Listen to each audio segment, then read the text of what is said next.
Good afternoon, everyone. Welcome to the Democratic National Convention Committee's Mid-Atlantic Forum on the 2016 Democratic National Platform. I am Congressman Elijah Cummings of Maryland, and it is my high honor to chair this panel and to participate in this very important process. I would like to call the meeting of the 2016 Platform Drafting Committee to order. And now I would ask that you stand and we will recite the Pledge of Allegiance to the flag.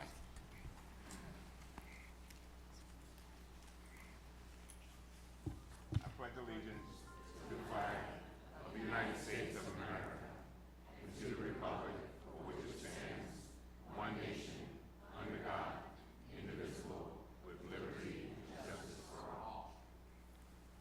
You may be seated.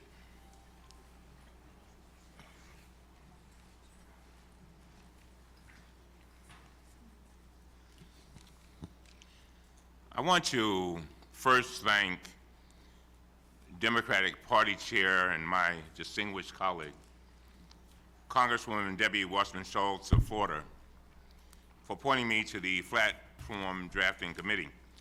As I've shared with this committee, our chairwoman is 100% committed to a very open and transparent process that provides ample opportunity for every, and I do express every, viewpoint to be expressed. The chairwoman, Ms. Wasserman Schultz, has made it clear that we want a transparent and respectful process of all views. She believes that that approach is not only consistent with our values, but is also essential to the long-term interests and vitality of our party. And so your leadership is a model for all of us, and I thank you. I also want to thank Democratic National Convention Committee CEO, Reverend Leah Daughtry, for her unparalleled and deft organization and management skills that make it possible for us to be here today. Your team, including Platform Director Andrew Grossman, has set and will keep us on the path of a process that remains inclusive, open, and fair. From our first conversations today and tomorrow, through our deliberations and final recommendations in the days and weeks ahead. It is my pleasure to welcome my colleagues on the committee, other Democrats who join us today, and members of the public as we begin these important conversations about the future of our beloved Democratic Party and the future of this great nation.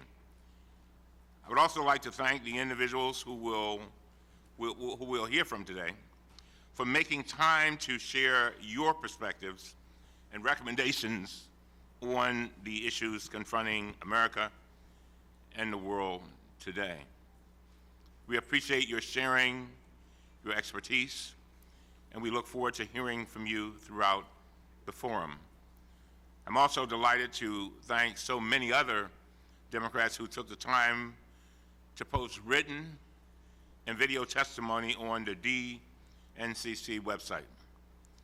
In addition to welcoming those of you here in Washington, D.C., I'm delighted to acknowledge everyone who is joining us today through the DNCC live stream and demconvention.com as Democrats, ensuring everyone has an opportunity to listen and engage in this paramount discussion.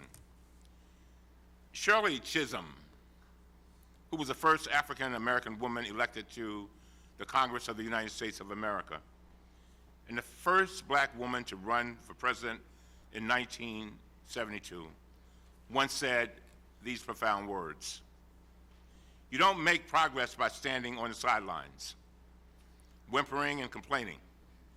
You make progress by implementing ideas." End of quote. I believe that Congresswoman Chisholm was right, and I am proud to be a Democrat because our party has a long track record of making good ideas a reality, and that's what we are about today. In the 20th century, it was Democrats who fought poverty and improved the quality of life for millions of Americans by implementing 4 pillars of progress: Social Security, Medicare, Medicaid, and the Child Health Insurance Program. I'm proud to be a Democrat because ours is a party of inclusion. It was our party who fought against discrimination by implementing historic civil and women's rights legislation. Today, while the other party stands behind a presidential nominee who openly discriminates against other Americans, Democrats expect and demand that our doors remain open to all. Whether you are a man or woman, gay or straight, Muslim or Christian, rich or poor, Latino, Asian, white, or like me, an African American who grew up the son of a former sharecropper from South Carolina who only had a 3rd grade education.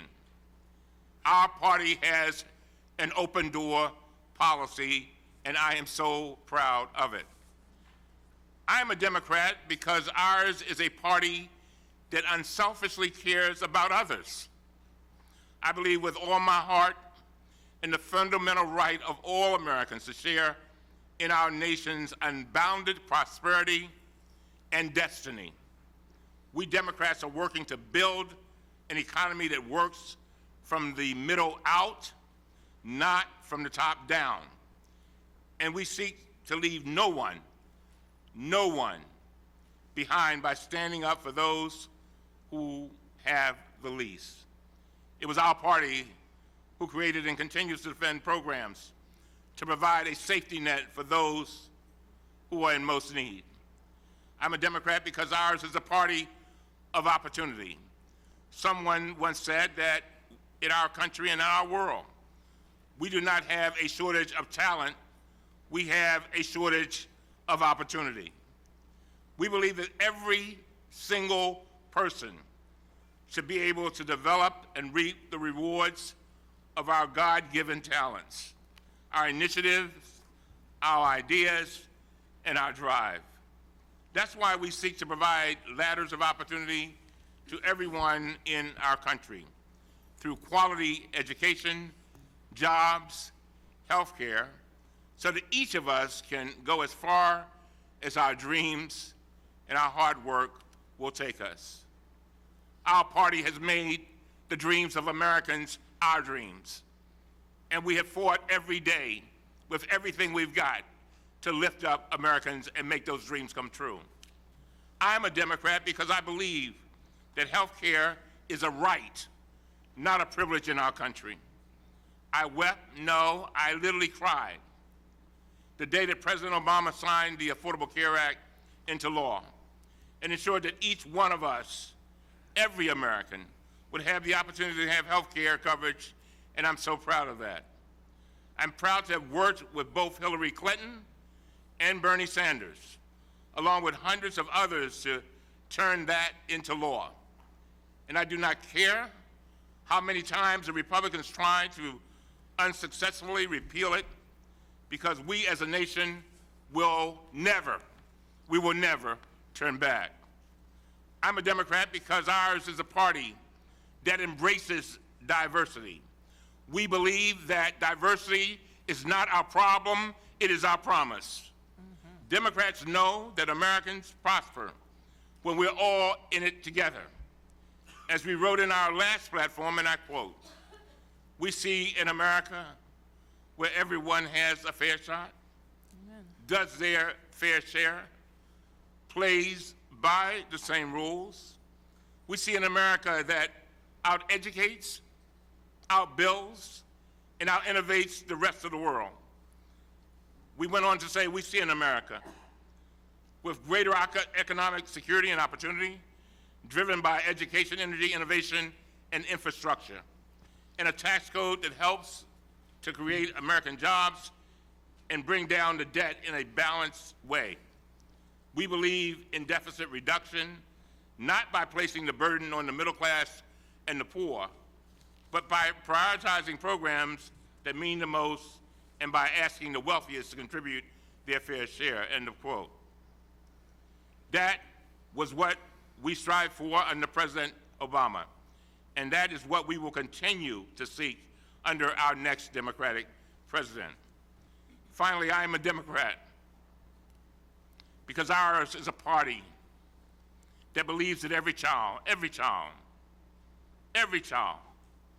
should have access to a world-class public education regardless of his or her zip code or background. We are a party that understands clearly that the greatest threat to our national security is the failure to properly educate every single one of our children. I'm a proud product of our public schools, and I know that these schools are essential to the successful functioning of our democracy.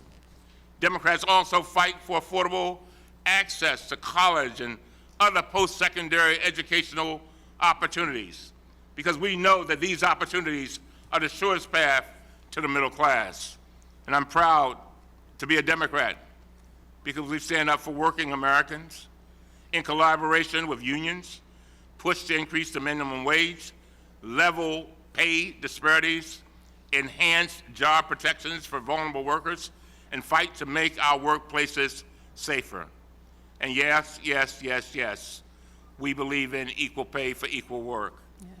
I'm a Democrat because ours is a party that honors our troops, our military families, and our veterans. These brave men and women and their families have borne the burden of war and have made our armed forces the envy of the world. I'm proud that we not only support them in the field and fight for them when they come back home. We are Democrats. And we as Democrats are committed to making sure that we keep working to give our veterans the health care, the benefits, the education, and job opportunities that they not only deserve, but that they have earned.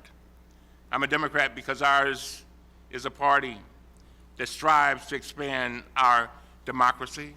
We're not about the business of shrinking people's rights. We're trying to expand people's rights. As Democrats, we work to ensure that everyone, and hear me, that everyone has the right to vote. Because having your vote counted is the most essential American freedom. We know that the so-called voter identification laws can disproportionately burden young people, people of color, low-income families, people with disabilities, and the elderly, and students. Unlike the other party, we absolutely refuse to allow anyone to disenfranchise our fellow American citizens. Mostly, though, I'm a Democrat because ours is a party that believes passionately in fighting for those people whose voices are often not heard but must be heard. Mothers, fathers, children, EMTs, police, firefighters, nurses, doctors, the disabled and the infirm, students, parents, the young, middle-aged, elderly, urban and suburban and rural, the middle class, the working class, and the poor, the gay, the straight, and the transgender, the striving and the struggling, the homeless, the hungry, the sick, and the needy. These are the voices of America, and they are the voices our party must hear today. And we do hear you. I'm a Democrat because I believe in these people, the everyday people that don't just make up our country, but make our country great. This platform that we are charged with drafting is important because it is our opportunity to make sure that their voices are heard. And we want to make it clear to every American, your voices will be heard. And so we hear you. We want to incorporate your views in our statement. called a platform, and we thank you. To show people, as Congressman Chisholm said, that we can make progress together by implementing ideas at work, to show the world our convictions, not just our convictions, our values, to show the world our courage, show the world our principles, show the world our faith, and to make it clear that ours has been and always will be the party of simple, everyday people. As I've committed to each member of the committee and to our Democratic presidential campaigns privately, I will say it again for the public record. I commit to make sure that the process we embark upon today is consistently inclusive, fair, transparent, and reflective of our entire party. We may disagree, but we don't have to be disagreeable. My approach is not to take us to common ground. Oh, no. That is simply not good enough. With the threat of Donald Trump, we don't have time to come to common ground. We must go to higher ground.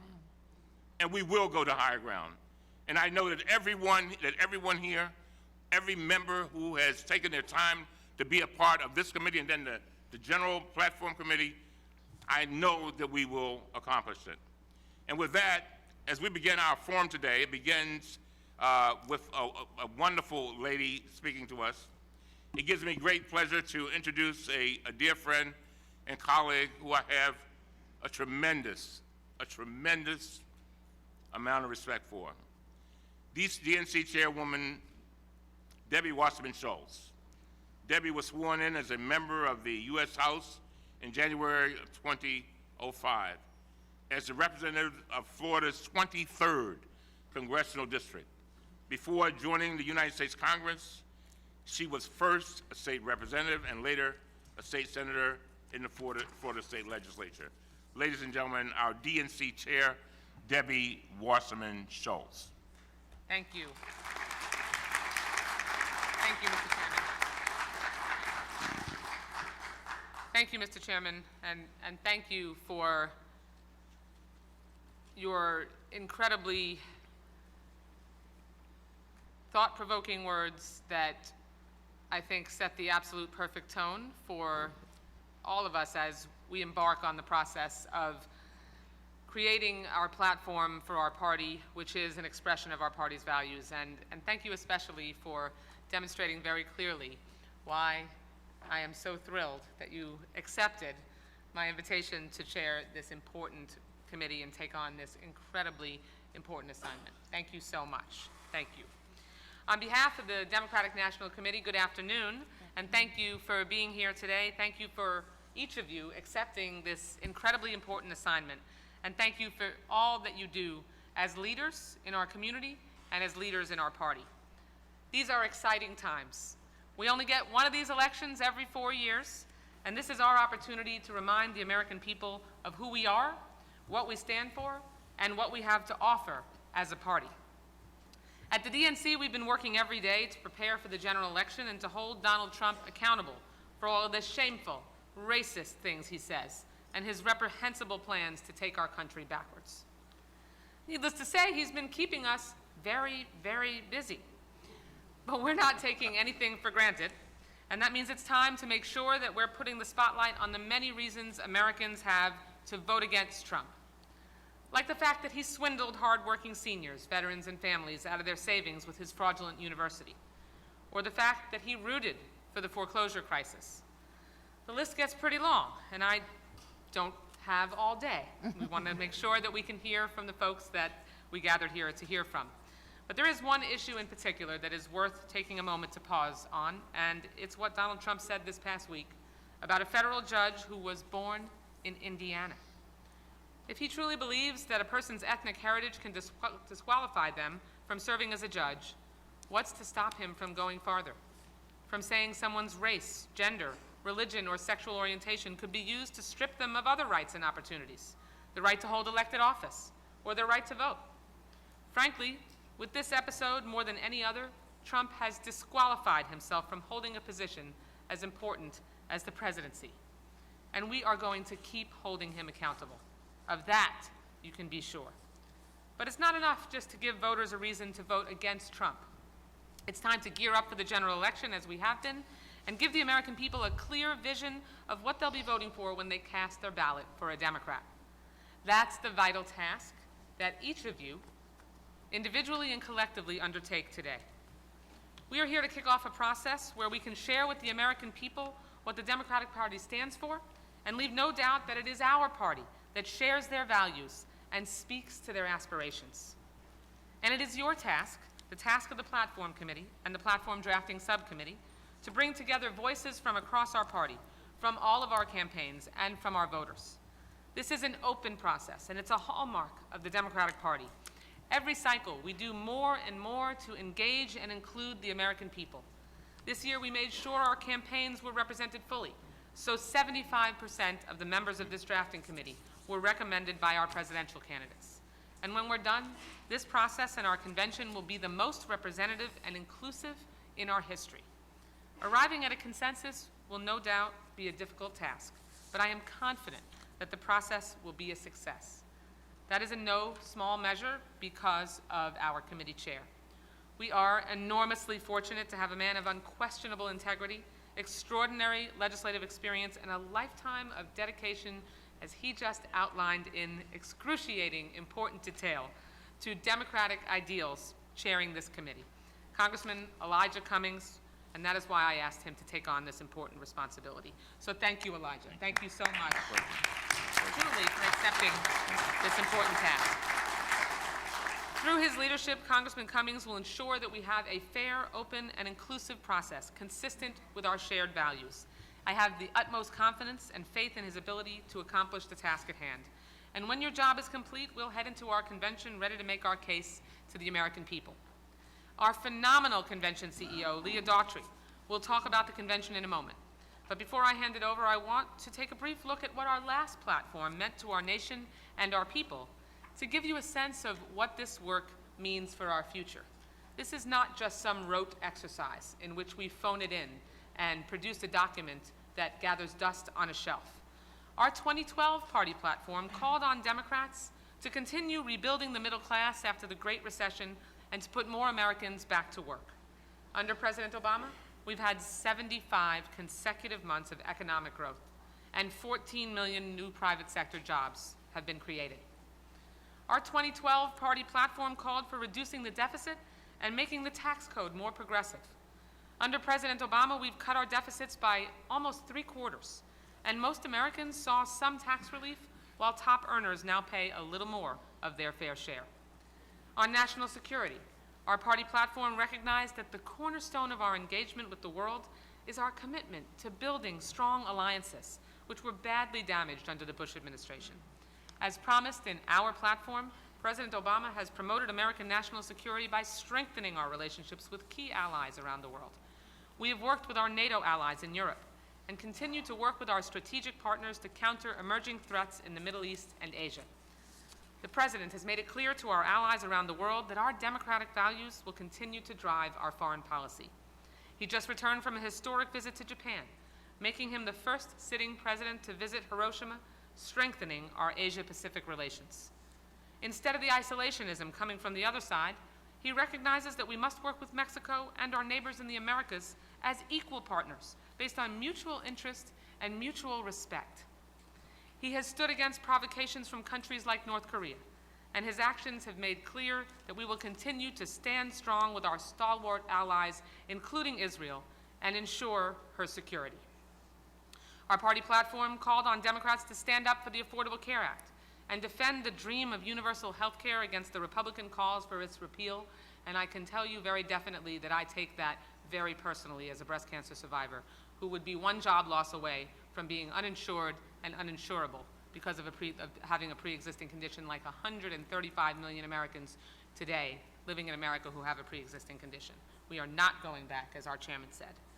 Just last month, for the first time in our nation's history, 90% of Americans had access to affordable health care. 90%.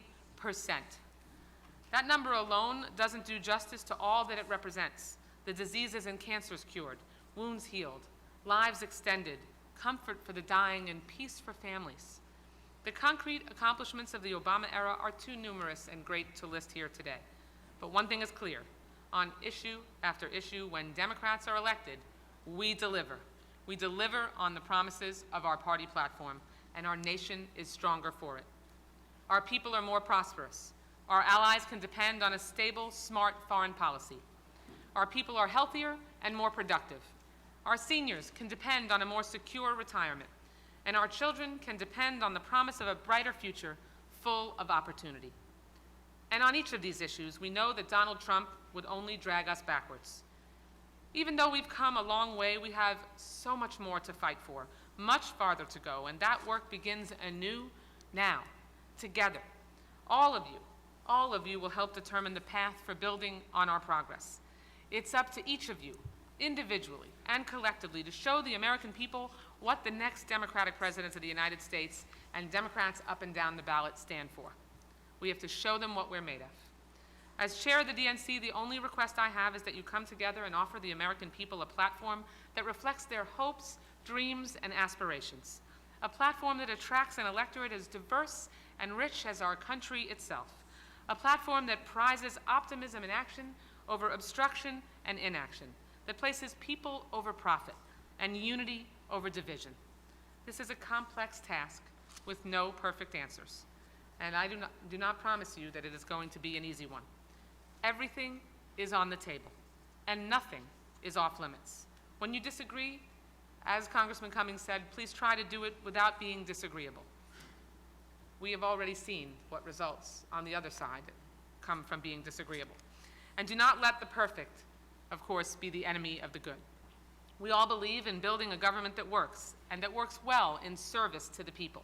We all believe that we can have both economic growth and economic fairness, and that this is not an either-or proposition. I hope that in this process you will be guided by the traditional tenets of our party, but not confined by them. And I know that the document you deliver will reflect the great diversity of our nation and set the stage for historic Democratic victories this November. I want to thank the staff of the Democratic National Committee, the Democratic National Convention Committee, and of course, please join me in thanking the staff of the Omnishorum who have helped us put on this meeting today. Thank you very much. Thank you. And now it's my great honor and distinct privilege to introduce my friend and our convention CEO, the incomparable Reverend Leah Daughtry. Thank you. Thank you, Madam Chair, for that warm welcome and for your unprecedented decision to expand the platform drafting process. This is a testament to our commitment as Democrats to ensuring that every voice is heard. To Chairman Cummings, for decades you have provided balanced and measured leadership to the people of Maryland and to your colleagues in the Congress. And I have no doubt that under your leadership, the drafting committee will produce a platform that is reflective of the democratic values that inform our vision for this nation.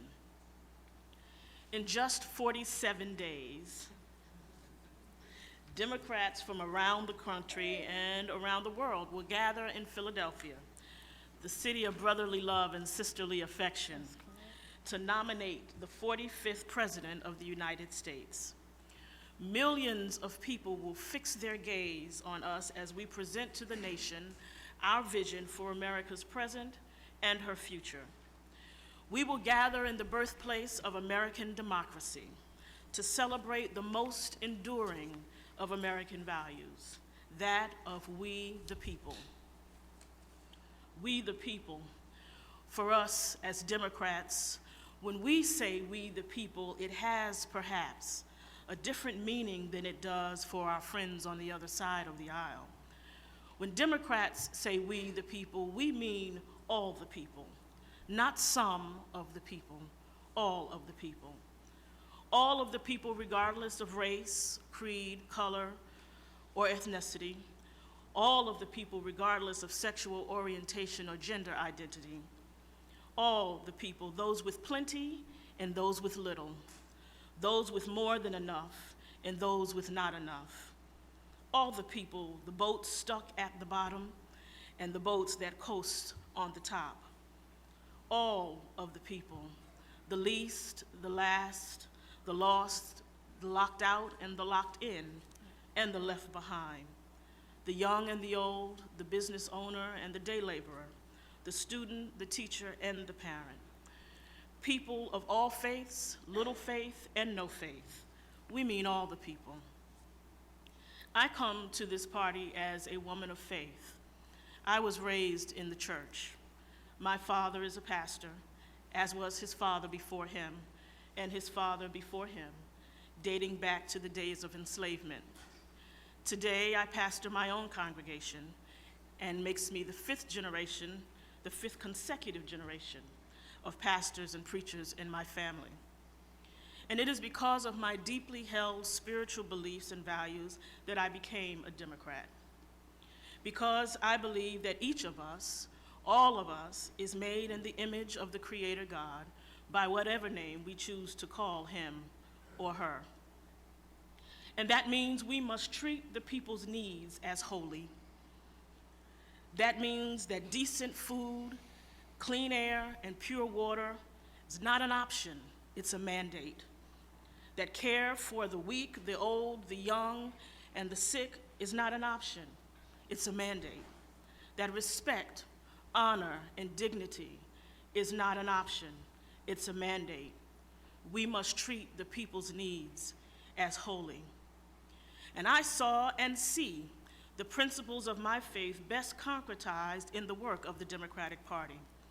The idea that every single person is important and that we have not a single person to waste. That we have a responsibility to help our sisters and our brothers to achieve their fullest God-given potential, to live out their God-designed destiny. That we are designed to live in community with our God and with each other. And this is the beauty of our party, that our tent is big enough for all of us.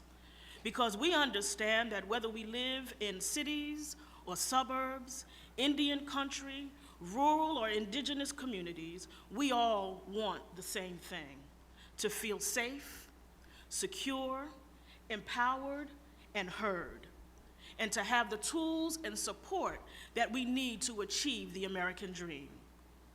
We understand that we don't have to agree on everything, just the main thing. And we understand that you don't have to be just like me to be just like me. Mm-hmm. Today's hearing kicks off a substantive exchange of ideas that will bring together some of our party's best thinking, and it is in stark contrast to the divisive vision the Republicans are proposing for our nation's future. We cannot afford to let their vision unravel the progress that we have made over the past 8 years.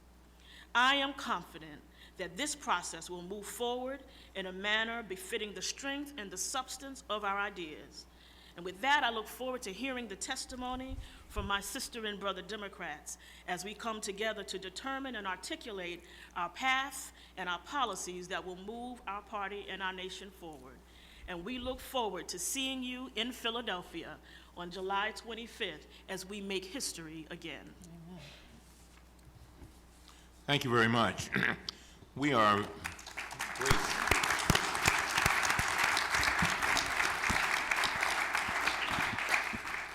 Thank you very much. We are very pleased to be joined by the distinguished mayor of the District of Columbia, Washington, D.C., Ms. Marion Bowser. Mayor, thank you very much, and we welcome you. Your comments, please. Thank you, Mr. Chairman. Thank you. Thank you. And thank you, Madam Chair, and to all the members of the Platform Drafting Committee. Good afternoon. I'm Muriel Bowser. I'm a Democrat, and I'm the mayor of Washington, D.C. And I'm very delighted to welcome you to my hometown. I'm also delighted that we've been joined by our chair of the part of the D.C. party, Anita Bonds, and our shadow senators, Strauss and Brown. We know you have a packed agenda. We're so glad that you brought the sunshine with you. It's been raining here for a month. And I know you also have a lot of competing priorities, so I'll get right to it. You probably won't be surprised to hear that we in Washington, D.C. have a big request of you too, and that is that you consider very seriously and do add statehood for Washington, D.C. to our platform.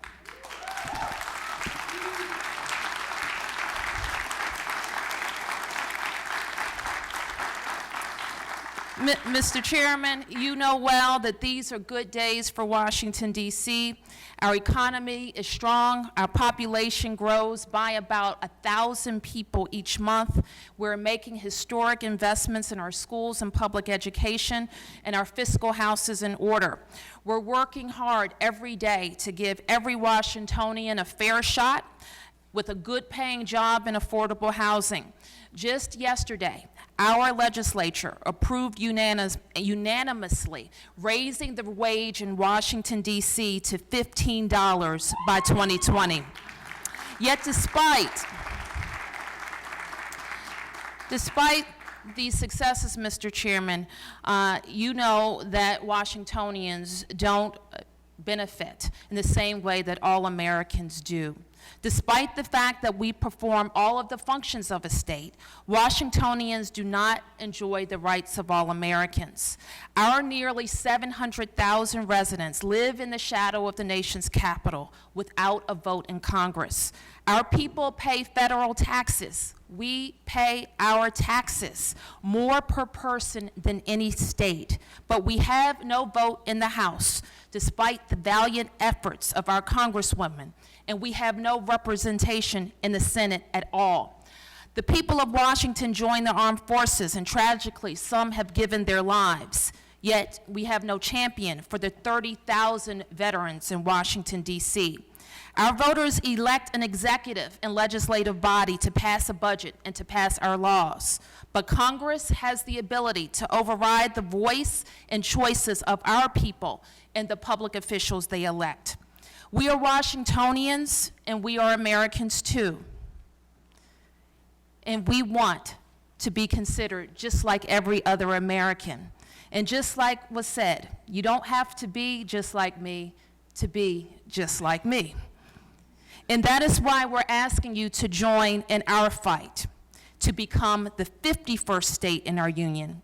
We share the belief that all men and women are created equal, no matter the color of their skin, who they love, their native tongue, or certainly no matter where they live, their zip code. This issue, D.C. statehood, transcends politics, or at least it should. We know it doesn't for the Republicans, but it must for the Democrats. Access to democracy is not a Democratic or Republican issue, it's an American issue. We are doing our part here in D.C., but we need the support of our friends in every one of the states across our country. We are grateful to Senator Sanders for being a part of the bill in the Senate that will give D.C. statehood. We are grateful to Secretary Clinton for her full-throated endorsement of D.C. statehood, where she said she would be a vocal advocate. Now we need your leadership, your help, your support. Please support statehood for Washington, D.C. by including it in our party platform. Together, we have an opportunity to do something else historic. Let's end this injustice in Washington, D.C. Give the people, 700,000 tax-paying Americans, representation in our House, a vote, and 2 senators. Please support D.C. statehood. Thank you. Thank you very much. Thank you very much. Thank you, Madam Mayor. Before we get started, I would like to ask all of the drafting committee members to introduce themselves, and we'll start from the end and come around. Hi, I'm Warren Gunnels. I'm the Policy Director for Senator Bernie Sanders. Thank you.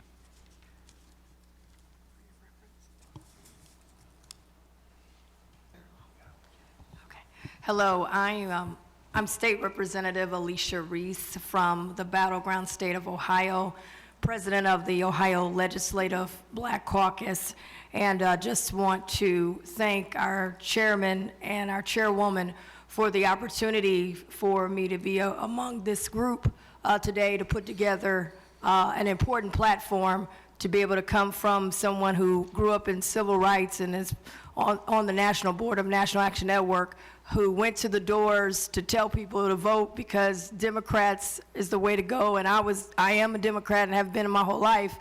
But now to be able to have a seat at this table and bring the ideas from those I've heard in the barbershops, the beauty shops, the churches, and bring it to the forefront of shaping what our platform is going to be.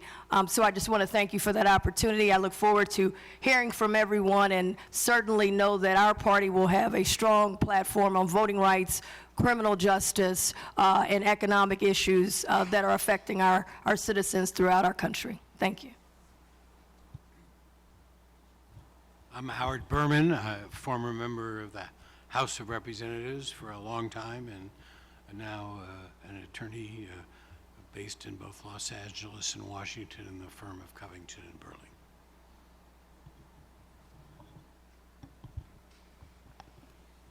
Halslahel, Sitsayotsa, Deborah Parker, Sitsta, Twelcha, Doflalip, Yaqui, Apache. Good afternoon. My indigenous hereditary name, is Sitsayotsa. I'm a member of the Tulalip tribes located in the state of Washington through my father's side. I'm of Yaqui and Apache ancestry on my mother's side. It's an honor to be a member of the Democratic Drafting Committee. I bring with me the hope and spirit of my Native American brothers and sisters across our traditional lands, including Alaska Natives and our Hawaiian relatives.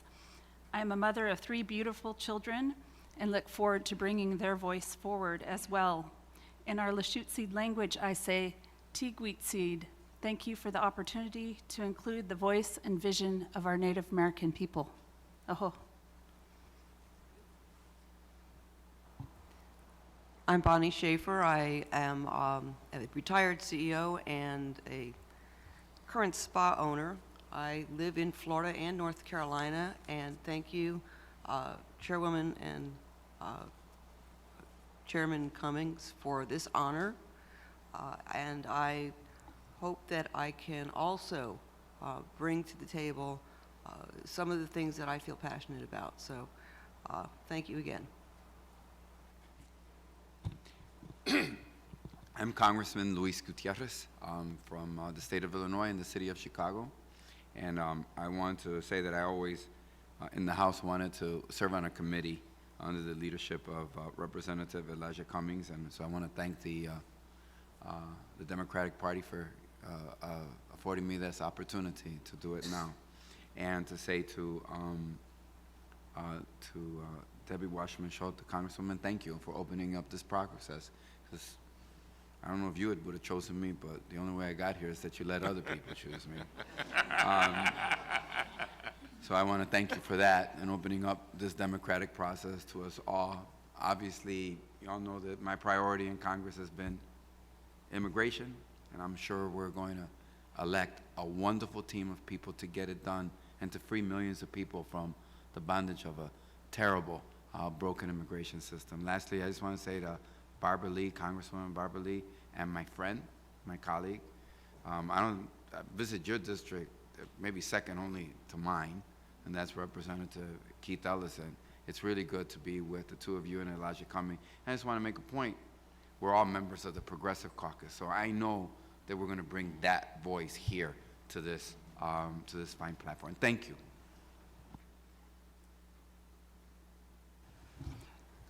I'm very blessed to be here. I'm Brother Cornell West.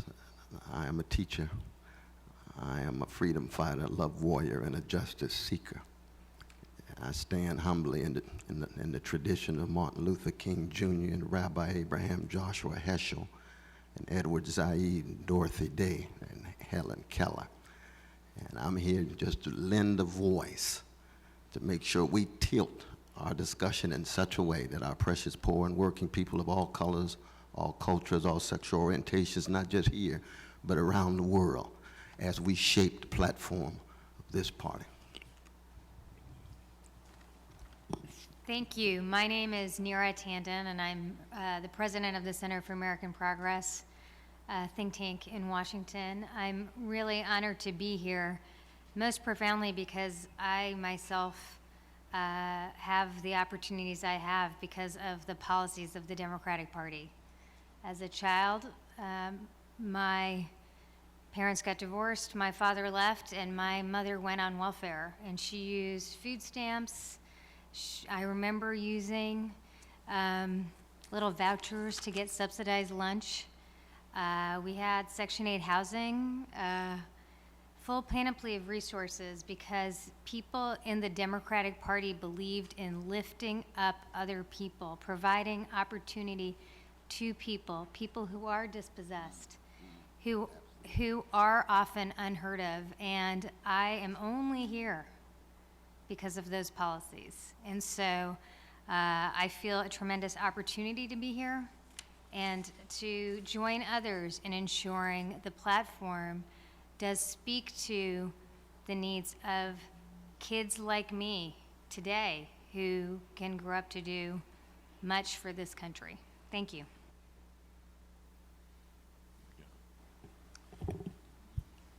It's exciting and awesome to be with this collection of just amazing people. But Congressman, something you said is important to me about knowing the moment we're in, but also reflecting upon where we come from and where we are today. I'm the son of an illegal immigrant, and I'm going to be sitting with a diverse collection of Americans to write a platform for the next president of the United States. That's what this party means, that's what this country means, and I'm proud to be a part of it. Thank you. The son of an illegal immigrant. In some corners of this country, that's all that matters. You don't have a name or a person, and you don't matter. But in this party you do, and I'm Jim Zogby, and I'm president of the Arab American Institute. Hello, I am Carol Browner, and I want to thank Congresswoman Debbie Wasserman Schultz and Congressman Elijah Cummings for this honor, for this opportunity. I had the pleasure to serve 2 presidents. I served all 8 years of the Clinton administration as the head of the country's Environmental Protection Agency, and more recently I served President Obama as his advisor on climate policy and energy. But I come here today as a first-generation American who, like others here, because of our nation's policies, my father, who served active duty, got veterans benefits, became a college professor, and we bought our first home. I come here as a mother, as a grandmother, and most importantly, perhaps, an environmentalist, a lifelong environmentalist. And thank you for including these issues in this conversation. My name is Keith Ellison, and I'm a member of Congress. I represent the 5th District of Minnesota, and I hope that we can pull together a platform that can really galvanize and unify the American people without regard to party. I believe there's people all over this country, no matter what party they're in, who are looking for a body of Americans who are going to speak to their most urgent needs. And I think we can do that right here, and I think this document can be that magnet that'll draw Americans all together. I also happen to be the co-chair of the Progressive Caucus, along with my dear friend and buddy, Raul Grijalva, who we're going to hear from. That's him clapping right there. But also, I think every member of Congress on this board is either a member of the Progressive Caucus or pretty close to it. So thank you. Thank you both for having me on the committee. I'm Paul Booth. I'm a trade unionist. The American Federation of State, County, and Municipal Employees is my home. It is one of the great labor organizations whose members and families have so much at stake this year in the 2016 election. And I accept the responsibility that you've given us to help produce a platform, just like Representative Ellison just said, that will enable us to win big in November, because only that kind of win will enable America to achieve the ambitious goals that both of the campaigns have articulated win big all the way from state representative all the way up to President of the United States. That's the job we have to do here. Thank you very much. I am Congresswoman Barbara Lee. I represent the great 13th Congressional District, the most progressive congressional district in the country. And let me thank our chair, Congresswoman Debbie Wasserman Schultz, for this opportunity. This is my second time on the drafting committee, and it's a phenomenal moment for all of us. And to our chairman, Mr. Congressman Elijah Cummings, thank you so much. That was a very powerful opening statement to set a standard for us to work from. I come to this drafting committee as a former single mother on public assistance. I believe it is so essential for Democrats to continue to fight to lift people out of poverty into the middle class and to make sure that those who have achieved the middle class do not fall into the ranks of the poor. Secondly, I think it's extremely important to use this moment that we have to develop a platform that will unify the party and defeat Donald Trump. We are a big tent party, and I think that our platform must and should and will reflect this. I'm the former co-chair of the Progressive Caucus, also former chair of the Congressional Black Caucus. The first time I registered to vote was with Shirley Chisholm. She encouraged me to register to vote. I went to Miami as a Shirley Chisholm delegate and helped organize her Northern California campaign. So thank you, Mr. Cummings, for actually referencing the Honorable Congresswoman Shirley Chisholm. I'm Bill McKibben from the Green Mountain State of Vermont. It's good to be here in what is the hottest year we've ever recorded on this planet. It's a great pleasure for me. The last few times I've come to Washington, D.C., I've ended up in jail, so this is a much nicer,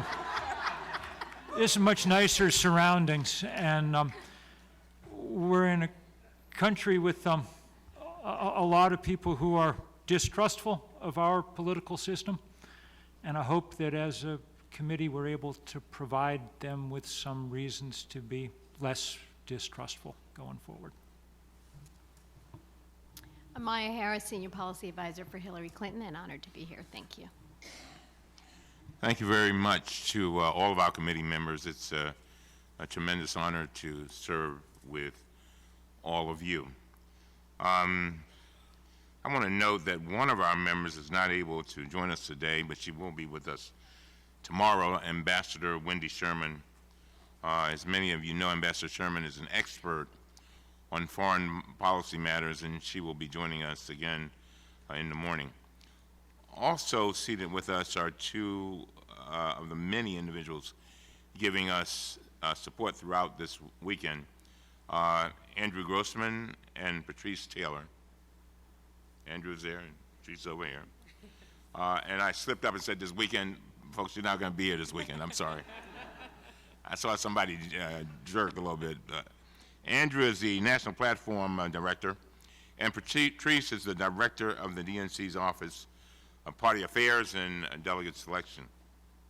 Finally, I'm pleased to introduce our parliamentarian, Helen McFadden. Helen is the DNC's parliamentarian and has served in this role for many years and can help us navigate any parliamentary issues that may arise. Today and tomorrow, Helen will be serving as our timekeeper and will help to keep us on schedule. And so let's get started. The purpose of this hearing is to solicit testimony from individuals and organizations regarding the content of the party's 2016 national platform. Each speaker has been given 5 minutes for a formal statement. Following each presentation or at the conclusion of the panel speaker time, will be allowed to, you can ask a few questions, but again, they will have a total of 8 minutes. We have a busy and compact hearing schedule for today, Each presentation will be timed with this, and we beg the speakers to adjust your answers to what I just said. As we begin these hearings, we remind you that this undertaking is serious business. As Democrats, we need to keep in mind that the differences we may have are relatively small.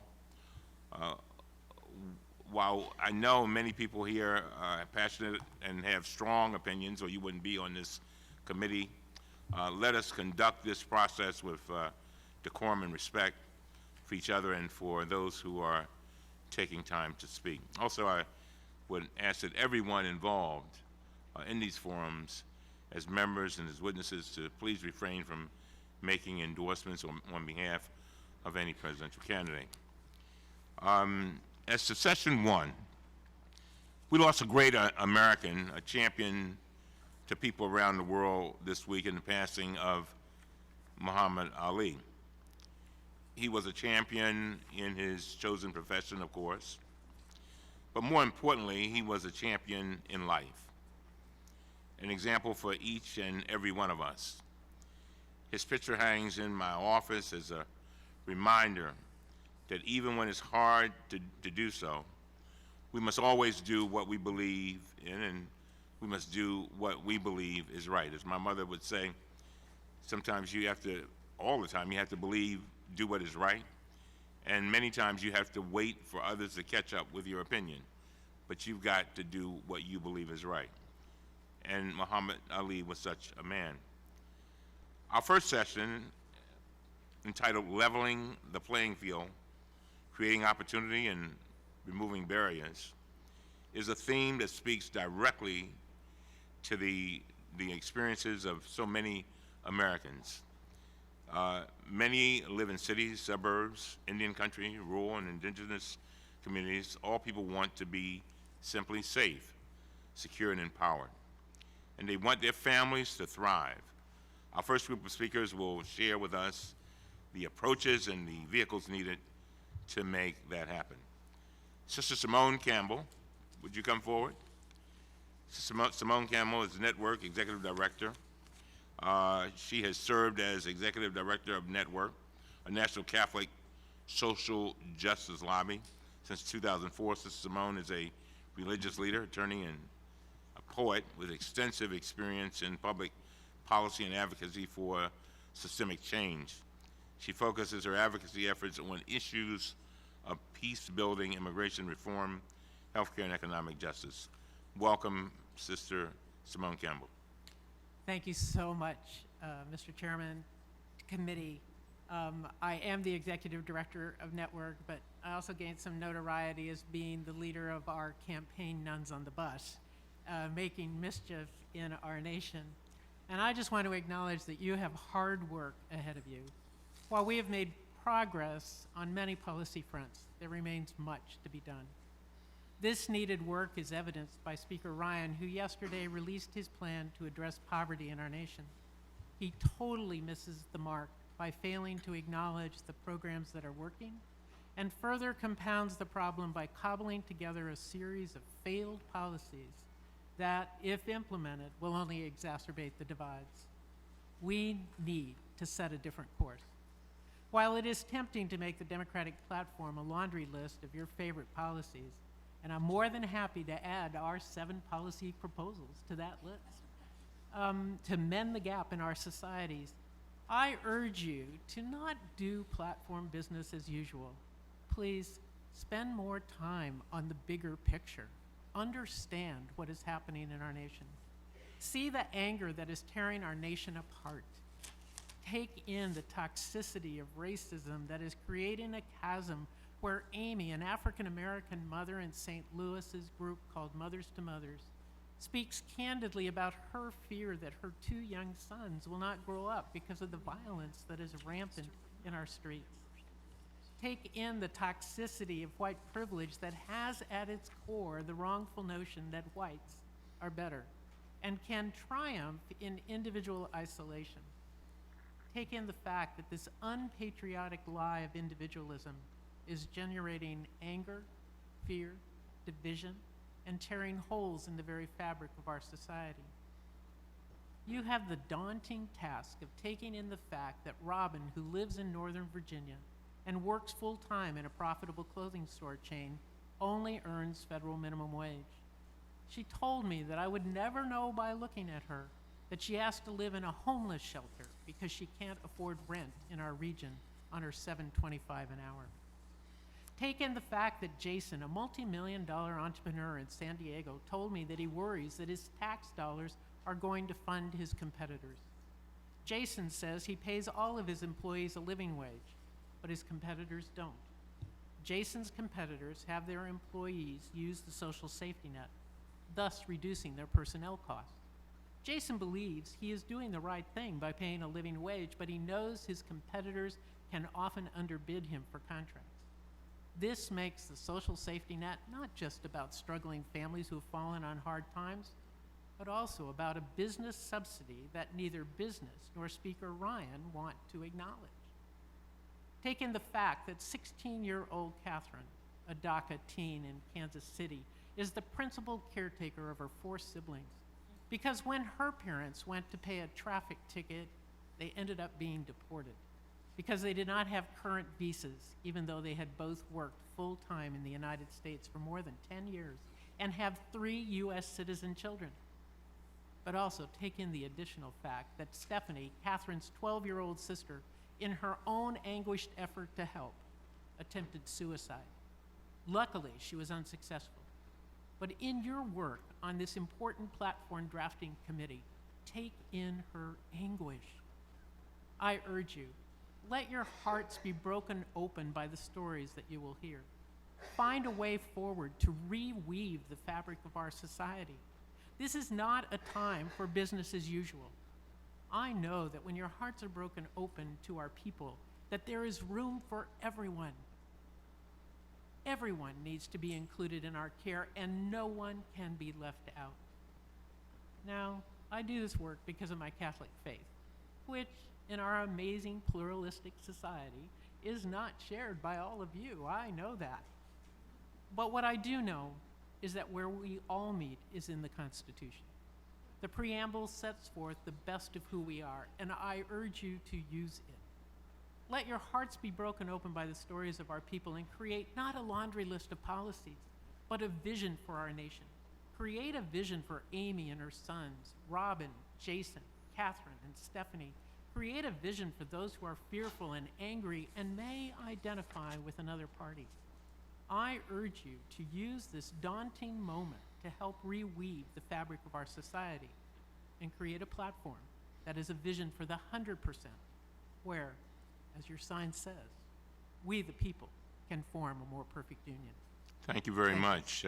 Before we get to questions, let me remind the members that our forum is being transcribed by a court reporter. We want to make sure that we can accurately reflect everyone's comments. Please be sure to use the microphone when you are speaking.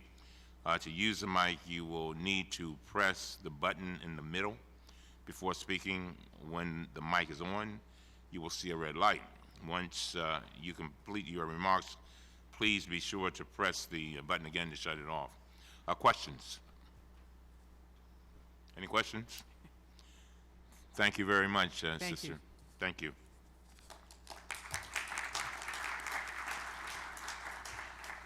Our next speaker will be former Attorney General Eric Holder.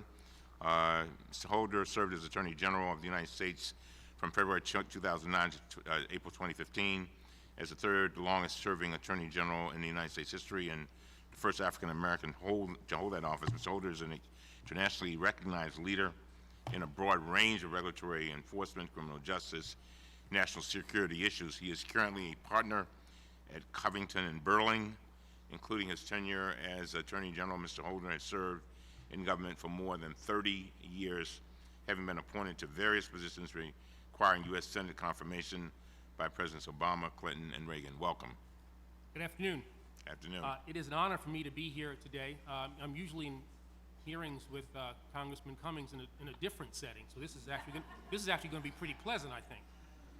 It's an honor to be here today to have an important conversation about knocking down barriers and creating opportunity for every American, no matter what neighborhood you grow up in. And I think it is impossible to have a comprehensive conversation about the barriers holding back our youth, particularly in the African American community, without talking about what's happening in our criminal justice system. Today we have, I think, a historic opportunity to improve justice in America if we're willing to take action. A rare consensus has emerged in favor of criminal justice reform. Too many of our sentencing laws and procedures are vastly out of date, and they're unfair, and enough people have come to recognize the need for reform to finally make a difference. Meaningful action is sorely needed. It is time for this party. It is time for this party to lead. Since the 1970s, the United States incarceration rate has nearly quintupled. We imprison far more people per capita than even Russia does. A quarter of the world's prisoners are Americans, and we make up only 5% of the world's population. And a terrifyingly disproportionate number of those prisoners are African American men. Now, with unnecessarily harsh mandatory minimum sentences in place for low-level drug offenders, there's not much of a chance for the criminal justice system to function as it should. And the purely punitive results of such hardline policies have bred both distrust as well as disparity. Criminal justice reform was not a major part of the Democratic Party's 2008 or 2012 platforms.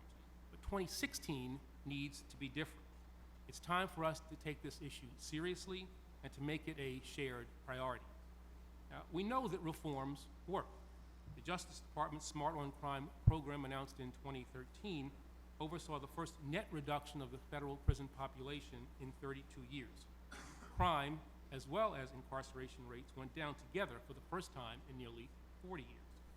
Because there was a willingness to take the needed steps and to invest in rehabilitation, reentry, and reducing recidivism.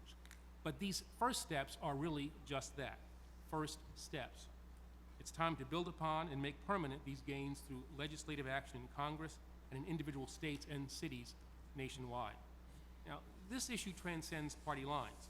Bipartisan support exists for reforms like substantially revising mandatory minimum sentencing, incentivizing good behavior, and supporting those who are reentering society. Unlikely alliances among stakeholders abound. Senators Mike Lee, Patrick Leahy, Dick Durbin, Rand Paul, and Cory Booker all agree. They've all united in their view to reform our criminal justice system and to break down barriers and replace them with ladders of opportunity. And that should tell you a lot about the fierce urgency of criminal justice reform. We cannot let this moment pass us by. Half measures and stopgaps are not enough. It may be another generation before we have an opportunity for reform again. And the longer that we wait, the likelier it is that those pandering to this country's worst instincts will get their way. Even now, some in the Republican Party, to me, incredibly contend that we have, and I quote, an under-incarceration problem. Under-incarceration problem, unquote. Now, the incontrovertible fact is that there is not a tension between reform and public safety. In fact, evidence-based reform makes us a safer and more just nation. This is not a partisan issue. It's not a special interest issue. It's a means of building the fairer, more efficient, and more effective criminal justice system that our nation needs and deserves. Tradition defines the past. Action defines the future. And that's why going forward, American Democrats must lead the change. We cannot hold on to policies whose value is found largely in their longevity, especially when the system as presently constructed devastates so much of our country's social, moral, and economic fabric along the way. Now, let me be very clear. We have no intention of compromising public safety nor allowing offenders to go unpunished. Rather, we're calling for a new approach that will keep us secure, reduce costs, and promote fairness in the future. Reform has not made us any less safe. That is a simple fact. And it's high time that we enacted more of it. Change happens when we demand progress. So in 2016, let's make our voices heard in favor of a system that truly offers justice for all. Thank you very much. Thank you very much, Congressman Nelson.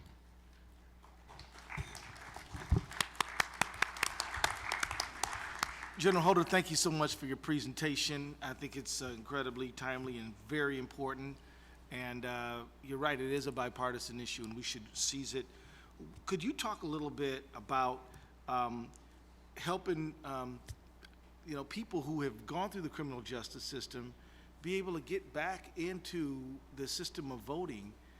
As a prosecutor, would you rather chase people who have voted perhaps unwittingly but still improperly, or go after people who really are maybe a threat to public safety?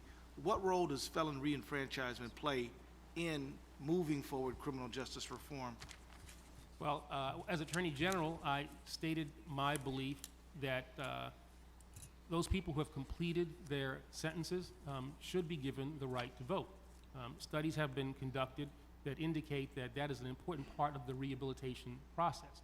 Once you have paid your debt to society, I believe you should be welcomed back and allowed the right to vote. Zogby, Dr. Zogby.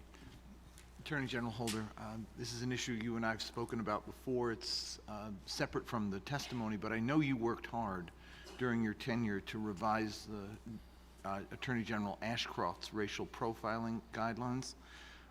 2 years out from the end of your tenure, are you concerned about the fact that we still need more reform on racial profiling, in particular because racial mapping of neighborhoods can continue, and because there still is the ability of law enforcement, Border Patrol, to single out individuals based on their religion, their ethnicity, or their race for surveillance, even in instances where there's no direct evidence of criminal wrongdoing?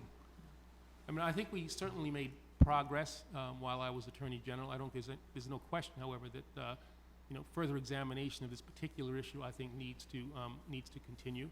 It is my view that predicate-based law enforcement action is law enforcement at its best. It is most effective in that way. It is most efficient, and it is most just.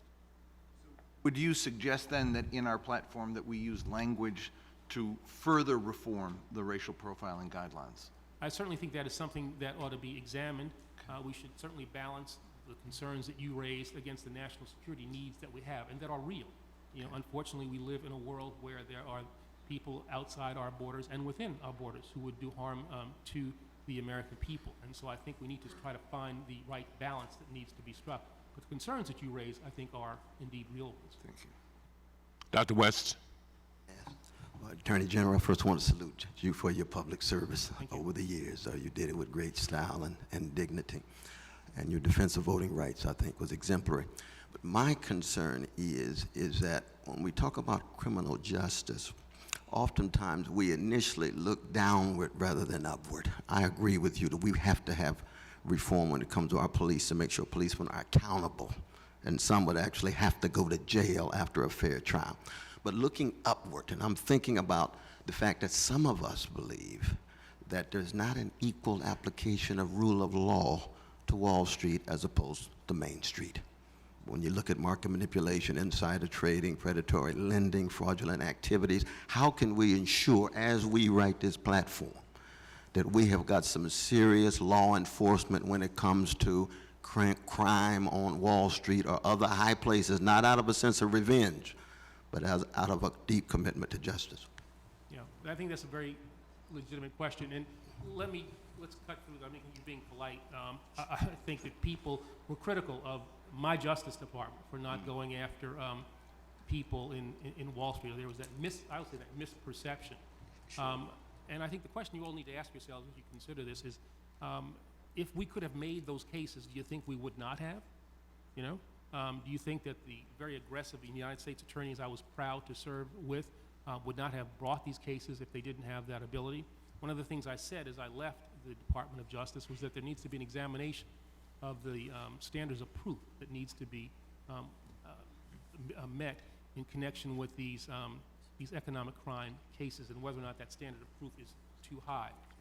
That, I think, is something that ought to be considered by this platform committee, so that the impediments that we faced in trying to bring those cases against the highest level people might not have to be faced by a future Attorney General, a future Department of Justice. But I will say that the concerns that have been expressed about what we did or didn't do, I think are in many ways misplaced. It was not lack of desire, lack of resources. We had, in some cases, statutory and sometimes factual inabilities to bring the cases that we wanted to bring. Ms. Lee, Congresswoman Lee. Thank you very much. Good to see you, Mr. Attorney General. And yes, let me just thank you for your exemplary service. I wanted to ask you about, there are three issues that some of us have been working on for many, many years as it relates to formerly incarcerated drug felons. There are lifetime bans as it relates to eligibility for Pell Grants, for SNAP, food stamp benefits, and for public housing assistance, only for formerly incarcerated drug felons. How do you see that as in the scheme of things, and especially for this party, if we really are committed to supporting reentry efforts and ensuring that equal access to a safety net, which is needed upon reentry? How do we handle that from this platform and drafting committee? Well, I would hope that you would get experts who would come to testify about what the needs are of people who are trying to reenter society. One of the things that I asked state attorneys general to do was to look at the restrictions they had in place at the state level, as we did at the federal level, to make sure that these restrictions were law enforcement needed, law enforcement related, and were not excessively punitive and ultimately self-defeating. If you have people who are coming out of the system and sincere in their attempts to rehabilitate themselves, re-enter society, why do we put up these unnecessary barriers, the three that you mentioned? What is the purpose of that, and especially to single out drug offenders? So I would hope that an examination could be made of the impediments that are placed in front of people who want to re-enter society, and that I hope this party, my party, would stand behind in this criminal justice reform effort, reducing, if not eliminating, those barriers so that people can remake their lives. Ms. Tandon. Thank you. I would like to just build on Dr. West's comments and ask, sounds like from your perspective there are additional steps from a policy perspective we could look at to address some of the concern that people have raised about prosecutions in Wall Street. There is a lot of anger in the country around of the challenges we've seen over the last few years. So are there thoughts you have on things that we as a committee should look at? Because I know this has been a concern across the party. Yeah, there have been, I mean, I can certainly share with you speeches that I gave that Yes. Talked about altering those standards of proof. So that's certainly one place. That would be one man's opinion. I would hope you would think it would be an informed one. But there are other papers that have certainly been written, research I think that could be done relatively quickly to look at ideas that people had proposed to deal with the issues that we've confronted in the Justice Department during my time as Attorney General. Thank you so much. Ms. Reese. Thank you. I want to also commend you for your work, and thank you for coming to Ohio during difficult times. I want to kind of get back to the main street of what I've been hearing, because I come from the state of Sam Dubose, Tamir Rice, John Crawford, and Tanisha Anderson. And I want to get back to your point about us not having criminal justice in our platform in the last, 8 years, and now that, particularly for African Americans, that and economics are the two biggest issues in our party that we're voting almost 90%. Can you talked about racial profiling and data collection, and I know we've been working with you, the Ohio Legislative Black Caucus, and in Cincinnati, where I'm from, the collaborative agreement. You're familiar with that. Do you see that, maybe the collaborative being a component with an additive of grand jury reform? Because that's been the big thing I've been hearing, that we go in and we get no indictment. Do you think that is there a way to have a statement that incorporates comprehensive criminal justice reform? Yeah, that's a very complicated question, because we're dealing with a couple of systems here, the federal system and then the state systems. And there are different rules, obviously, state as opposed to federal, and then within the states there is a great degree of variability. I know that in the federal system, our Civil Rights Division would like who have been involved in some of those cases. But again, the standard of proof that was set back in the 60s when the civil rights statutes were passed that we used to look at police misconduct cases, for instance, the standard is, I think, entirely too high. You have to come up with show that there was a willful intention to affect somebody's civil rights, a specific intent to do that. And I don't think that standard of proof, I think it's unnecessarily high. And again, I spoke about that and can share with you the thoughts that I had about lowering that standard of proof to make it make the resources of the federal government more accessible in connection with those kinds of cases. Last question, Ms. Parker. Yes, thank you. Good to see you again, Honorable Holder. In the early 90s, through the University of Washington, I worked on a study entitled Racial Disproportionality in the Juvenile Justice System. I'm still concerned with how Native American, African American, and Hispanic youth, how they've been disproportionately treated for the same crime committed. They receive longer sentencing. How can we change how we engage with youth in need of these types of services? Yeah, I think we did a lot of good work on that in the Obama administration. More work remains to be done. Arnie Duncan was a great partner in that effort. There's a study from the University of Texas, I believe, that looked at the system in Texas. And I don't mean to pick on Texas, but I thought the work that they did in this study was actually very good. And it showed that for Hispanic kids, black kids, and interestingly, disabled kids, they were much more likely for the same offense to end up in a police precinct as opposed to the principal's office. And I think that then puts them on a pipeline. We talk about this, school to prison pipeline. We talk about it a lot. But talking about it a lot doesn't mean that it's not real. I mean, that is something that affects too many of our young people's lives. And I think that study about that problem and coming up with concrete ways in which that might be dealt with and putting this party behind the notion of stopping that school to prison pipeline is a place where I think we should be. Thank you. Mr. Attorney General, I want to thank you. Just one thing, in Baltimore, we've had our problems. And, one of the things that I live in the inner city, and it's not a day that goes by that somebody doesn't come up to me and say something to the effect that they have a record and they cannot get a job. And going back to some of the things Congresswoman Lee was asking about, how they're blocked everywhere. And it's almost like they want to do for their families, and they will literally tell me that I got to feed my family and I'm going to do something. And what they mean is they're going to commit a crime. I think you're right. We have to not only have the criminal justice reform, but we got to make sure that mayors and governors and private industry, we need to help find ways for people to get jobs, because I think that's going to make a big difference. Because it's one thing for them to be on the street, it's another thing for them to have an opportunity for a job and a career. Would you agree? No, I think that's absolutely right. And understand where I'm coming from. I'm a career prosecutor. Right. And I think that people need to be held accountable for the crimes that they commit. But our system of justice needs to be proportional in administering punishment. We should not, as I said in the speech announcing the Smart on Crime program, we shouldn't simply warehouse people and then forget them. The problem that you talk about is real. The need for ways in which we allow people coming out of the system to find work so that they can support themselves in legitimate ways. Things like banning the box. I mean, there are practical kinds of things that I think could be part of a platform that this party should proudly stand behind. And at the end of the day, take it from this career prosecutor. That is good law enforcement. This is not some feel-good exercise. This is good law enforcement. It cuts down on recidivism rates. It keeps us safer. It makes us spend less money on our criminal justice system.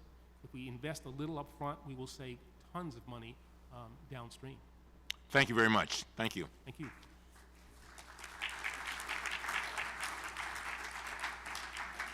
Our next witness will be Congressman Raul Grijalva. Been a member of Congress since 2003, representing the 3rd District of Arizona He began his career in public service as a community organizer in Tucson and served on the Tucson Unified School District Governing Board and the Pima County Board of Supervisors, representing Grijalva as a ranking member of the House Natural Resources Committee and the co-chair of the Congressional Progressive Caucus. Welcome. Thank you, Mr. Chairman, and I appreciate this opportunity, and as well to Chairwoman of the DNC, appreciate the opportunity as well.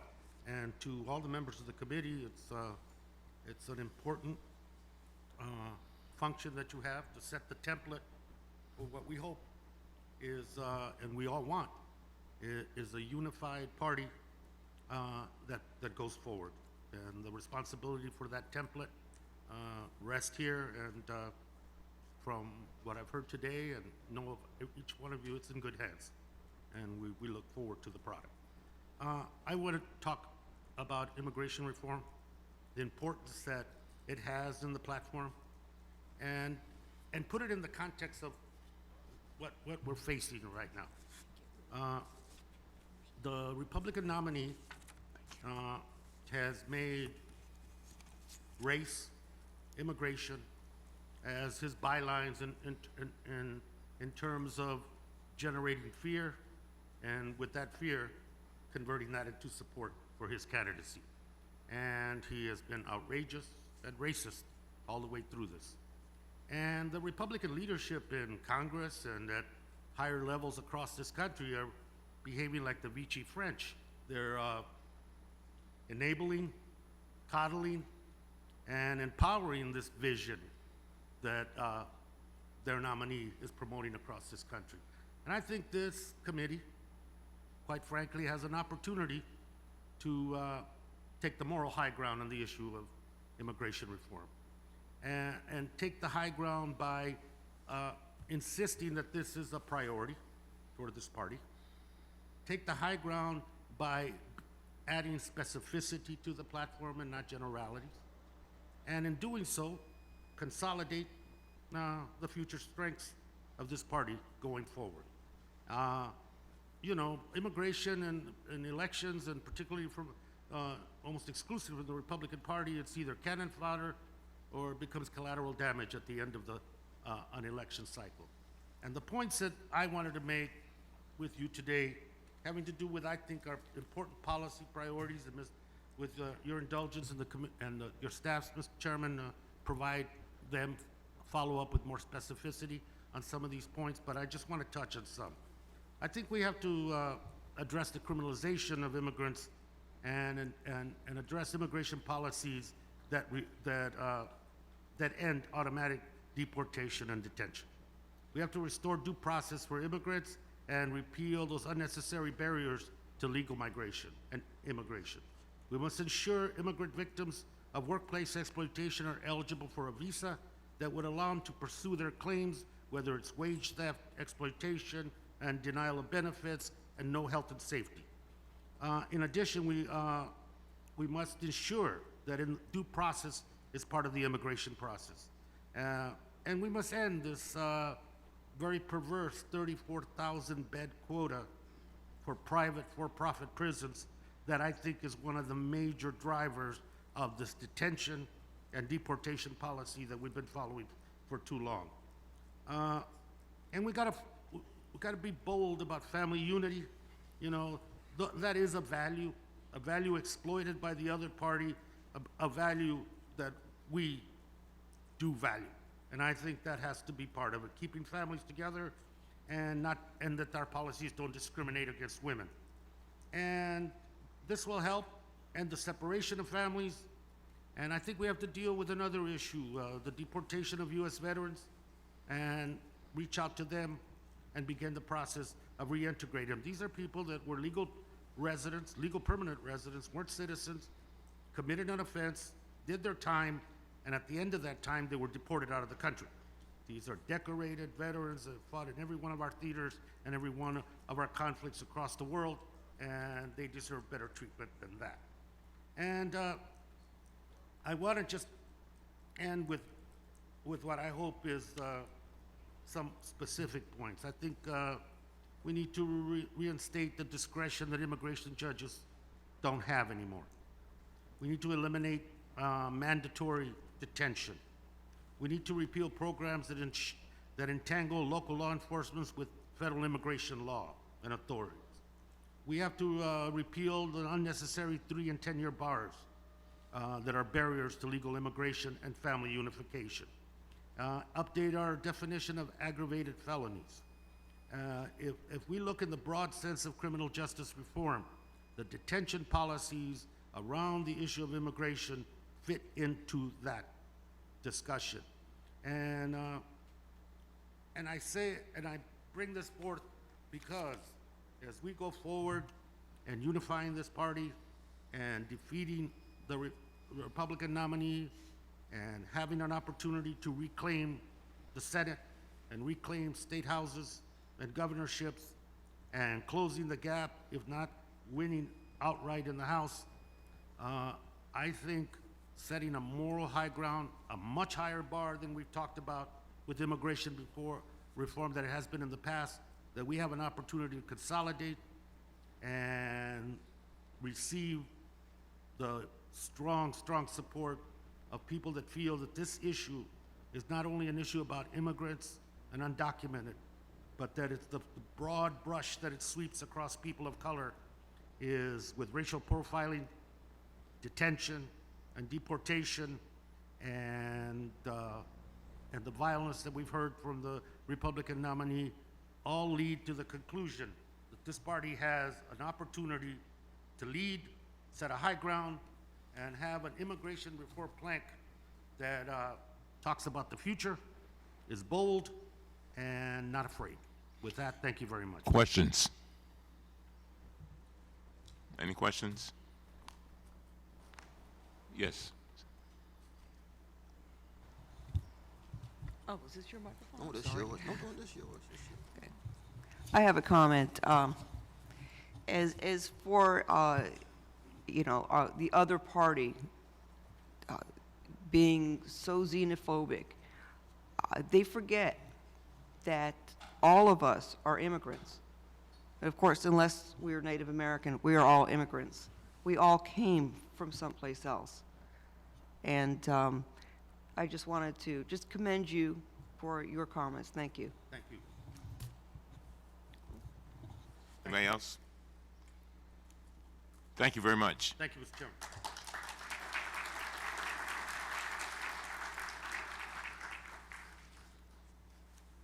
Daria Mogahad, am I pronouncing it?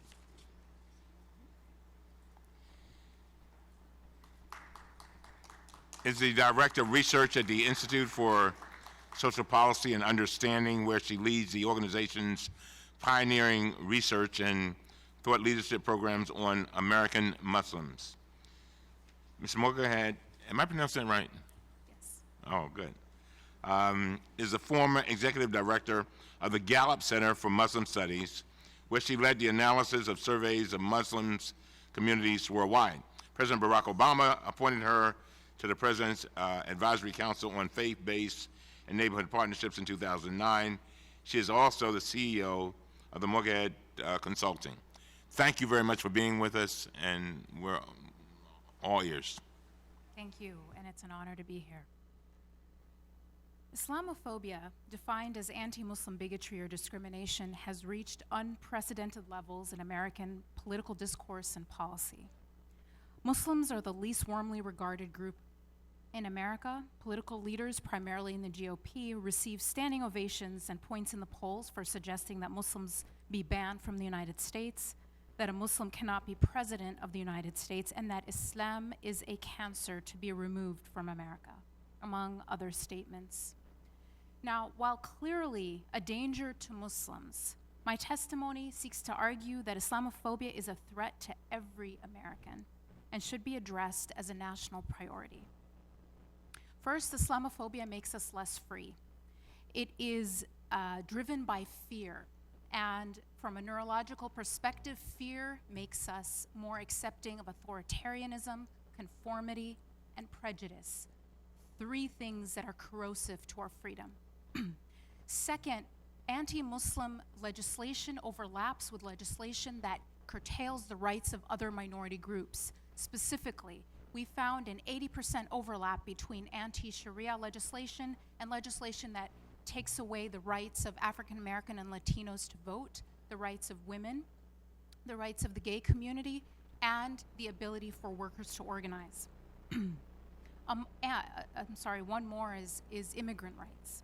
So anti-Muslim legislation and legislation that takes away the rights of other groups are connected by 80% of the legislators that propose them. But Islamophobia also makes us less safe.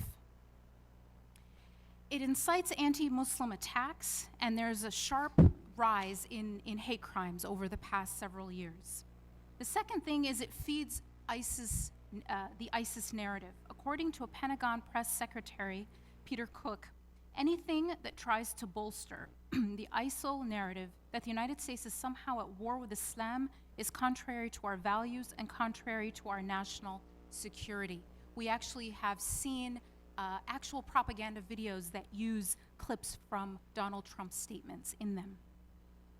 It feeds the narrative of and the actions of white supremacy hate groups that target Americans of color.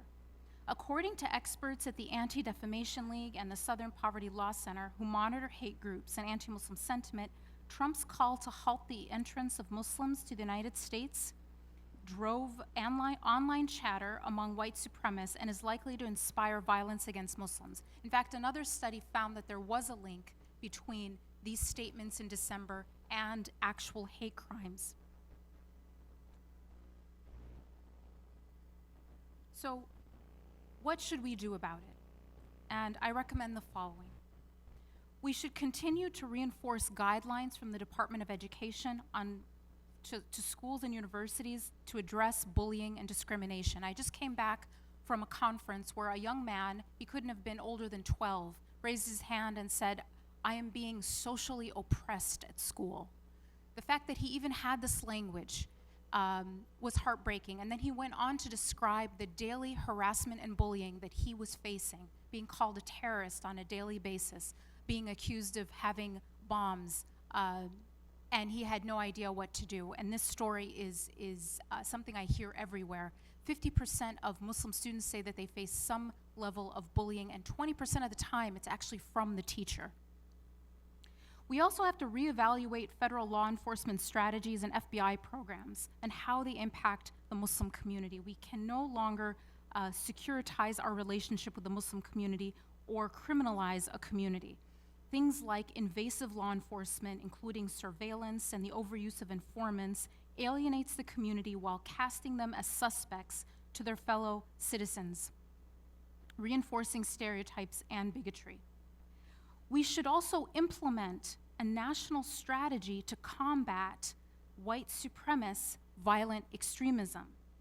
As UNC Professor Charles Kurtzman and Duke Professor David Schnasner explained last June in the New York Times, Islam-inspired terror attacks accounted for 50 fatalities over the past 13 years and a half. Meanwhile, right-wing extremists averaged 337 attacks and were responsible for 254 fatalities.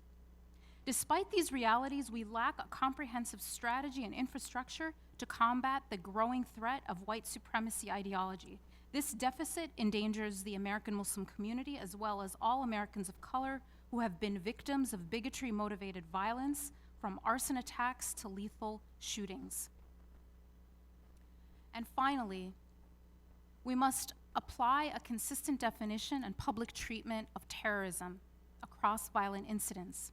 While defining terrorism is tricky and riddled with complexity, a consistent application of an objective standard is badly needed to re-educate the public, which only hears the term applied to Muslims, despite the facts. Treat Muslim terrorists like Christian terrorists, as deviating from their faith rather than adhering to it extremely. Muslim terrorists are not extreme, they are simply deviant. Apply equal publicity to terrorist attacks, regardless of ideology. though Muslim terrorism is a fraction of all terrorism in America, it receives the vast majority of public attention, reinforcing stereotypes and bigotry. Thank you.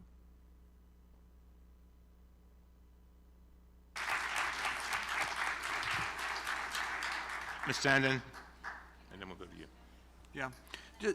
Thank you very much, Dahlia. That was much needed and much appreciated. I just want to add a data point that may be uncomfortable for some, but is a reality, and that is that there is a deep partisan divide on this issue. A poll that we did last year found, we asked specifically the question, this is actually early this year, if a Muslim American were to attain an important position of influence in government, are you confident the person would be able to do the job, or do you feel their religion would influence their decision-making? 52%, a majority of Hillary Clinton supporters, said the Muslim could do the job. Others were unsure. There was some lack of focus there on the issue. But 75% of those who said they support Donald Trump said the Muslim could not do their job. And throughout the poll, this partisan divide comes through very, very clearly. A majority of Democrats, yes, on the Republican side, the other way. It's an issue that we need to address, and I thank you for giving the data points you did. But when Donald Trump says that a Muslim judge couldn't do the job, he's speaking for a base of support in his own party that we have to be wary of, we have to be concerned about, and we have to address. Thank you very much for making that point. I'd like to add that when you look at anti-Muslim sentiment and when it has spiked over the past several years, I actually looked at it from right before 2001, the attacks of 9/11, to 2013. And what I found is that it spiked 3 times. Once in the run-up to the Iraq War, and then among Republicans in the 2008 and 2012 election cycle. When it did not spike was at 9/11, with the actual attacks of 9/11 and in the Boston bombing. So terrorist attacks don't correlate with a spike in Islamophobia, but election cycles and terrible and disastrous wars do. So this is a tool of public manipulation.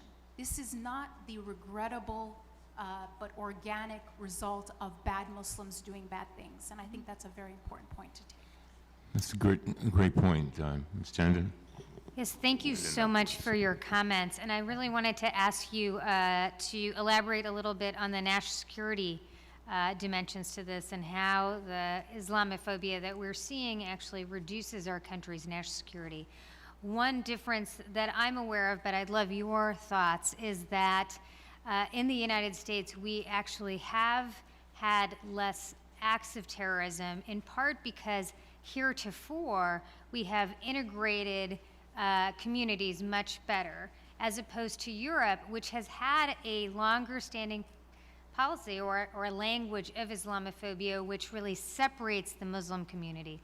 It is precisely the integration that America has really used for, and previously was bipartisan, unfortunately is no longer, that contributed to a system in which the Muslim American community was working with law enforcement, or just wasn't creating the same level of anger that sometimes fuels these things. So I would love to just get your thoughts on how this rising rhetoric of honestly hate is making us less safe.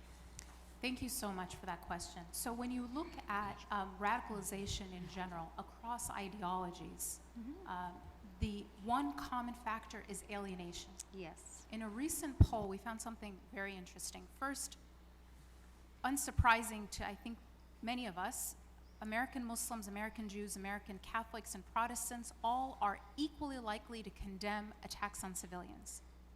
Now, we looked at what factors made people less likely, within a community. So we looked at the Muslim community. Religiosity did not make people less likely to condemn terrorism. In fact, mosque attendance correlated with more civic engagement, more investment in the process and in the system that a group like ISIS wants to destroy. The one thing, the one factor that made a Muslim less likely to condemn terrorism was if they had a lower identification with America. So a higher religious identity had no effect. But if they didn't identify strongly with their country of the United States, they were more likely to say it's sometimes justified to target civilians. And what that says to me is that alienating Muslims from their American identity opens up the psychological space for a group like ISIS to come in and make a case to them. What we know from all the cases we're familiar with is that people are getting radicalized in their basement and in their bedroom in front of a computer, not in a mosque. The first thing a group like ISIS will do is to alienate them from their country, from their community, and even from their family. The more this rhetoric is allowed to be normalized, the more a group like ISIS has a chance to get in there with alienated young people and make a case to them. Dr. West. Yes, thank you for your testimony. I think all of us ought to be committed to the notion that a Muslim life has exactly the same value as a Christian life, a Buddhist life, a Hindu life, a Jewish life, an agnostic or atheist life. That's at the normative level, though. My question is, what is the role of corporate media as it relates to U.S. foreign policy in this sense? We rarely hear reported how many people, innocent civilians, are killed when there's a U.S. invasion or occupation.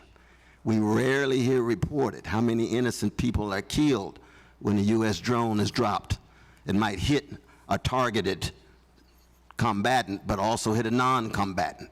And it's that spiritual and moral dimension that I think all of us ought to be concerned about.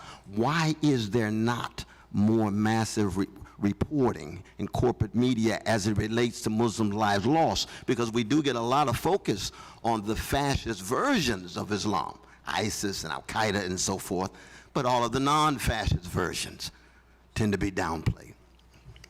Thank you so much for that question, Dr. West. First, a couple of reality points. One is that Muslims are the primary targets of terrorism. More than 95% of the victims of ISIS are other Muslims, and I think that most people don't realize that. Second, when you look at corporate media, one study found that 80% of US news media covering Islam and Muslims is negative. Now that might not mean anything. 80% sounds like a big number, but you actually can compare it to US news media coverage of North Korea, and it's 72% negative. So you have North Korea, a designated terrorist state that has actually threatened our country, and you have a community of 1.6 billion people who are more negatively portrayed than this country. One study of the New York Times, the most elite and so-called liberal paper, found that Islam was portrayed more negatively in the New York Times than was cancer and cocaine. So when you take this all into account, and we wonder why there's Islamophobia, my only question is why there isn't more of it. And the first victims of the American people, our first casualty to this media bias is our freedom, because we are being manipulated as citizens, and our critical thinking is being dumbed down and prevented by this level, this code red, toxic media coverage and bias against an entire community.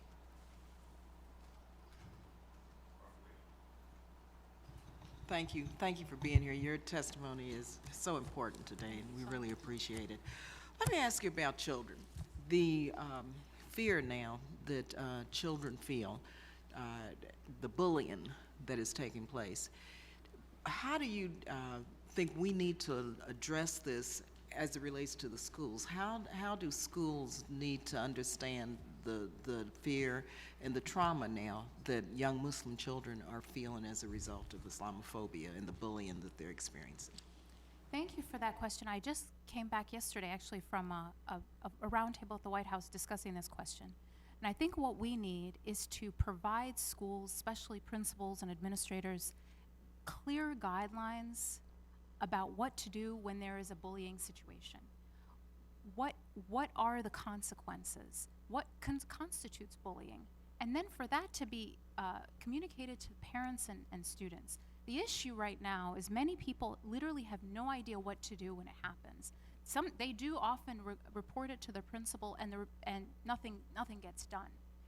There just needs to be a much more robust system that is implemented, and then people held accountable to following it.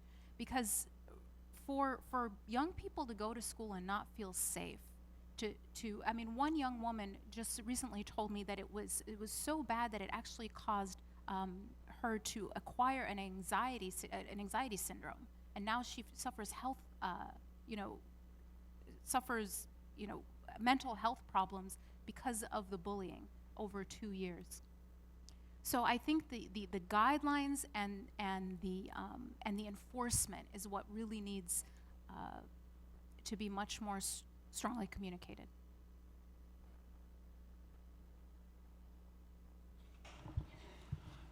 Hello again.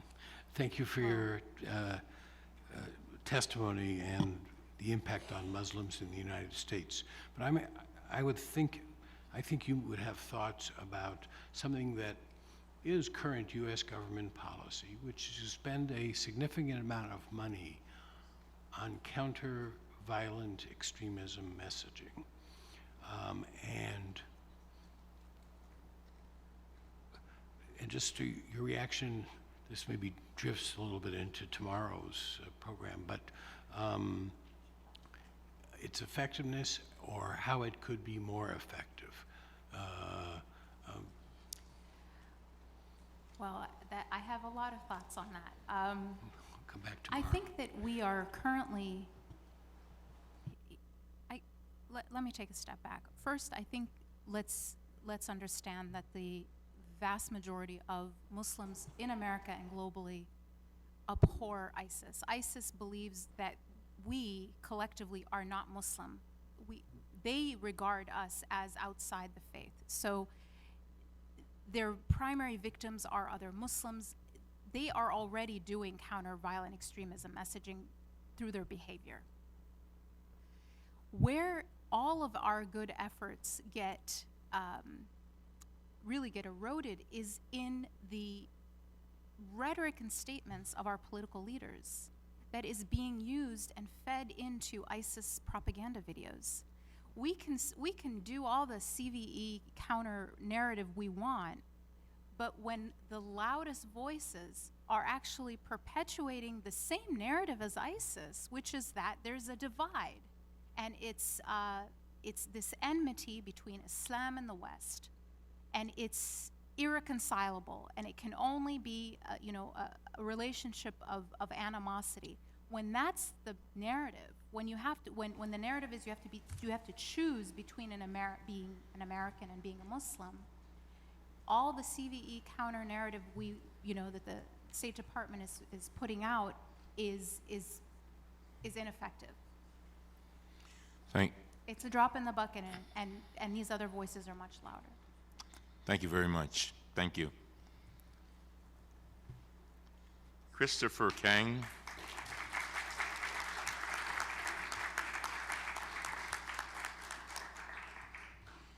Christopher Kang is the National Director of the National Council of Asian Pacific Americans. Mr. Kang leads the coalition in developing policy and communication strategy and advancing a joint agenda to address the needs of the Asian American, Native, Hawaiian, and Pacific Islander communities.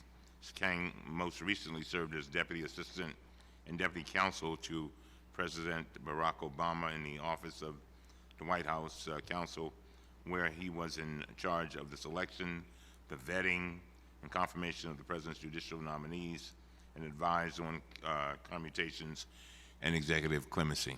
Thank you. Thank you very much, Chairman Cummings, and to the committee for this opportunity to speak to you today. I am the National Director of the National Council of Asian Pacific Americans, which is a nonprofit coalition of 35 national Asian American, Native Hawaiian, and Pacific Islander organizations, and a project of the Tide Center. Our recommendations today have one overarching principle, and that is one of inclusion. As we strive for justice and equality, we demand respect for all Americans. We believe in a government that values diversity, that recognizes that our differences are a source of strength, not a wedge for division. Last December, we declared that standing against anti-Muslim hate, xenophobia, and bigotry would be one of our top priorities. And in that regard, it's an honor to follow Ms. Mogahed and her testimony, which I strongly support and agree with. I agree that we must do more than oppose hateful rhetoric, but also oppose the actions that these words lead to, by providing resources for students who are being bullied, as well as their parents, teachers, and administrators, by addressing hate crimes, and, as Dr. Zogby has already noted, by ensuring that no one is profiled because of their race, national origin, or religion. Asian Americans and Pacific Islanders are the fastest growing racial group in the country, at 21.8 million Americans. We demand to be seen, to be heard, and to have a seat at the table. With respect to being seen, the census is a core civil rights issue for our community.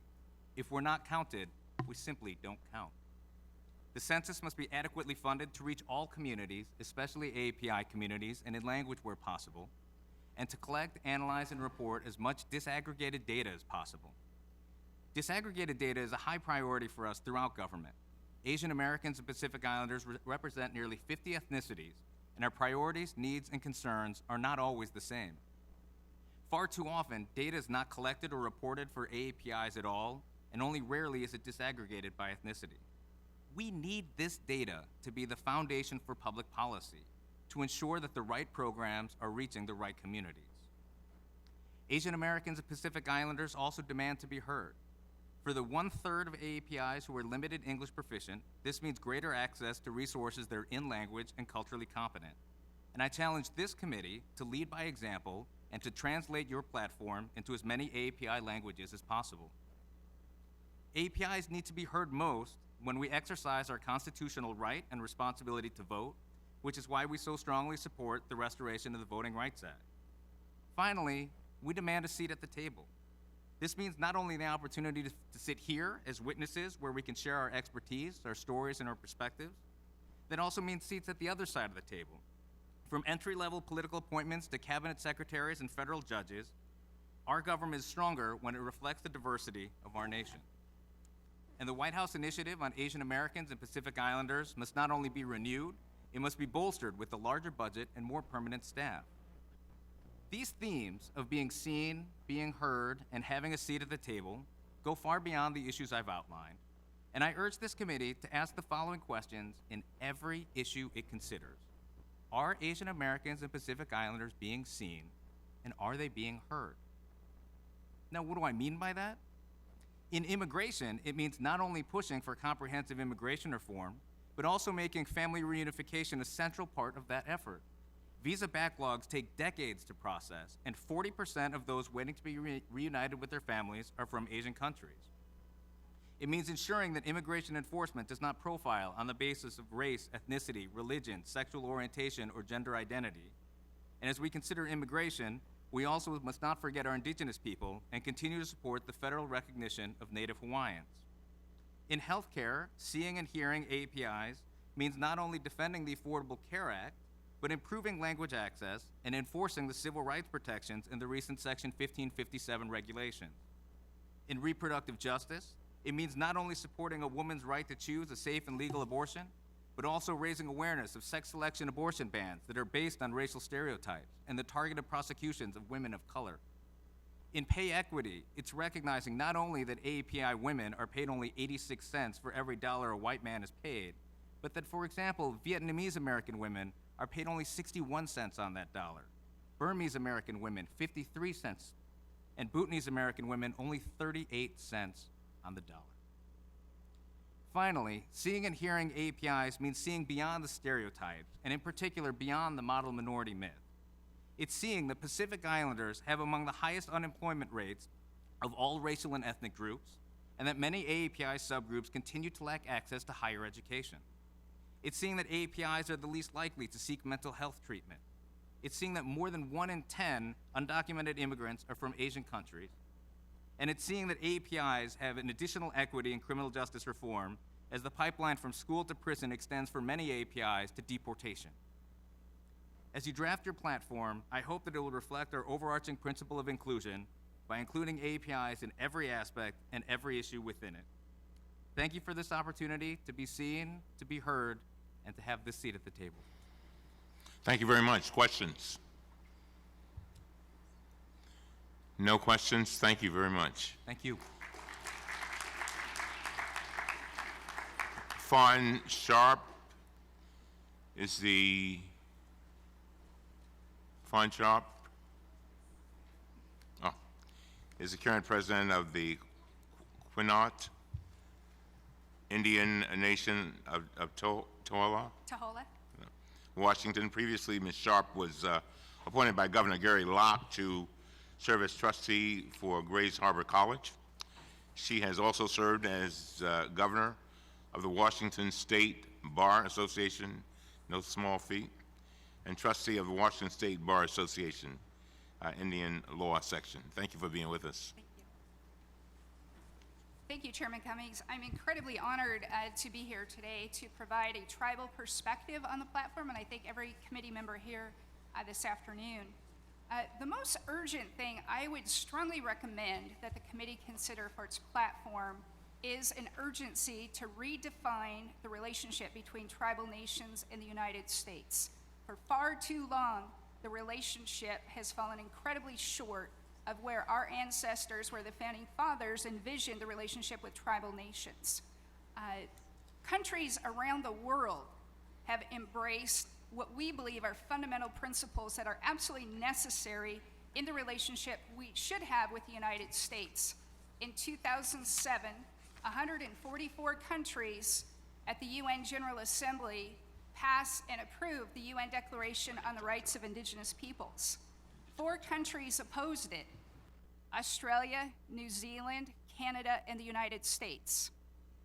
The 3 countries that opposed it with the United States reversed the decision and now support it. In 2010, President Obama announced the U.S. would embrace the declaration. And from our perspective, we need to not only embrace the declaration, but 3 critical issues inside the declaration I think we need to do in the coming years. The first is a recognition that we have political equality. That means in a government-to-government relationship, we are equal political partners. And during the tenure of my presidency, I have witnessed firsthand unilateral action taken affecting our lands, territories, and resources. President Bill Clinton, along with President Obama, both endorsed a consultation policy. Bill Clinton adopted an executive order. President Obama passed a memorandum recognizing a consultation policy. But from our perspective, consultation is simply talk.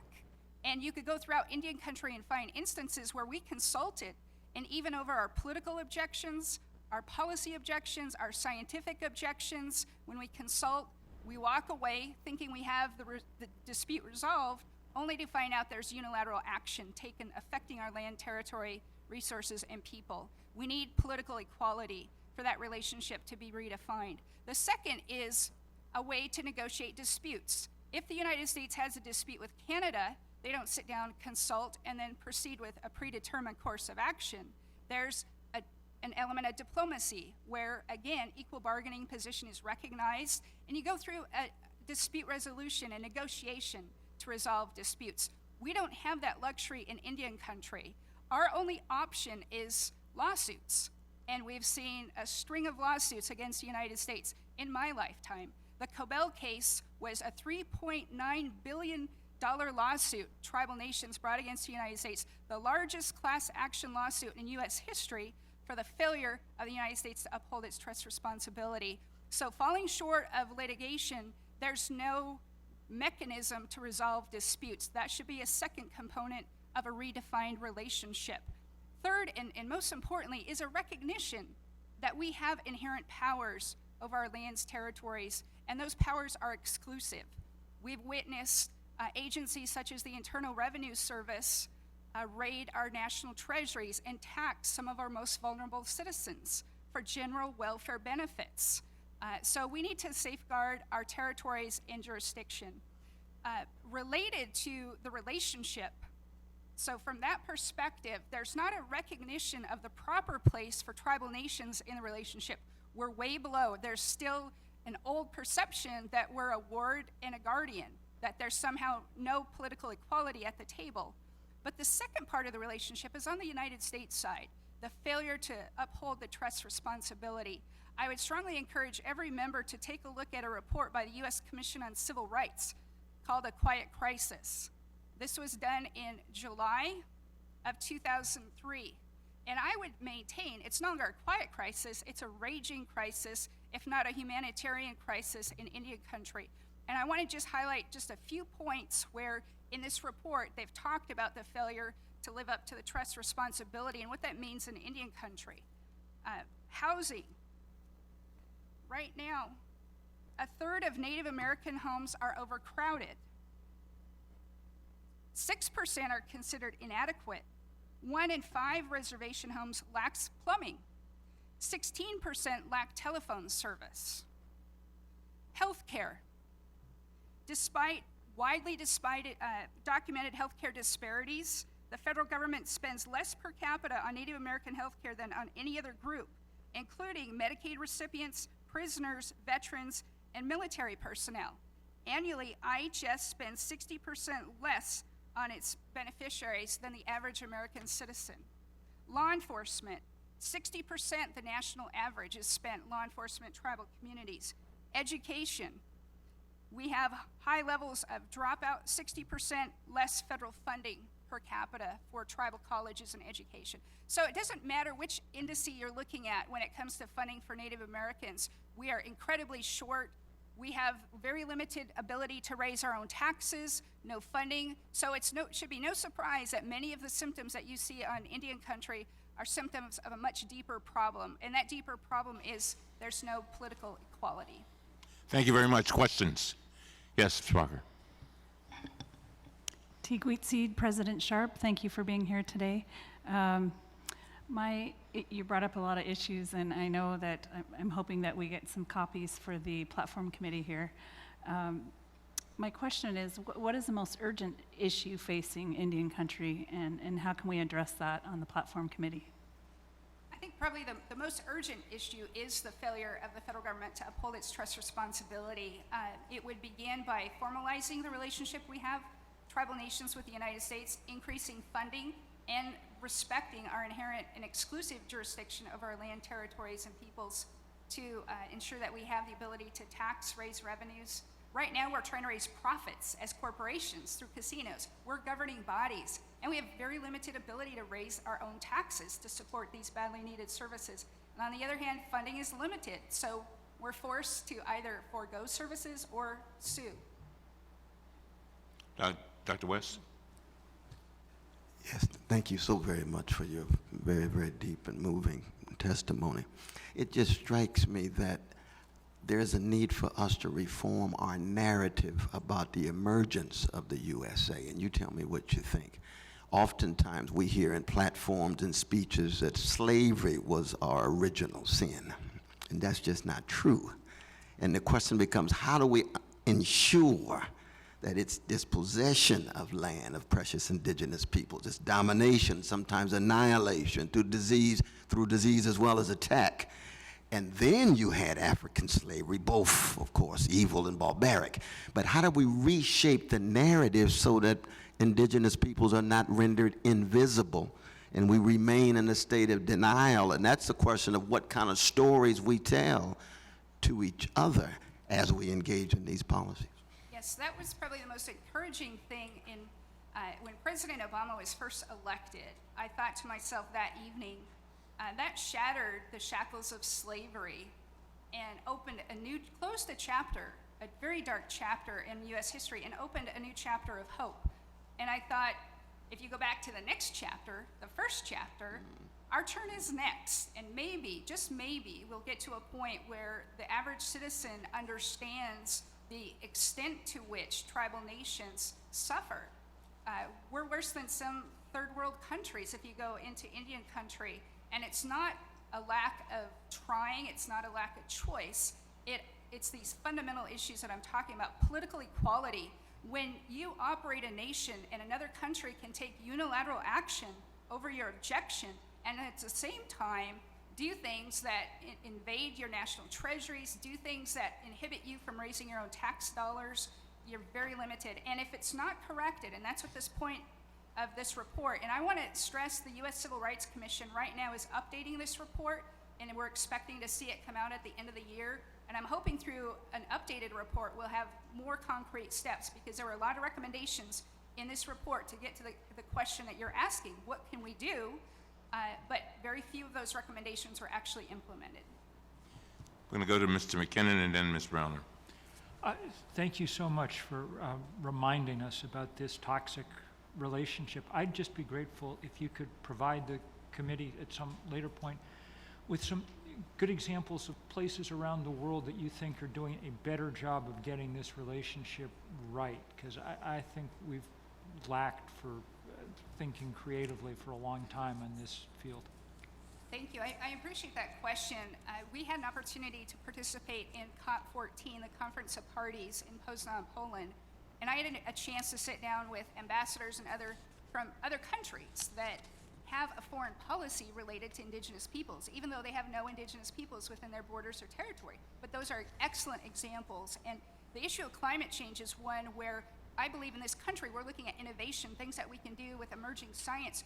But I would stress there's a lot of traditional indigenous knowledge that's key to solving the largest global crisis facing our generation. And the United States can be a leader in the world if they not only look at new and emerging technologies, but look at the past, because our science and indigenous knowledge is not only valuable, it's proven through the generations and centuries of time.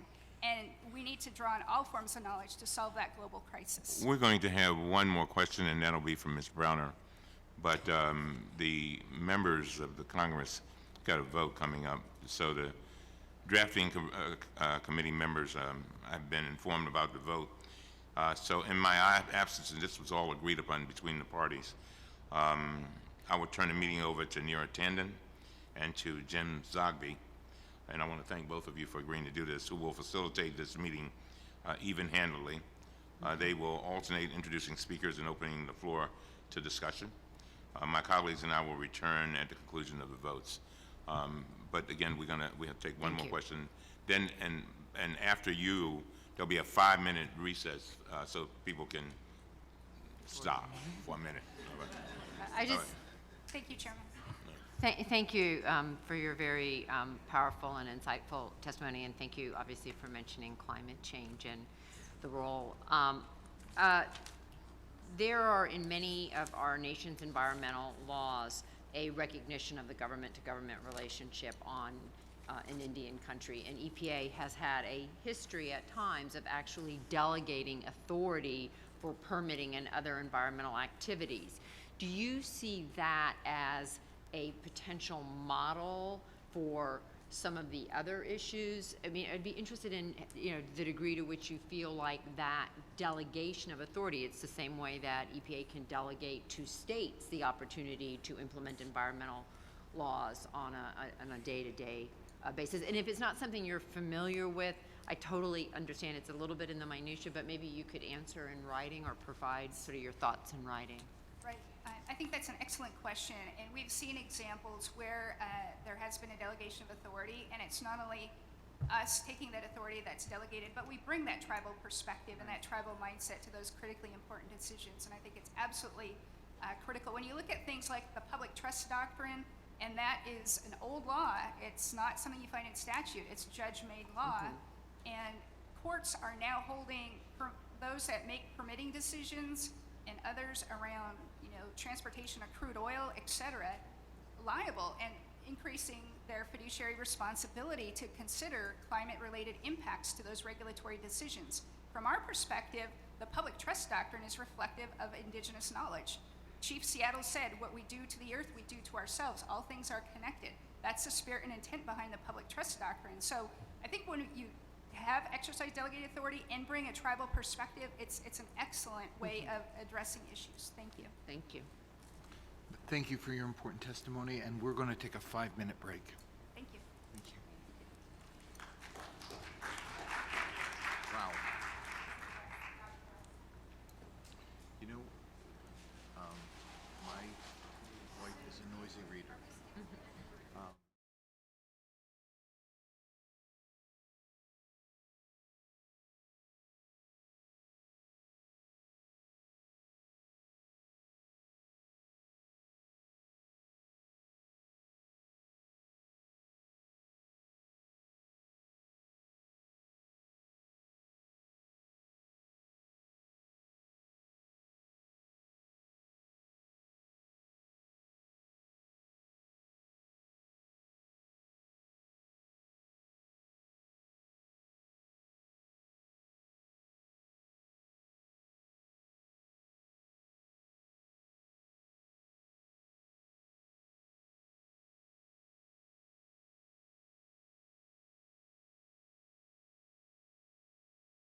If we could ask committee members to please take your seats. Paul Booth?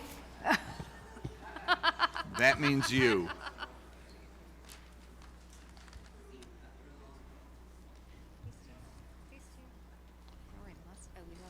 Are there other?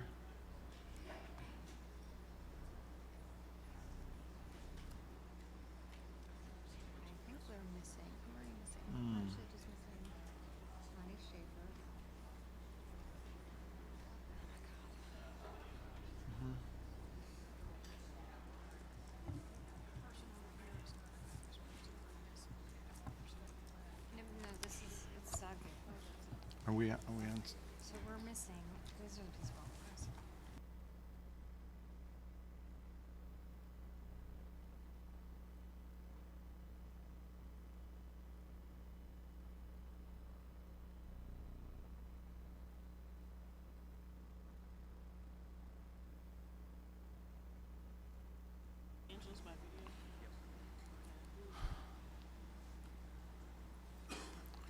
Our next speaker will be coming to us via Skype, so I want to check that we are ready, that our technology is ready to accommodate. Yeah, there she is. Yes, Okay. there she is. Angela Glover Blackwell from Policy Link, she's CEO and president, is a leading voice in the movement to use public policy to improve access and opportunities for low-income people, communities of color, particularly in areas of health, housing, transportation, education, and infrastructure. Without further ado, let me turn the attention to you and to your testimony.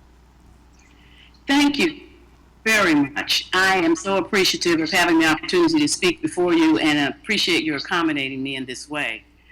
This notion of thinking about how we create greater opportunity and level the playing field has to begin with a conversation about the nation's shifting demographics. We all know what's happening. We know that by 2044, the majority of people in this country will be of color, but it is much more urgent than 2044, because what we know is that we have an aging population that is white.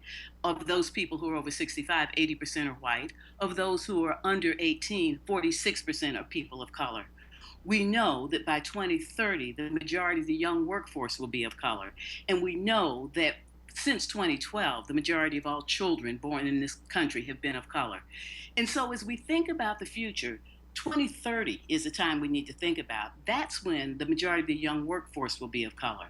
If we don't get everything that has to do with preparation and inclusion and participation right for people of color, the story for the nation is not a happy one. I like to think not just about people who live below the poverty level is deserving and needing our attention. I look at people who live 200% below the poverty level. That's 105 million people, nearly a third of the population. 53% of people who are African American live in that group. 53% of people who are Latino live in that group. And as we think about how it is that we're going to create a society in which all can participate, prosper, and reach their full potential, we certainly need to have a safety net that allows this nation to live up to the qualities that it thinks it holds dear. People should not be suffering. People should have food. They should have housing. They should have adequate income. The safety net must be strong. But we also have to think about pathways to the middle class. We need an agenda that actually understands that people who are Native American and Asian and African American and Latino are anxious to be entrepreneurs. They start businesses at 3 times the rate of people who are white. We need to be thinking about that. We need to understand that if we get the equity agenda right, we get it right for the nation. Here's what we have to be thinking about. We need to grow good jobs, and we need to make sure that those jobs are accessible to the people who need them. We need to build capacities. Of course, that means we have to start school ready to learn and have a strong K through 12 program, but we know we have to be talking at least through community college. By the end of 2019, 47% of all jobs in this country will require at least an associate's degree. Only 28% of Latinos, 28% of African Americans have it, only 14% of foreign-born Latinos. We've got to focus on building those capacities. But here's what we have to do that we haven't done nearly enough of. We have to remove barriers. We have to remove barriers and we have to expand opportunity. We know that we have not done right by so many people who have been incarcerated unfairly, unjustly for too long. We have to remove the barriers that they face when they come back, but we also have to expand opportunity. We live in a nation in which where you live is a proxy for opportunity. We need to invest in places, understand that we are a metropolitan nation, that it's our cities that are the core of our regions. We have to make sure that those places provide the support system that people need to thrive, and that we're investing in transportation so people can access jobs wherever they might be, that we're building communities that are healthy and allow people to thrive and they are safe, that we are thinking about with every dollar that we're spending, how do we create the jobs that allow people to be able to live in their communities, contribute to their communities, and that their communities can become part of the regional economy. It is regions that participate in the global economy, and everybody who lives in the region is needed for those regions to be competitive. And so when I think about the future, I think that the future could be very bright, but the asset that we have to acknowledge, that we have to invest in, is the people who are going to be the future. And it requires that we invest this inequality that has become absolutely toxic, hollowing out the middle class, baking in poverty, stalling mobility. We need strategies that get this economy working again. It means the people who are going to be the future have to be working too. Thank you. Thank you very much. Are there any questions from the... Yes, Nira. Hi, Angela. Thank you so much for your comments. My question is really twofold, but very quick. One, how do we change the understanding in the country writ large that addressing some of these disparities is really in the economic benefit of the entire country? Something I know you've worked a lot on. And then the second question I have is, I really appreciate your comments about place-based solutions. And is there a model, is there a community you think the committee should really look at as a model for addressing the needs of all communities, investing in all communities, and ensuring that there's really economic opportunity for people of color in those communities? Thank you for your questions, Nira. PolicyLink has looked across the nation, and we have developed something that we call the National Equity Atlas. And it lays out data about the shifting demographics, as I've just described, looking at 50 states, 100 regions, 100 cities, and the entire United States, looking at the shifting demographics, looking at the economic indicators of well-being, but also looking at what the benefits would be if we got equity right.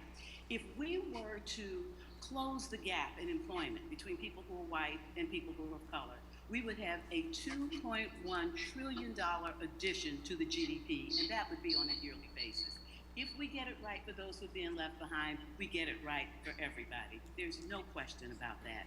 And regarding this notion of place, the current administration has really taken some bold and effective steps in this regard, trying to expand the work of the Harlem Children's Zone into the Promised Neighborhoods, and the Promised Neighborhoods are beginning to show results, concentrating on those places, providing resources, pulling together collaboratives.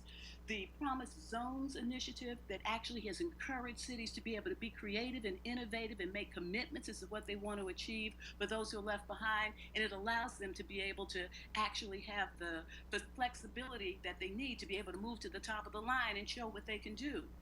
The Secretary Fox has been extraordinary in the way he has articulated transportation as an opportunity agenda. And there are some examples of communities having the leeway to do local hire, so that our infrastructure investments, we ask several things. Where do we need to put infrastructure to be equitable? Where do we need to place our focus on jobs to be equitable? And how do we make sure that infrastructure investments help the entire region to be equitable? So I think there are many examples that we can pull from. Thank you. Anyone else? Thank you very much.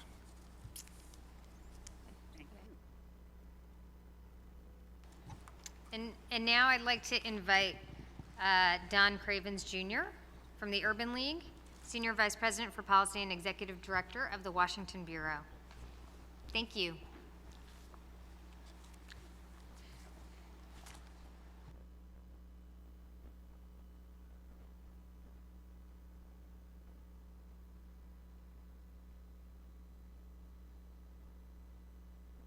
Today, my name is Don Cravens Jr., and I serve as the Senior Vice President for Policy for the National Urban League and also as the Executive Director of the National Urban League's Washington Bureau.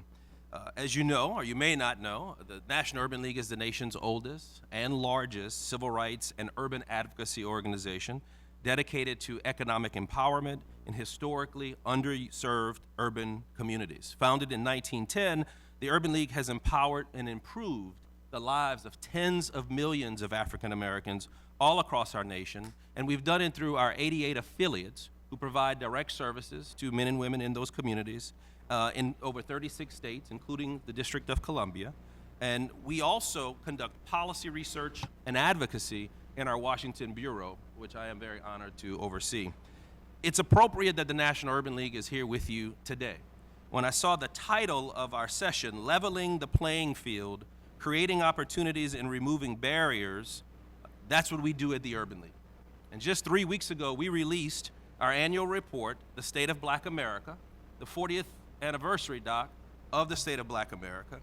And what the State of Black America has done for 40 years, since it was begun by Mr. Vernon Jordan, our president and CEO at the time, it continues to highlight the inequalities that exist in the urban areas.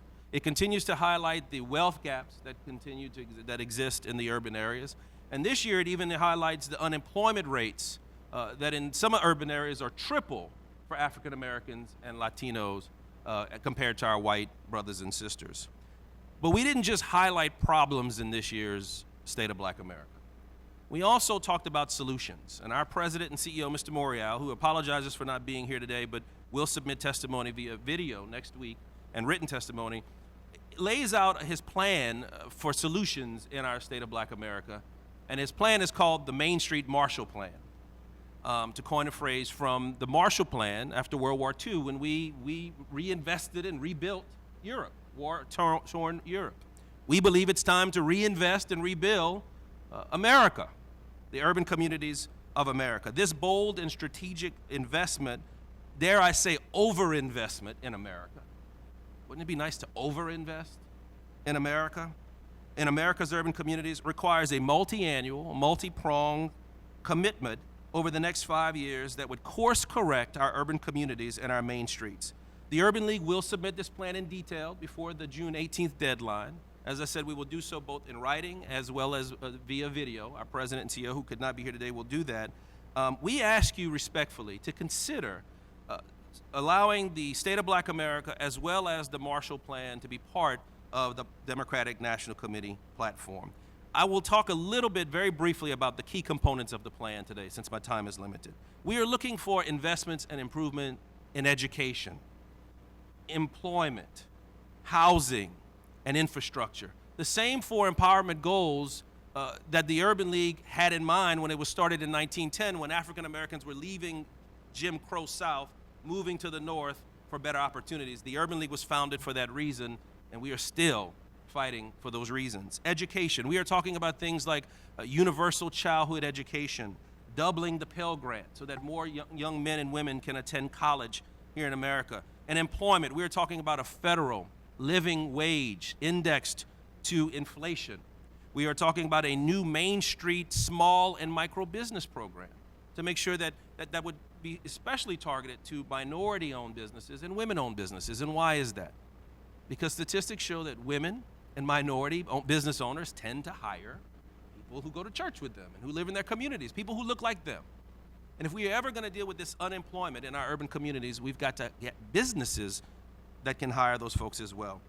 Housing, we want to see a revised home ownership tax credit program, expansion of financial literacy, and a home buyer education and counseling program, and expansion of the Section 8 program to make sure that more eligible families who qualify for Section 8 are able to achieve the American dream of having a home. And then finally, we have got to invest, and again, dare I say overinvest in the infrastructure of our urban communities, whether that be transportation, whether that be buildings or whether that be broadband, so that our young men and our young women have the same access to the World Wide Web and to the technology that is out there. We have to invest in the infrastructure. In conclusion, President Obama and many of the members of Congress who have left today, they were very successful, and I worked in the Senate at the time, very successful in righting the American ship after 2009, taking us from the brink of depression, while we were in a great recession, and righting the ship.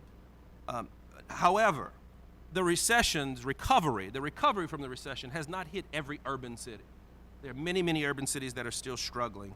The economy and the infrastructure of these communities have been shattered, not by bombs or by tanks, like in Europe, but by indecisiveness, neglect, malfeasance, corporate malfeasance, government indifference. We cannot continue to rely on the policies that have proven ineffective in communities with high unemployment and low income. You see, we are not asking for a new deal at the Urban League. We are demanding a better deal for the urban communities of America. We must focus our resources and our efforts on the neighborhoods where they are most needed. And so, Acting Chair, I just ask that, again, we will submit our written testimony next week and a video testimony. We will ask that our State of Black America and our Marshall Plan be included, part of that, and ask that you respectfully review that. And I'll just say this in closing. Several years ago, in 2013, many of the historical civil rights organizations, as well as some others, put forth the 21st century agenda for jobs and freedom. And I didn't have enough copies to send out, to pass out today. But we will also include that as well. That was a collaboration with the National Urban League, NAN, the NAACP, the Coalition on Black Civic Participation, as well as many of our other African American leaders. It even delves further into some of the other issues, the social justice issues, and some of the other issues we think that we should be looking as we develop our platform for the party. With that, ma'am, I will yield for questions. Thank you so much. Questions? Paul? Thank you for your testimony and for your emphasis on investment, Mr. Cravens. Would you want the platform to draw attention and to point a finger at the disinvestment, the political and economic decisions that have eroded in, the well-being of our big cities? I mean, it's one thing to call for adding investment where it's lacking, and that you've identified the 4 key areas in which that needs to be done. But you want the platform to go because you use the words that we headlined this session of removing barriers and expanding opportunities.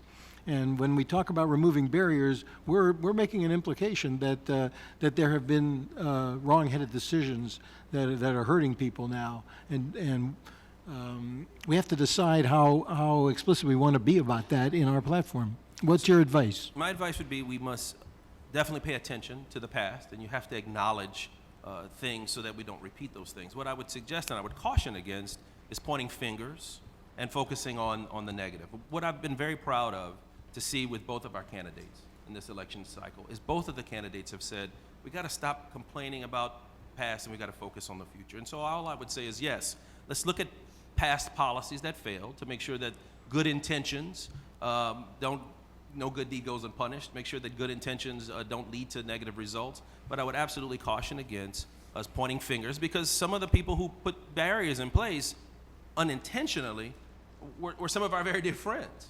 I mean, some of the policies that exist in the inner cities were done by friends, and the intention was not to harm people. The intention was maybe this will help. We've learned from that. And so my advice would be, let's move forward. Let's have a robust agenda on how we can rebuild, how we can invest, and how we can work together to better things in those communities.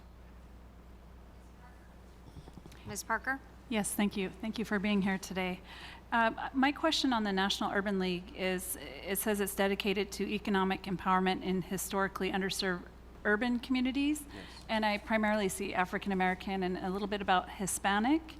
Do you also work with the urban Native community and Asian American communities? Yes, in many of those communities. So all of our affiliates are their own separate 501c3 organizations, each run by their own man or woman who is a president and CEO.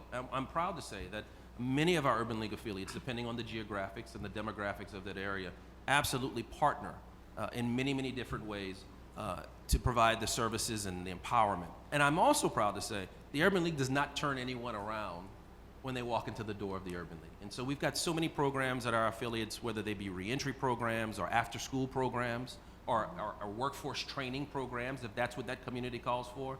The Urban League doesn't say, no, you're a little too dark for the Urban League. You can't participate in this program. We are open to all of those urban communities. We've just, as I've said, our history was formed. We were formed because African Americans were leaving the Deep South to escape the vestiges of slavery. And when they got to the north and to urban areas, they found they were still having trouble with education and housing and employment. And so the Urban League was really a collaboration of different leagues that got together and said, let's see if we can help people find a better life. But today, the modern day Urban League, we try to help where we can be helpful to anyone, regardless of their race or their ethnicity. Great. Yes, thank Dr. you. West? Yes, I want to thank you so very much for being here. It's part of a very rich tradition. And I think it's impossible for us to reflect on a progressive urban policy without coming to terms with the most comprehensive report on the state of Black America. And it's true, it's primarily on the black side of the chocolate slice that the Urban League is highlighted. But we've always embraced others, because I'm very much a part of the same tradition. But it seems to me, and you tell me what you think, that what I like about this Main Street Marshall Plan is that it puts a priority on Black poor and working people. See, oftentimes the success of Black upper class and upper middle class overshadows the plight of our precious Black poor and working poor.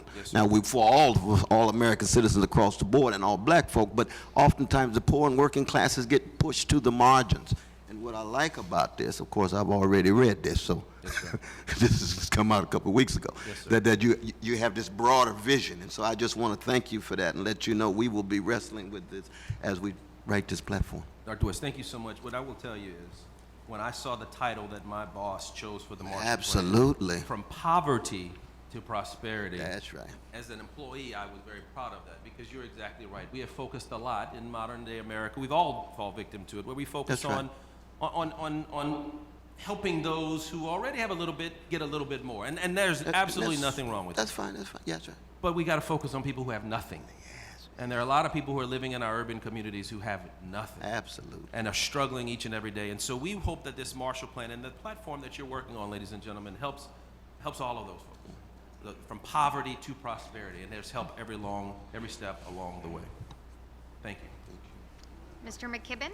Just one particular thing, as you're submitting more testimony, I'd be grateful for particular suggestions around public transportation. I think it's an area that we've lost hold of in a lot of ways in recent years, policy-wise, and one that I'd be grateful for some pointed and explicit suggestions about.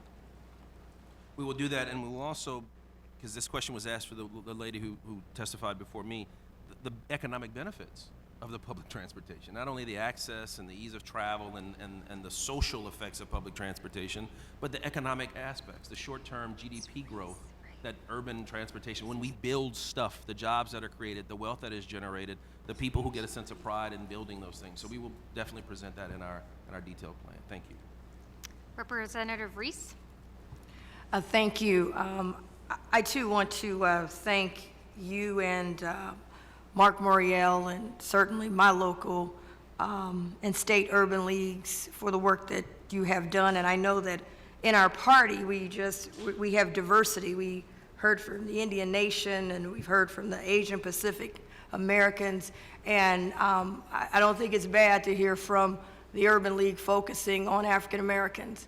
I know in Ohio, over 100,000 additional African Americans voted in Ohio to help us get to the White House. And so the question becomes, with this group who has been a loyal base to our party, in our platform, I looked at as at a salesmanship of why you should vote for us, because you're included. So I guess my question to you, we've had a number of training programs that we partner with the Urban League and the micro business piece, but I want you to focus on the business piece, because I know we're going to do a lot on poverty. A lot of people go through poverty, but coming from a African-American owned business myself, of my parents of over 40 years, where there's been little help, I think that's a component because a lot of millennials want to be entrepreneurs or are entrepreneurial, and sometimes we don't have them included in the process. So can you maybe talk about the micro loan program or the need or some policy that we should have in there for minority businesses and not leaving African American businesses behind? We lost so many during the recession that never recovered. So do you have anything in there that maybe you think in our platform that we could speak to these minority businesses who are not on Wall Street but on Main Street and are located down the street in our neighborhoods? Representative Reese, I could talk about this all day. It's my passion, small business.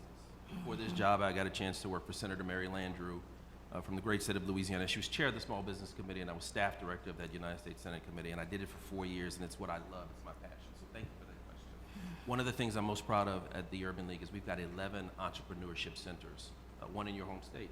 And what the center does, and it's part of the Small Business Administration's network, where they've got entrepreneurship centers, small business development centers. The Minority Business Development Agency has their own centers as well. But what we have been able to do at the Urban League is to make sure that our 11 centers abide by stringent requirements, and that I am seeing firsthand here in Washington, at the Greater Washington Urban League, we've got a dynamic entrepreneurship center that not only trains the startup, but also helps some of those people that Dr. West was talking about the businesses that already have some capacity. How do I get contracting here in the hub of contracting of America and the world? And so we work with startups, micro businesses, all businesses. We don't care what color you are, but we focus in the inner city, so most of them are African American, and we help them through that whole step of the way. So it's a one-stop shop. It's the financing, it's the contracting, it's the counseling. I believe more investment in those types of programs would have an immediate effect. Now, when you ask people in government to invest in counseling programs, many of my friends on the other side of the aisle say that's a waste of money. And I would dare say, Representative Reese, that is in fact just not true. And if you look at the money that when you invest in those small businesses and you invest in those development centers, there's a high rate of return on those dollars because those programs are successful. You're a small business owner. How invaluable is counseling? How invaluable is having a peer to discuss, someone, an expert to ask and call on for advice when you need that help, who can introduce you to that banker, who can provide the access to capital that you really, really need. So one of the things that this party could do is reaffirm our commitment to the Small Business Administration, which President Obama has done. I love this stuff, and I promise, Madam Chair, I'm not going to overdo it. Yeah. The past administration, before President Obama, cut the Small Business Administration more than any other agency in the federal government. So for the past 8 years, we've been rebuilding the Small Business Administration.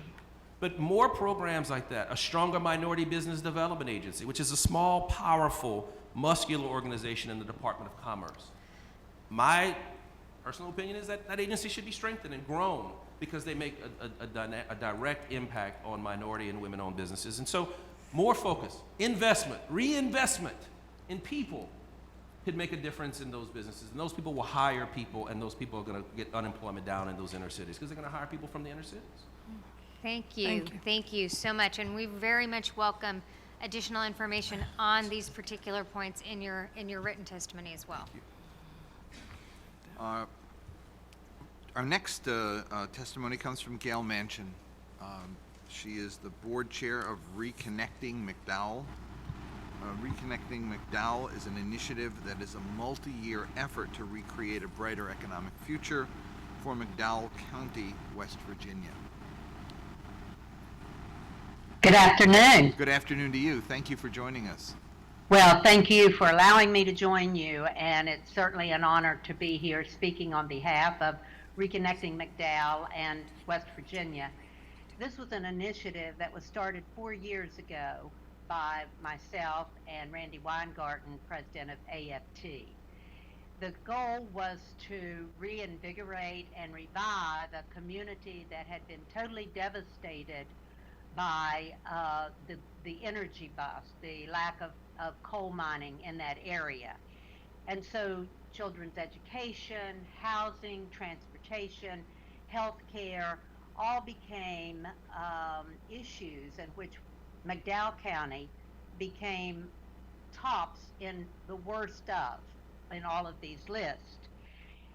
And not only first on top of the list in West Virginia, but across the nation. So Reconnecting McDowell was an initiative that created a partnership to start turning this picture around. And what we knew, I'm also a former president of our state school board and president of the national state school boards, and which means I'm old, so I've been around for a while. But what we knew is one entity could not solve the problem. The state school board had taken over McDowell County over 10 years ago because of the low success across the county in its schools. And 10 years later, achievement had not improved at all. And so, as a state, what had we done? The county had tried, then the state tried, and they did not succeed either. What we found out was when children are hungry, when they're neglected, when they don't have a home, that all of these services that we have to look at children holistically. And when you think about Appalachia, West Virginia is the only state that totally in the Appalachia complex. We're talking about areas that are very isolated. We say rural, they're rural by geography, they're rural by isolation, people living far out into the what we call hollards. And so how do we address those issues and ensure that children get the same opportunities and quality of education that every child in our state and in our country deserves? And so when this initiative started, this partnership, that was our goal, to improve the achievement of children in West Virginia, but in doing that, also improve the economic development and economic recovery of that area. Because in order to sustain and grow, it has to be the multitude of those. And so we have a partnership of over 125 partners from all walks, from national level, state level, local level, business community, labor community, faith community, nonprofits, corporations, private citizens, because it takes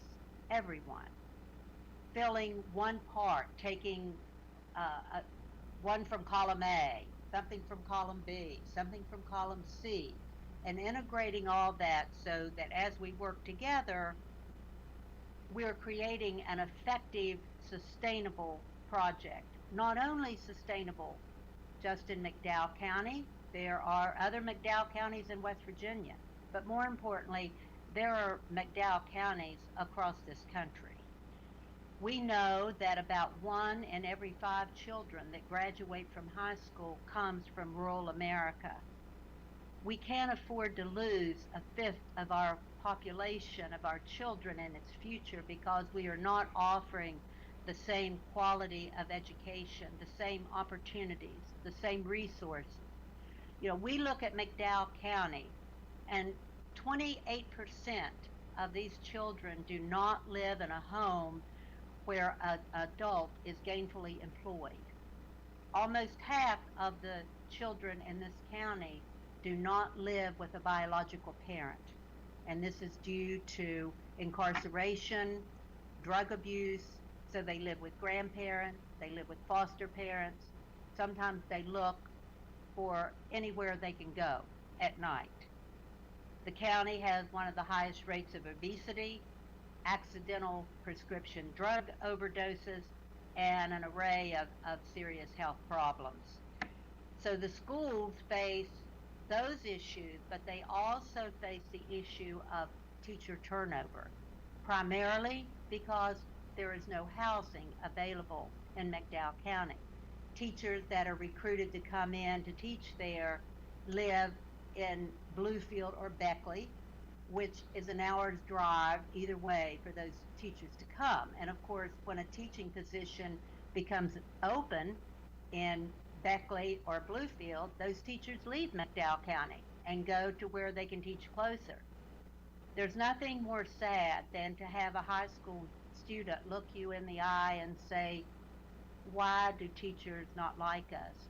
What are we doing wrong? Why do people not want to come and teach in our schools? And that's heartbreaking.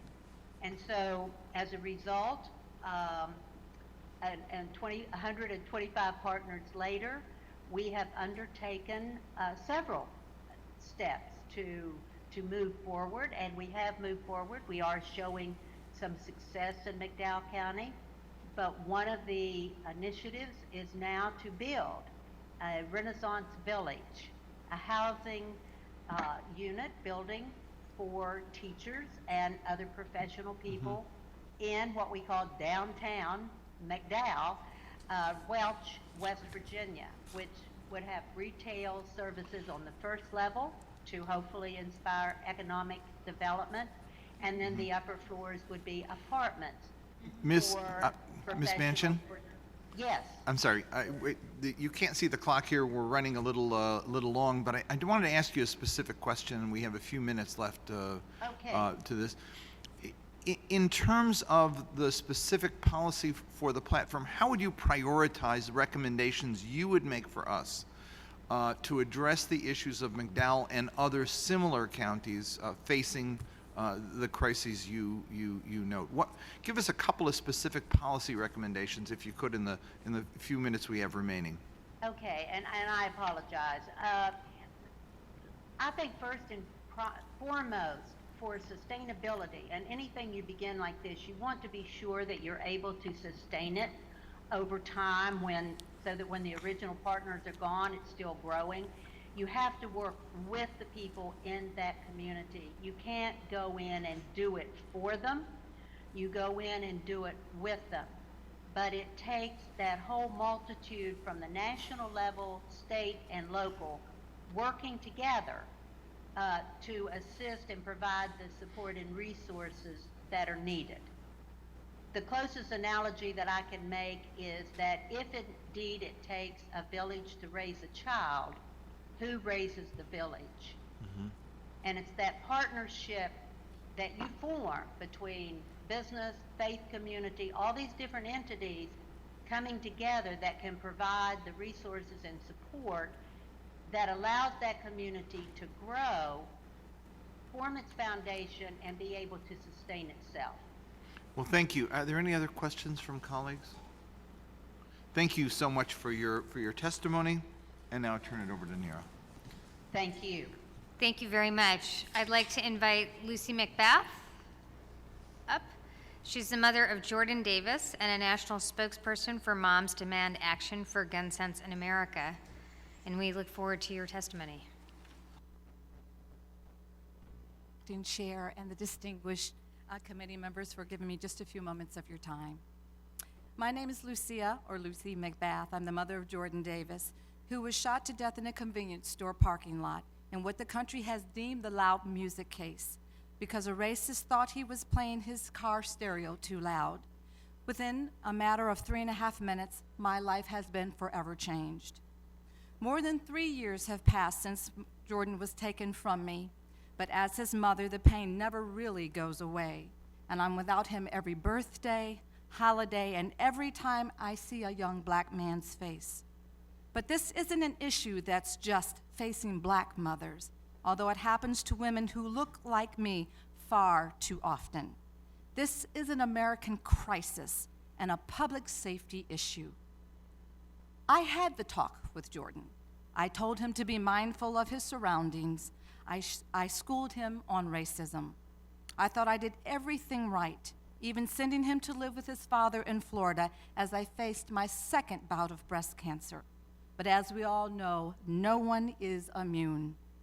It doesn't matter if you're in school, in the movies, walking home from the corner store, or even in the house of God. However, unlike other epidemics, this is one where a solution is well within our grasp. I believe we all have a responsibility to prevent as many of these fatalities as possible, and a common sense place to start that we should all be able to agree on is keeping guns out of the hands of dangerous individuals and the mentally ill who shouldn't obviously have them in the first place.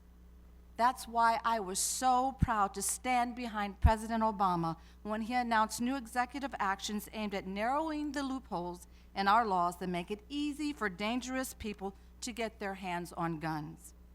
These measures were important but we need congressional action to permanently and comprehensively close the loopholes in our laws. To do that, we need all of our political leaders to lead. And let me be blunt, it needs to be our first priority as a party, because everything else we Democrats care about, like health care and Social Security and voting rights, are moot points if we cannot keep our children safe. Now, Donald Trump and the Republicans like to claim that Democrats are trying to repeal the Second Amendment. Let's be clear. No one is proposing that. I repeat, no one is proposing that. We know how to protect the rights of responsible gun owners while keeping guns out of the hands of domestic abusers, violent criminals, and people with severe mental illness. And the vast majority of Americans think that it's time for us to act. They support comprehensive background checks. Even 82% of gun owners in this country are in favor of background checks for all gun sales. Law enforcement officials across the country support them too. And when so many of our kids are living in fear and dying in the streets every day, we simply cannot ignore our moral responsibility to save lives. That's why I believe that we need to repeal PLACA, a law that continues to grant irresponsible gun manufacturers and dealers sweeping immunity from lawsuits, even as they're making money hand over fist. This is a protection that almost no other industry in America enjoys. It makes no sense that it's easier to sue the maker of a toy gun than a real one. We need to build on President Obama's executive actions and permanently close the loopholes that still allow dangerous people to buy firearms at gun shows and on the internet. And we need to close the Charleston loophole. Today, a convicted felon or someone with a dangerous mental illness can walk into a gun store, and if their background check is not completed within 3 days, they can still be sold a firearm. Because of this loophole, in the last 5 years, gun dealers have proceeded with more than 15,000 sales to prohibited people because their background check could not be completed within the 3-day period. That includes the gun that was sold to the madman that murdered 9 God-fearing parishioners at Mother Emanuel Church. I remember what it felt like when I heard that news. And watching the reactions of the family members in Charleston, so much of my own anguish came rushing back. And I know many Americans feel frustrated and powerless to do anything about it. We attend prayer vigils and offer kind words and thoughts, and that is not enough. But what I have discovered, and what all the mothers of the movement have proven, is that collectively we can use our voices. Voices may not be louder than gunshots, but they can be just as powerful. People just need to know the power that they hold. This is a problem that has ravaged an entire generation of kids. So what is it that we have to do? We have to begin to have a renewed sense of passion and engagement. For too long, we've let the NRA and gun lobby stand unanswered. Those days are over. We are all in this country together. That means we're supposed to be our brother and our sister's keeper. We have the chance to empower ourselves, and I'm living proof that anyone can make a difference. If Jordan was alive, he would be wrapping up his junior year in college, getting ready to vote in his very first presidential election. I do this work because it's what Jordan would expect me to do. I do this because the world needs to remember, and every child should know, that all lives do matter. Every child in America, whatever the color of their skin and whatever zip code they live in, deserves to have that chance. Thank you. Thank you.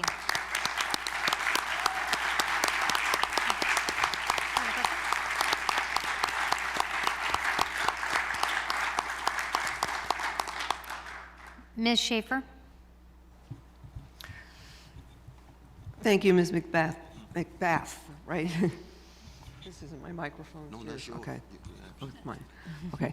I don't think any of us don't know someone who has, or know someone who knows someone who has been shot or murdered, with a gun.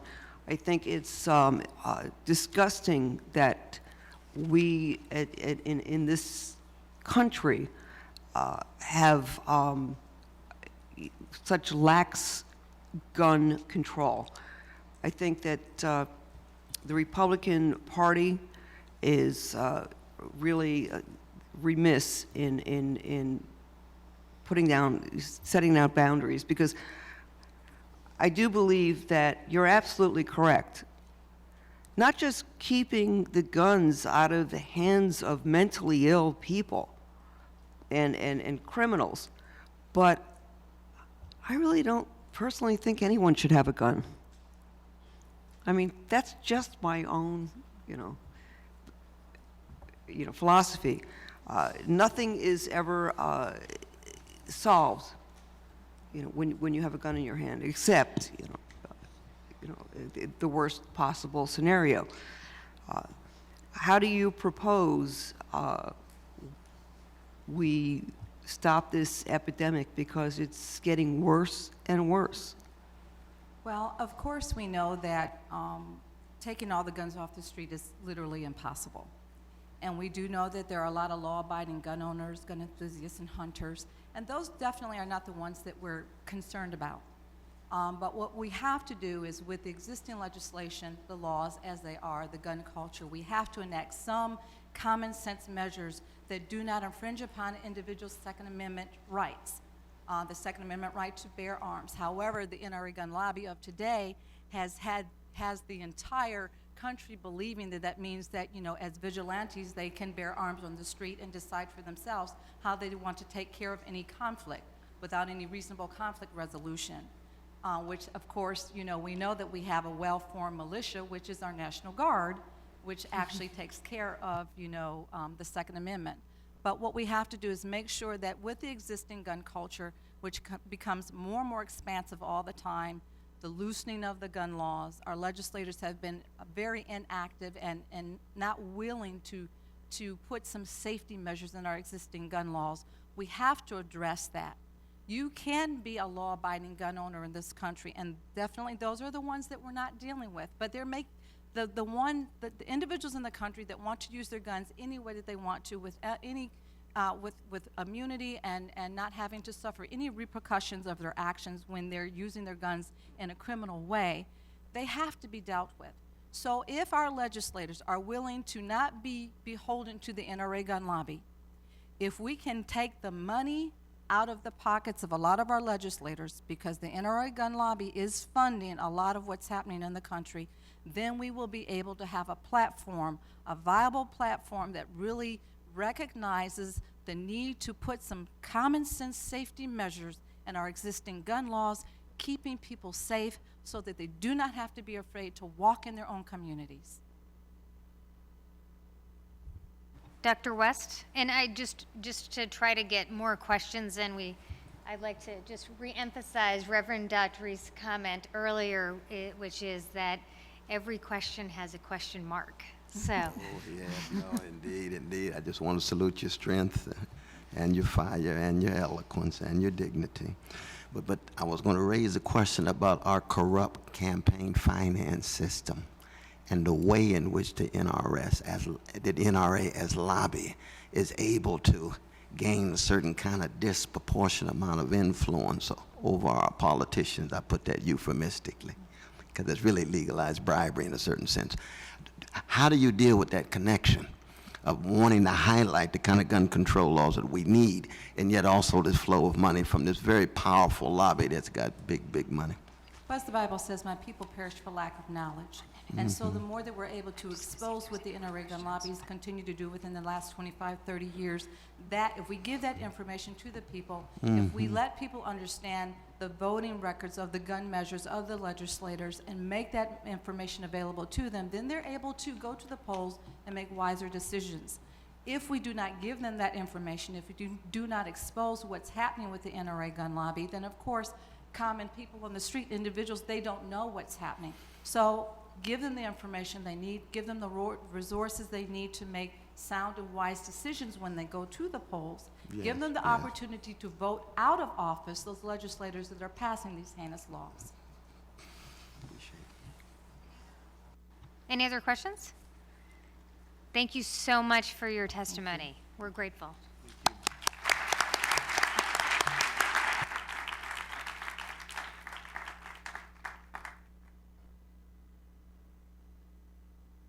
Our next testimony comes from Lucy McBath. She's the mother of... That's, Oh. that was a person, so it's Tiana. Oh. Tiana Gaines Turner, Witness to Hunger. She is a member of Witnesses to Hunger, lives with her husband and 3 children in Philadelphia, PA. Thank you for joining us.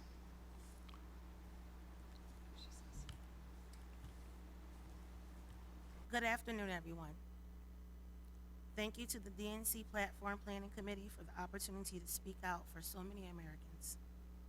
My name is Tiana Gaines Turner, and I urge the Democratic platform to recognize the depth of poverty in this country and to be unafraid to name and address it in their policies.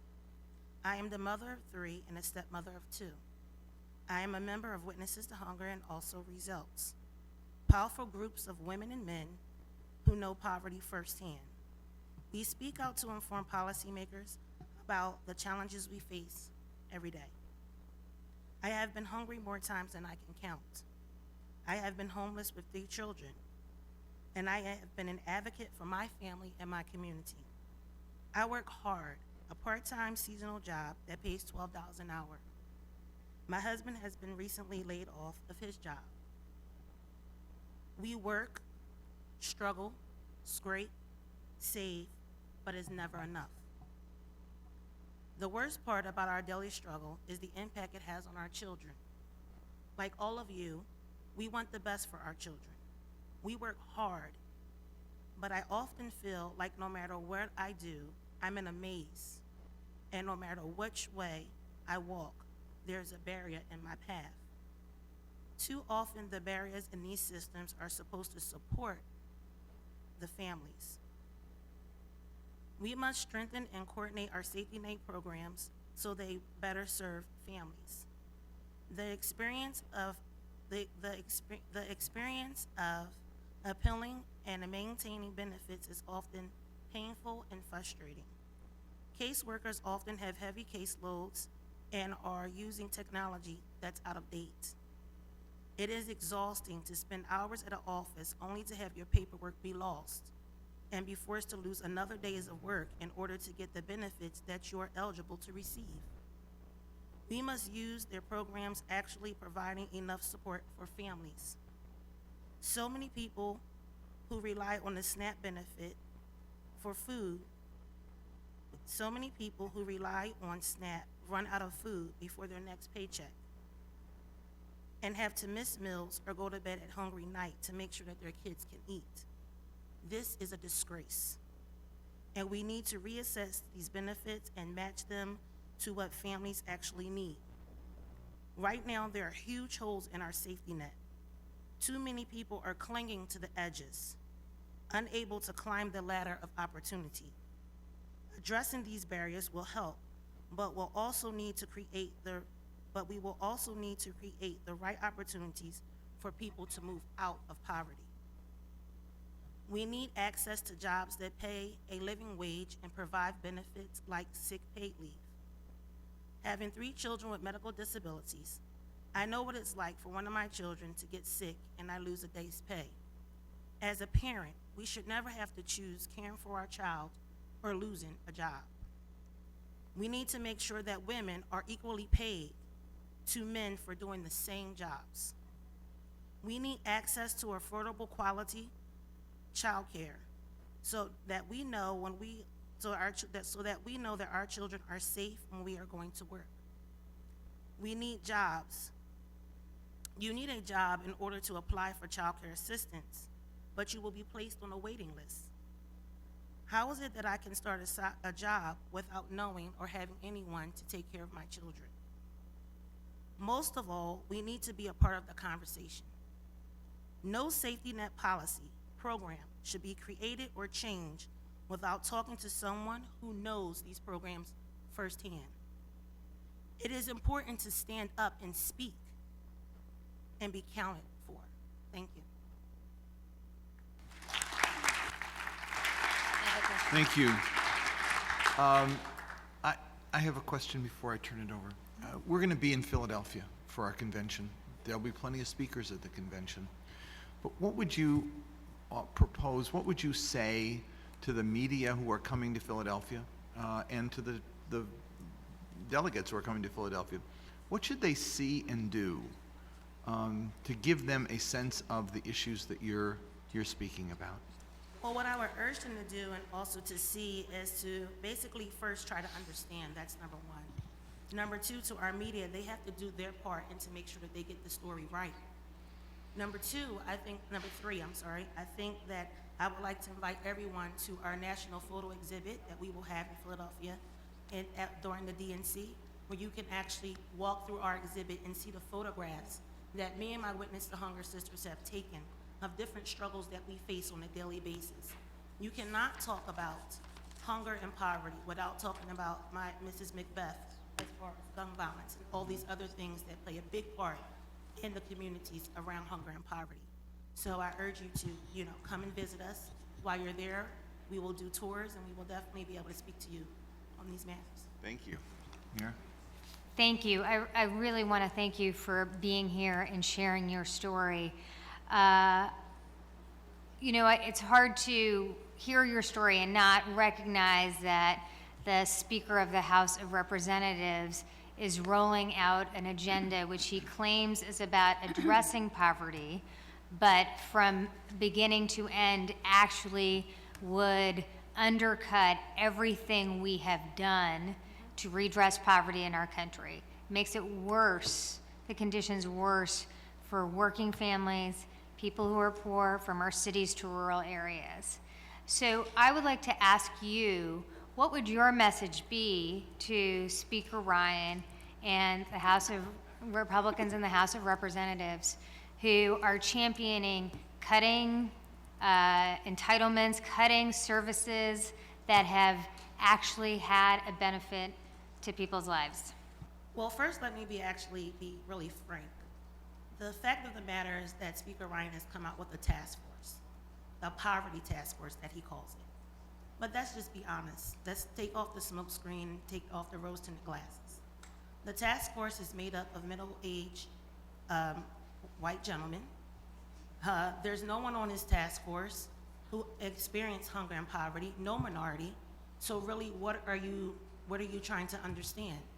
Your task force could be made up of at least, I say he has 3 people who understand hunger and poverty firsthand. I had the honor, thanks to Congresswoman Barbara Lee, who I know had to step away 2 years ago, to speak at the Republican House Budget Committee and be an expert witness on hunger and poverty. And at that time, he was in a different position. Now that he's the Speaker of the House, I'm sad to say I don't think he took serious anything I said. I don't think that he's paying attention. There was a documentary that just came out that's called A Hug from Paul Ryan, Take 5 Justice in America. But I want people to understand, when he put out his hand to offer me a handshake, I asked him for a hug because I thought at that time it would become personal. But hugs are not enough. Our children, our communities don't have 10 more years for Paul Ryan and his people to get it together. We need action now. Thank you very much. Deborah Parker, and then Cornell. Yes, I'd like to thank you for coming forward and telling us your story. These stories are very important to the decisions that we make. I wanted to add, on top of their living wage, affordable child care, the issue of food sovereignty. And that's the right of people to have healthy and culturally appropriate foods. And so also it's great for the environment. So when you have food that's grown in your local area, it helps the children, the families, cuts down on carbon through delivery. So that's another win-win situation that I'd love for this platform to really look at and consider more just and economically affordable food for our nation and for the families. And it'll also help our food deserts as well. And that's exactly right. Thank you. Thank you. Cornell West. Yeah, just very brief. Thank you for your powerful words and courageous witness. 47 million poor people in the richest nation in the history of the world. That is a moral disgrace. And it strikes me, though, that even though Democratic Party is better than the Republican Party, it's really a critique of both parties. Because we really haven't had leaders in any party to deal seriously with Martin Luther King Jr. was talking about, when we make eliminating poverty a major priority. Is that fair? Very fair. Okay, okay. But I also would urge that whoever becomes our next president, that they have to make sure that they take hunger and poverty by the horns. They need to develop a task force that just concentrates on hunger and poverty. Call us, ask us. We are around, we speak out. We don't need anyone to tell our story. And if you need someone to sit on the task force, I will be there. Thank you very much. Thank you very much.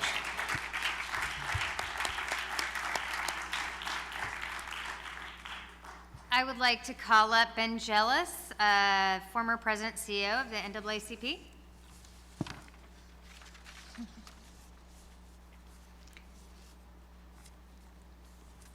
Well, good afternoon. It's good to be here with so many old friends and allies. I've submitted my comments on criminal justice. I'm looking forward to the conversation. I would just like to kind of, given that I have 3 minutes, kind of get right to the point of the comments, and we can get into the policy discussion if you guys want to dig into that. Our concern is that, I'd say kind of on three things, really comes down to making sure that we as a party really shift our mindset on criminal justice reform fully, to really deal with the fact that it's a crisis that is impacting virtually every family in this country. We tend to talk about it in terms of racial disparities, and when we do so, sometimes we miss the forest for the trees. The reality is we do not just have the most incarcerated black people on the planet, we have the most incarcerated white people on the planet too. And virtually every person under 50 in our country is paying a real price. Take the state of California. In 1970, college tuition was basically free in the public universities of California, and 11% of the state budget went to public universities and colleges, and 3% went to prisons.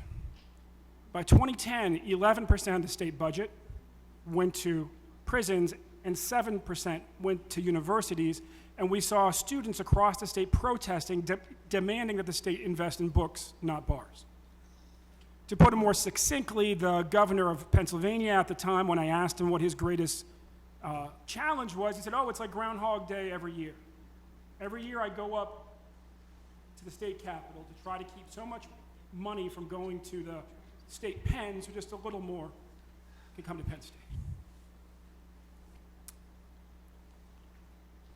We have three groups of young people in our society who are being impacted. We have those who are locked up in record numbers that far exceed the per capita incarceration rates of South Africa at the height of apartheid, when South Africa was the world's leading incarcerator. That's true for blacks and for poor. We have the other group of college students who are going into default and debt at record levels because public university tuitions have skyrocketed as public support has declined, and well, private universities tend to float on top of them. And then we have an increasing group in the middle that simply has decided that they cannot afford to even try going to college, because what happens if they can't afford to pay? So we as a party need to really be clear that this is a national crisis that is relevant to every family, whether their child is in prison or not. We have a whole list of policy proposals. Secondly, we as a party really need to embrace the courage of the 6 Democratic governors who since 2008 have led their states in abolishing the death penalty. This has happened above the Mason-Dixon line, it has happened south of the Mason-Dixon line, it has happened east of the Mississippi, west of the Mississippi, and even right in the center of the country. And the reality is that our party, as a party, needs to be on record being as courageous as those governors in absolutely opposing the death penalty, full stop. And while we're dealing with the fallout from the failed war on drugs and the ongoing fallout from our country's old practice of lynching, we as a party must be the party that has the courage to deal with the FOP, not just the National Rifle Association, and finally end the practice in our country, the killing of unarmed civilians by the cops. We had over 1,100 young black men killed by the cops. So with that, I think I'm at the end of my time, and I'm happy to get into conversations and go into the specific policy proposals that are throughout my testimony. Questions?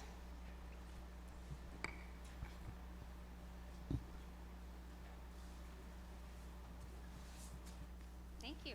All right. Thank you very much.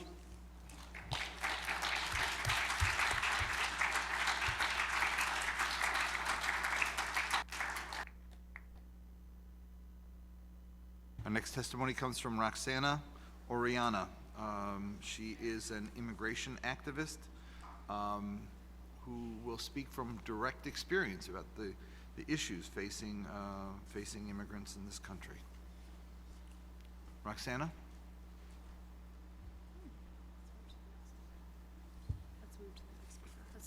We'll move to the next speaker. Sheila Crowley, National Low Income Housing Coalition, former president and CEO. This will be our next witness.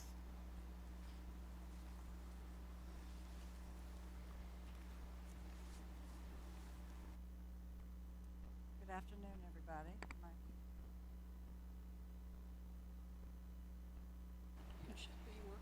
Thanks so much for the invitations from Senator Sanders to be here today. It's been really interesting to listen to all the other speakers. You all have a great challenge in front of you, but I think that the values that we all share will guide you in coming up with what should be a very powerful platform to take our country forward.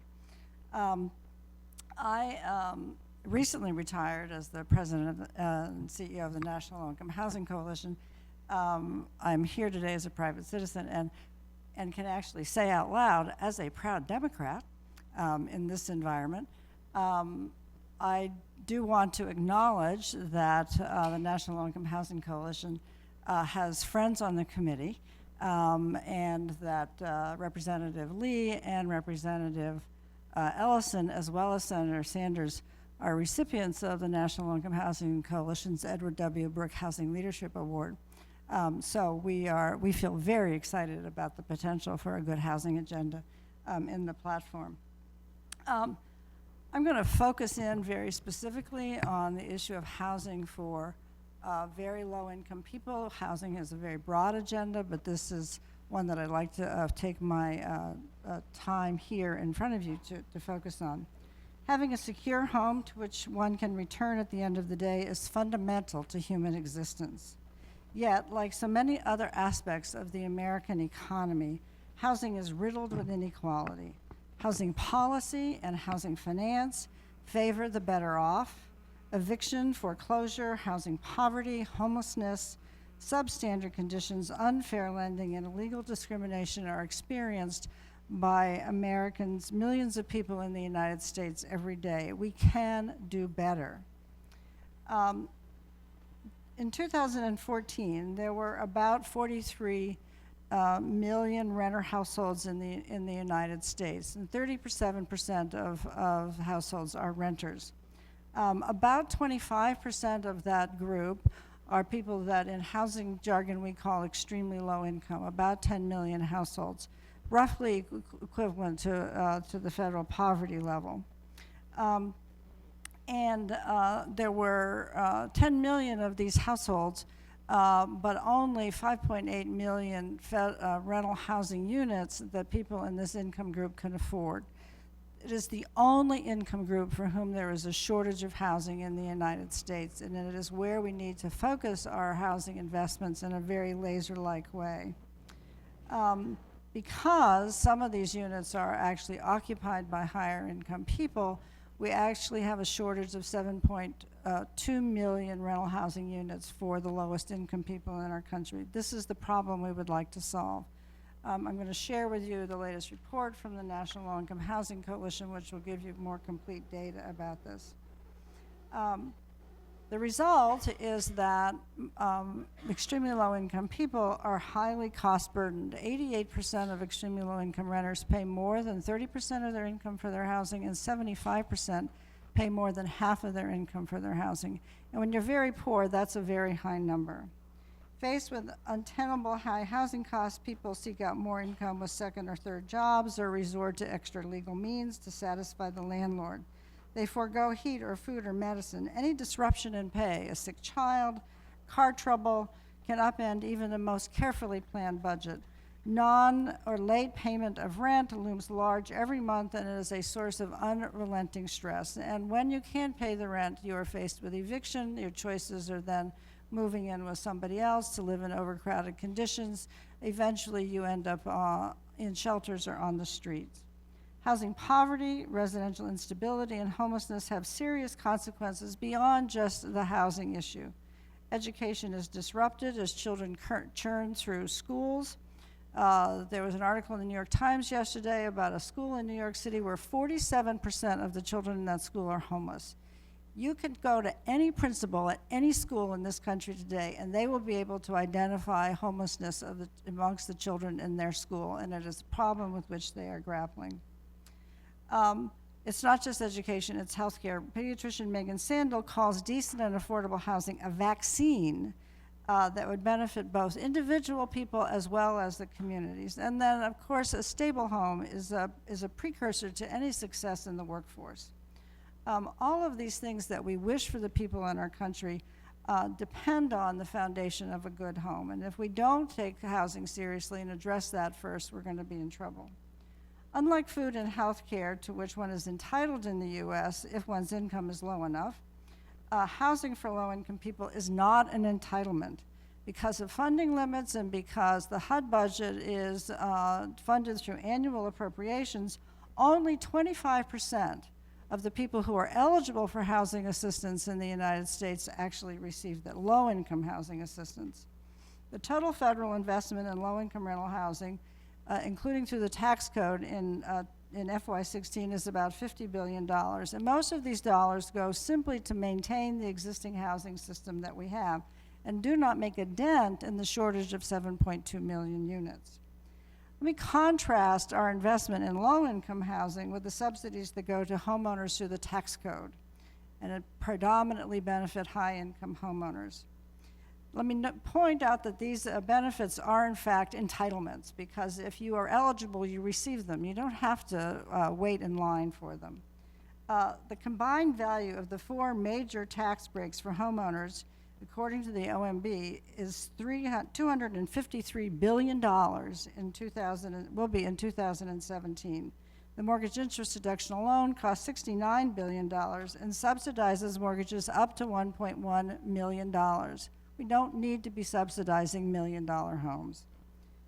I urge that in the draft, as you draft your platform, that you include in there the ways to provide for a robust and balanced housing policy, and that housing policy take a central role in addressing poverty and all the other problems that you are hearing about today.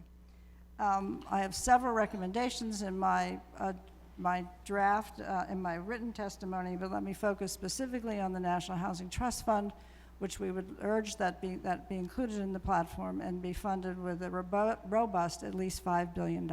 Thank you. Thank you. We have time for a few questions. Are there any? Yes, Deborah? Yeah, I just wanted to, again, thank you for being here. And I was creating the list here, and I'm looking at sustainable housing as being very important. So we can go across the America and look at reservations that have HUD housing, and you can see examples of housing developments that weren't built appropriately and with such low costs that the heating, people cannot afford heating. So that's another issue that we have. But if we look at sustainable housing, green energy, then I think that's a better route that we can go to. So I'd just like to I've have been to Indian country and seen the housing conditions there, and it's really extraordinary. Let me just say that one of the funding sources proposed for the National Housing Trust Fund a couple of years ago in the housing finance reform bill that didn't go forward had a set aside for housing for the Housing Trust Fund in a set aside for Indian housing, which we were very, very pleased about and would encourage as you look at funding for housing that you look at further set asides for specifically focusing on the housing conditions in Indian country. We know that part of the problem is that our housing data does not tell us the story about what's going on in Indian country because the American Community Survey does not do as good a job in understanding housing and community conditions in Indian country as it does in other places. And so you have to really pay extra attention to how you're going to address them in Indian country. Thank you. Carol Browner? Thank you so much. Two questions. One, the opportunities for, as we build low-income housing, to do it in a way that doesn't produce pollution, that doesn't contribute to the carbon pollution. Is that something you all have thought about to make it, green, if you will? And then secondly, there's been a lot of discussion and various candidates have put forward ideas on infrastructure. Why wouldn't we make building affordable housing part of an infrastructure plan? We talk about we talk about bridges over rivers, we talk about roads, but why wouldn't we put housing into an infrastructure? In answer to your second question, yes, it should be included in an infrastructure agenda. Just like schools and other things that are essential to community and individual well-being, we really have to talk about that. And there have been some proposals to do that. On the question of green building, there's a great deal of technology that's gone into doing that, a lot of innovation. A lot of people in the affordable housing field are paying very close attention to that. One of the problems is that in our existing federally assisted housing stock, public housing in particular, is that we have such a backlog in capital needs in public housing that it's really difficult for there to be the ability to save money and to do a better job on energy conservation in public housing. We really need to, public housing is a precious resource that we should be preserving, but we also need to improve it and make it ready for the next generation in a way that is sustainable. So just one quick thought. A lot of times in certain communities, the issue of lead in public housing is still quite acute. And one of the sources of lead poisoning for children is the windows. When they're opened and closed, the dust that collects. You can replace old windows with energy efficient windows and solve the lead problem. But I think sometimes we don't think about those. Well, all this investment in housing that goes to rehabilitating existing housing should be bringing it up to current standards and dealing with and lead. beyond. But if people are still living in old substandard conditions, then there's a whole host of health problems that are associated with that. Thank you. Thank you so much. I'd like to invite Roxana Oriana, who is an immigration activist and someone who has really led on immigration issues and has very inspired by.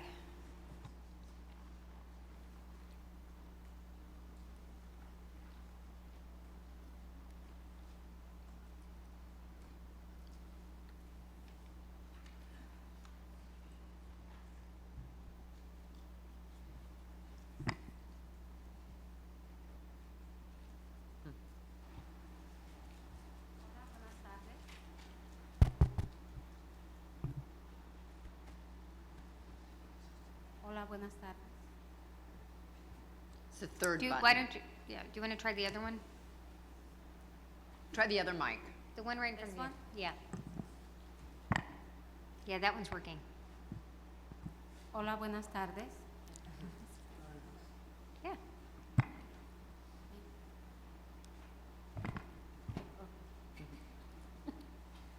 Hola, buenas tardes. Mi nombre es Roxana Montaño. Estoy sin papeles y sin miedo. Me acompañan mis dos hijas, Rebeca y Marisol. Para mí es un honor compartir con ustedes mi historia y experiencias y agradecerles a ustedes por esta oportunidad. Good afternoon. I am Roxana Montaño, and today my daughters Rebecca and Marisol will be with me today, and Rebecca will be helping me translating. And I am undocumented and unafraid. It is an honor for me to share with you my story and experiences. I thank you all for this opportunity. Tengo en mi familia a mi esposo Wilson y mis tres hijos, Israel, Rebeca y Marisol, y mi nieto Yadiel. Dos de mis hijos nacieron en mi país de origen, Bolivia. Y mi última hija es ciudadana americana, al igual que mi nieto. Nosotros como padres decidimos quedarnos en este país para darles un mejor futuro a nuestros hijos, especialmente en su educación. Es por esa razón que trabajamos duro para apoyarles a que sean excelentes personas y exitosos profesionales. I have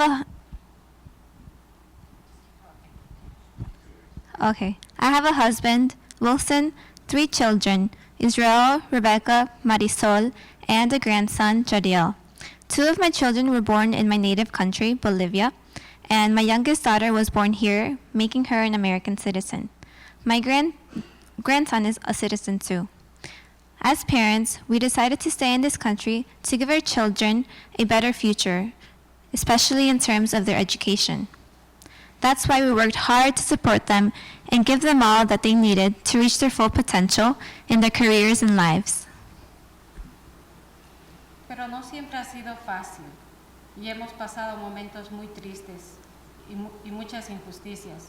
Para personas indocumentadas como nosotros no hay una red de protección.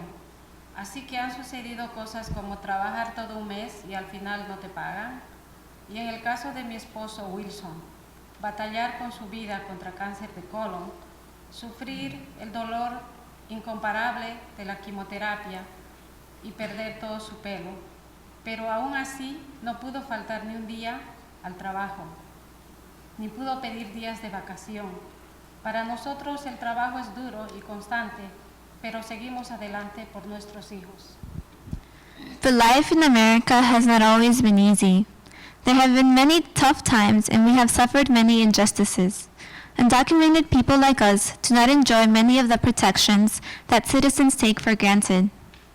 There are no laws that safeguard our well-being, and we are often exploited as a result. You can work for an entire month and have no recourse when you don't get paid. You can suffer from a terrible disease, as my husband did in his struggle with colon cancer and painful chemotherapy, without being able to take a single day off work or vacation day to recover. But for us, we simply persevere. We do whatever it takes to give our children the future they deserve. Nunca olvidaré el momento cuando me habló mi hermano desde Bolivia para decirme que mi mamá, que descanse en paz, murió. Yo estaba en mi carro, en camino al trabajo. Cuando escuché esas palabras, me sentí muy triste. El dolor fue doble, porque sabía que no solo había perdido a mi mamá, pero no podría ir a verla ni estar presente en su funeral. Se me fue sin poder ni tocarla ni decirle que siempre fue mi inspiración y que la quería con toda mi alma.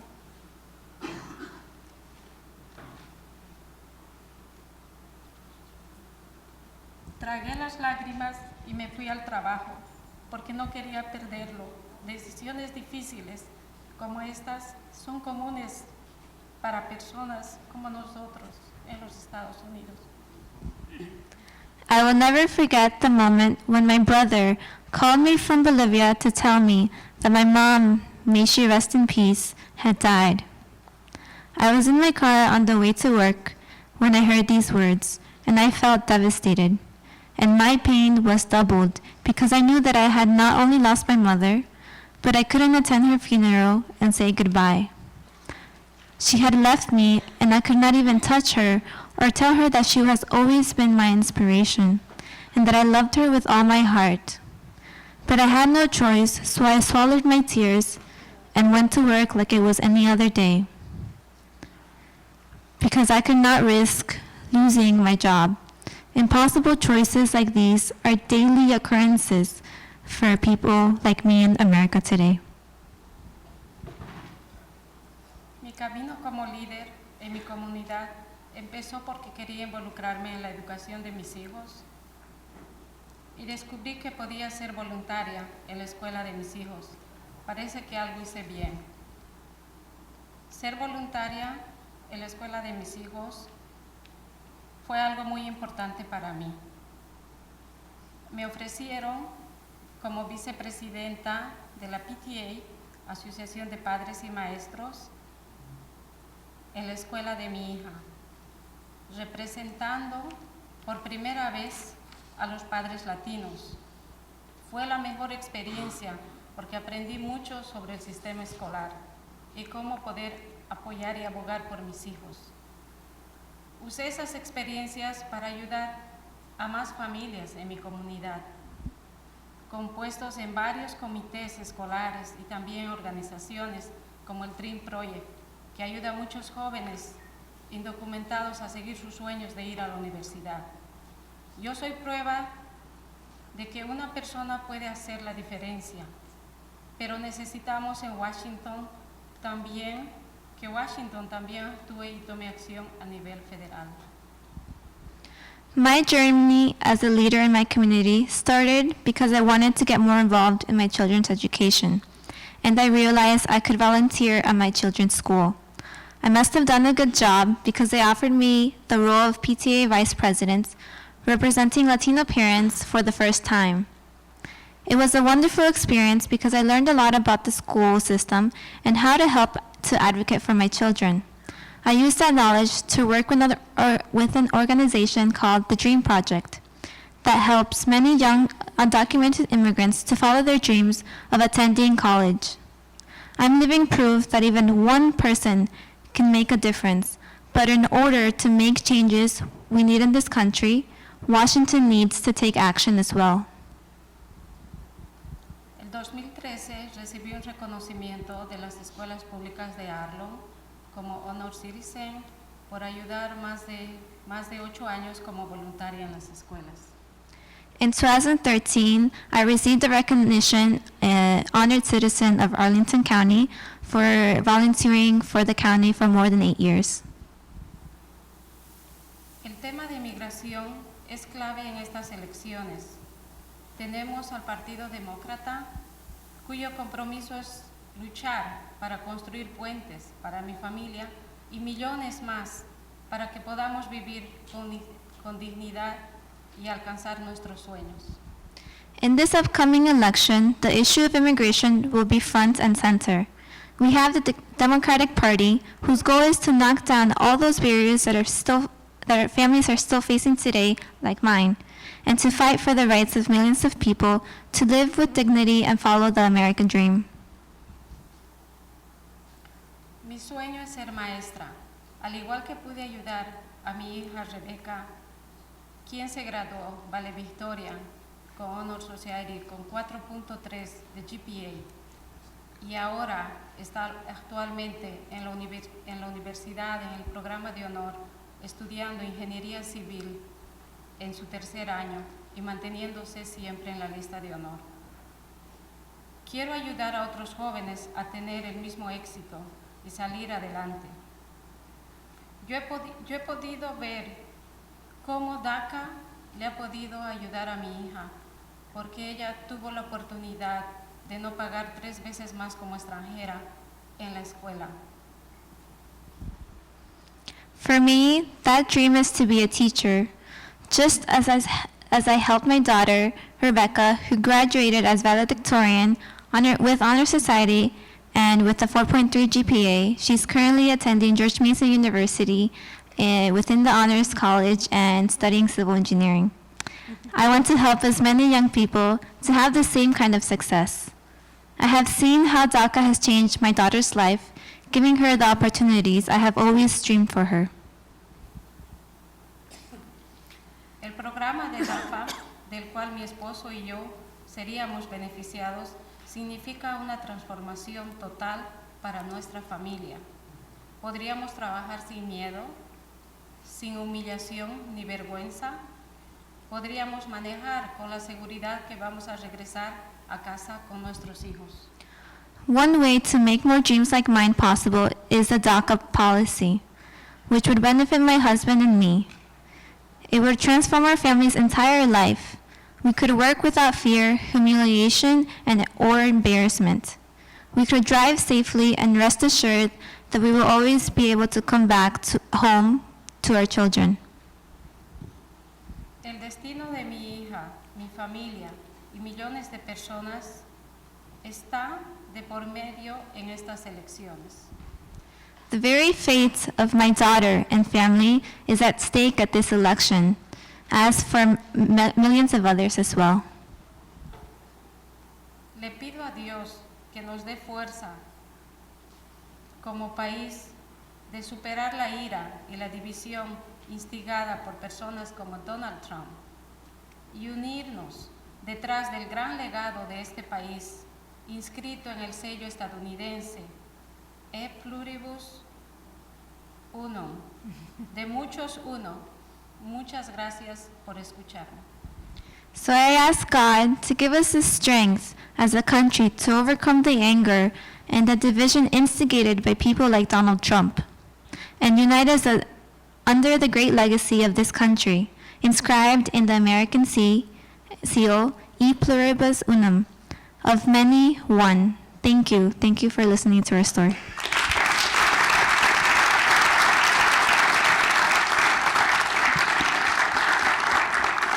I want to thank you so much for your comments and for a reminder for all of us that your stories and your family is what makes America great already. So with that, I just have to say, my father came over undocumented. For 10 years was lived in fear of deportation. There was amnesty in the 30s. He became a citizen in 1942, and I was born in 1945. I want to thank you for your courage and leadership in doing what you do, and I want to thank you for your two smart and very strong daughters, and congratulations on what you've done. This is a country that has a whole series of flaws, but our ability as individuals and as collective, as groups, to rise above those and make America stronger and greater because of courage like yours and smartness like yours is what gives us all hope. And we will take what you propose to us as a challenge to have a platform and a policy that recognizes the need not just to do DACA, but to do even more amnesty and to provide for security for those who come to this country, work hard, and actually need a brighter and more secure future. further questions? The only question I would ask is just as you touched on this, but as a reminder, policies around DACA are an executive action. And so what does it mean to your family that could easily be undone the first day of a Trump presidency?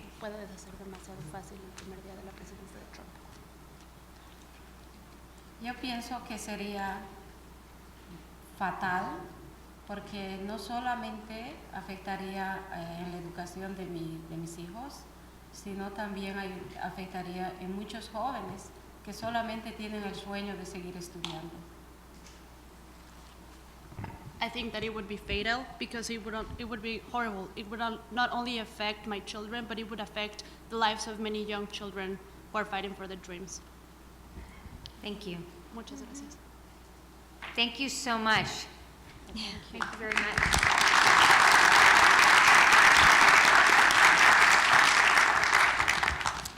Now we turn to Jim Obergefell, who is the lead plaintiff in the Obergefell and Hodges Supreme Court case.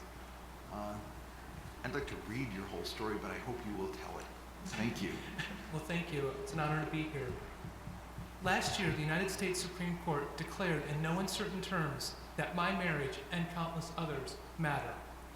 For millions of LGBTQ people and thousands of loving, committed same-sex couples, that decision meant that, for the first time, our relationships were truly equal in the eyes of the law, in all 50 states.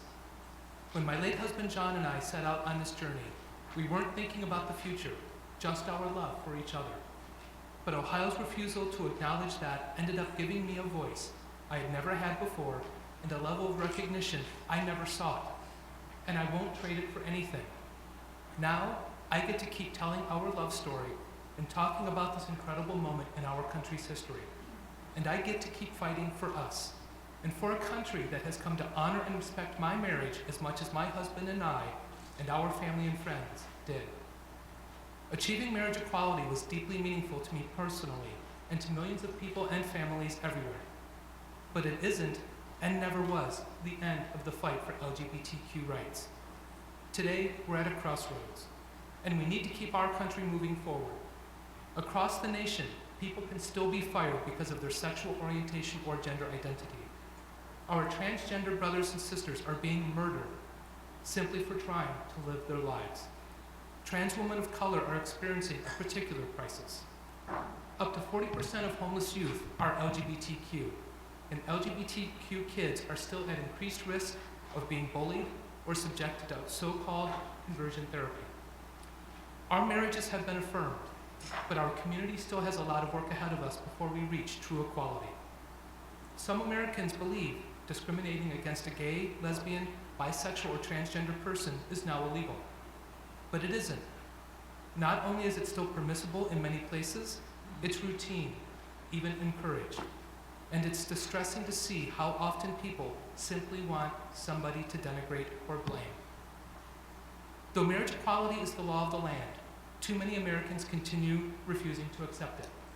From small-town clerks to presidential candidates, it scares me to think about Republicans in power, taking away the constitutional rights we fought so hard for, let alone what will happen to those rights we're still working toward.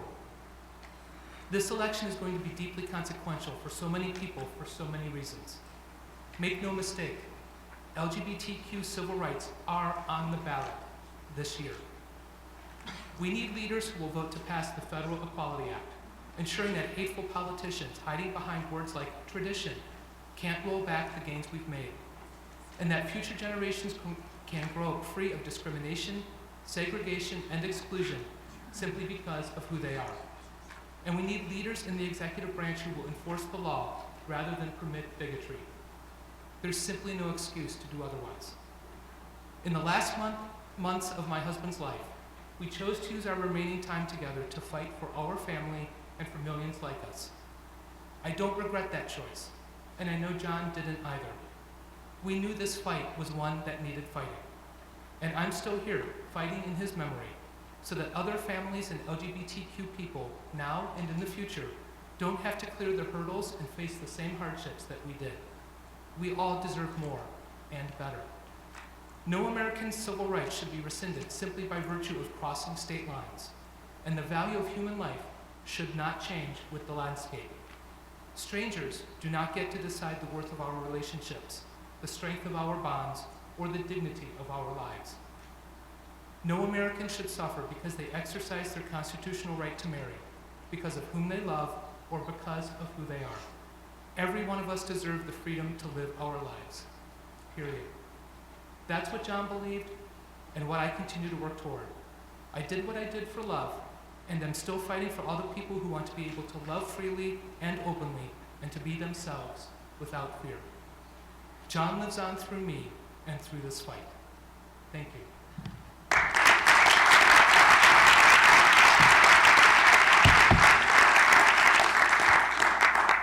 Bonnie Schaefer, I think you had a question?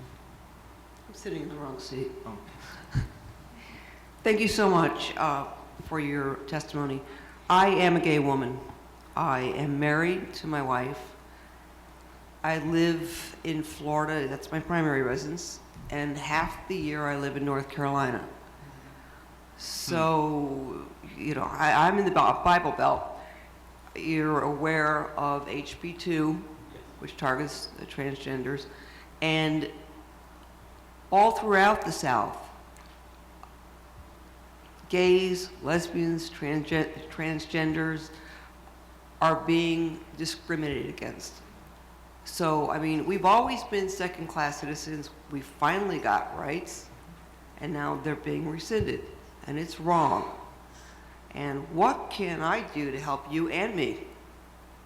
You know, I had my niece last year, last July, was killed in a car crash, and she was 13.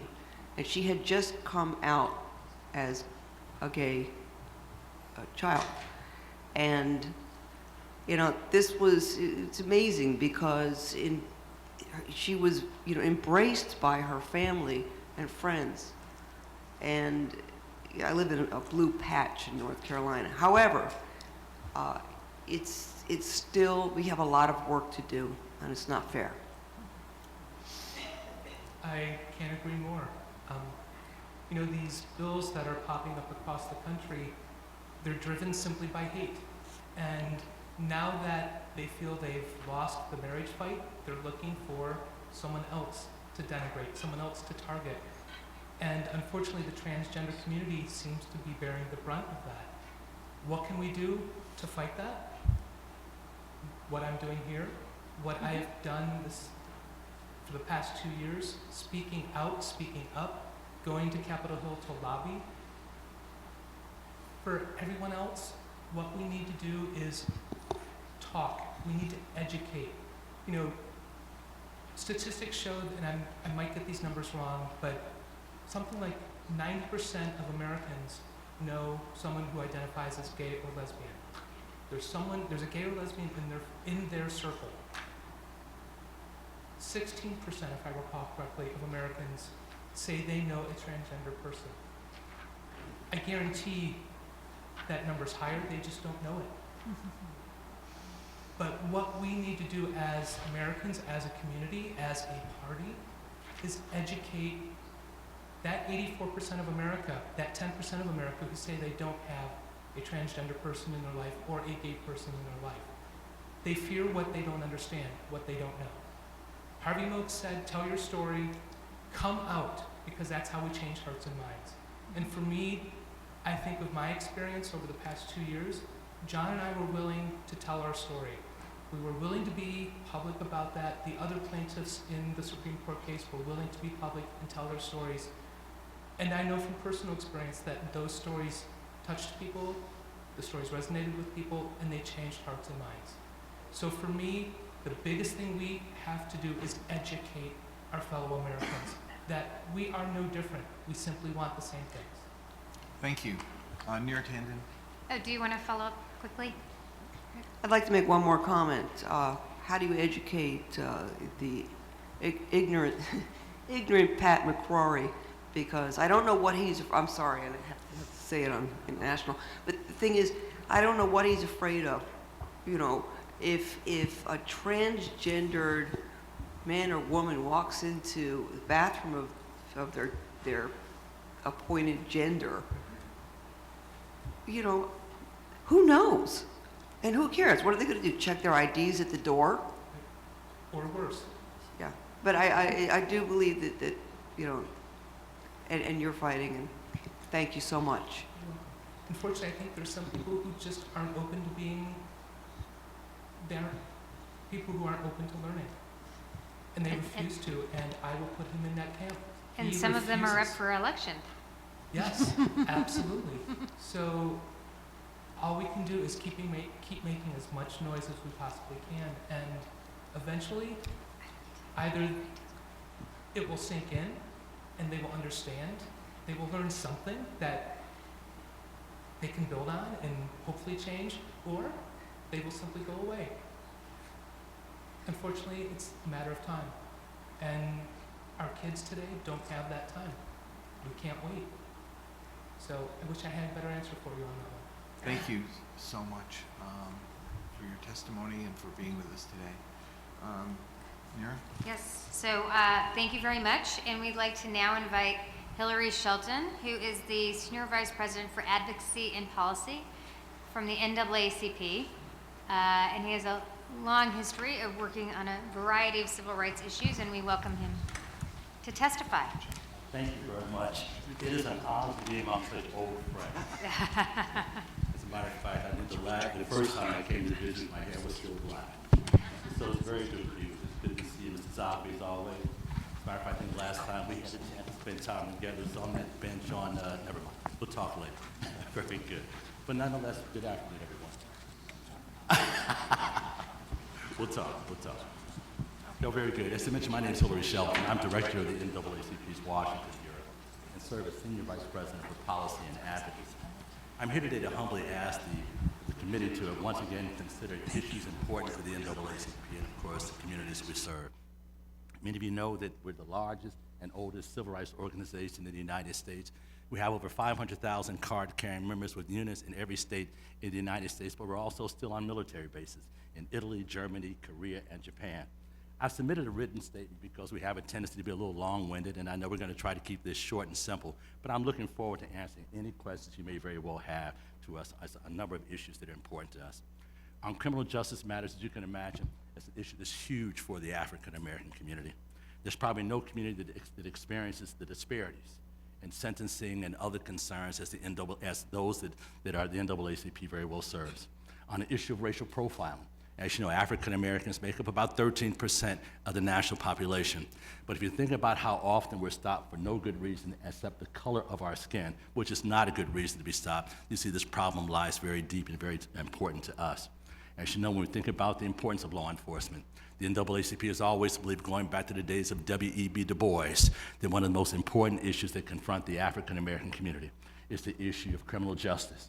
And indeed, from every attorney general I've talked to, and my hair is gray enough to have talked to many going back to Janet Reno and talking to every single one since, including Loretta Lynch, about the same issue. Whenever these concerns come up, they respond in the same way. They say racial profiling has to stop, that indeed it undercuts the trust and integrity that's necessary for law enforcement to be effective. And as such, we have to make sure that it does not happen, or we cannot, at the front end, prevent crimes from happening, or at the back end, solve them after they've occurred. In essence, we need good policy to address those concerns, and there are two bills pending on Capitol Hill we hope we can get behind yet again.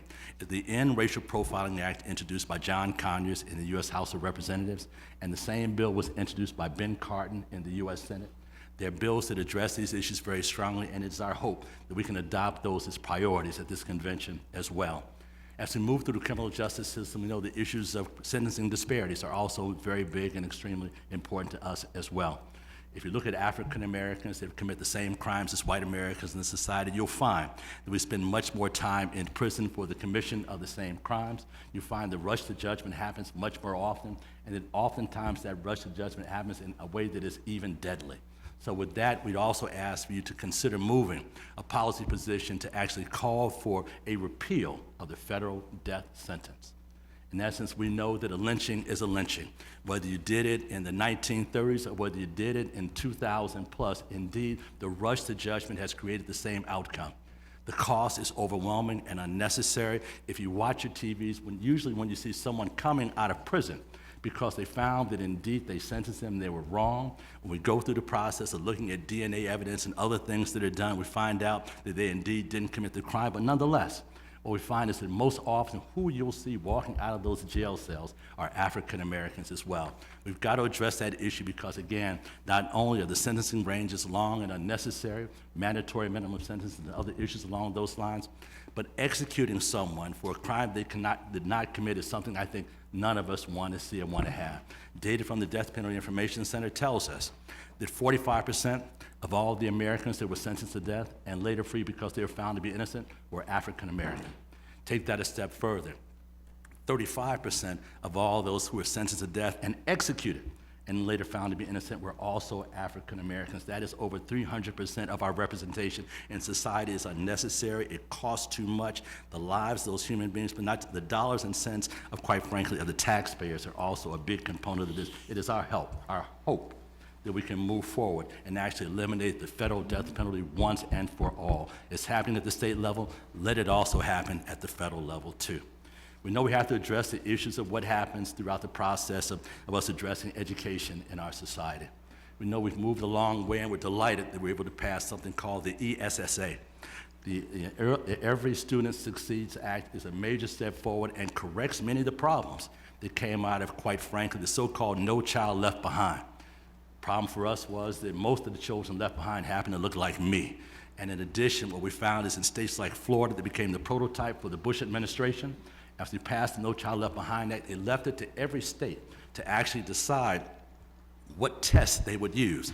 It gave them an overall guidance, but here's what happened initially. What happened is that 55% of all African American males graduating from high school were held back because they were unable to pass that high-stakes test.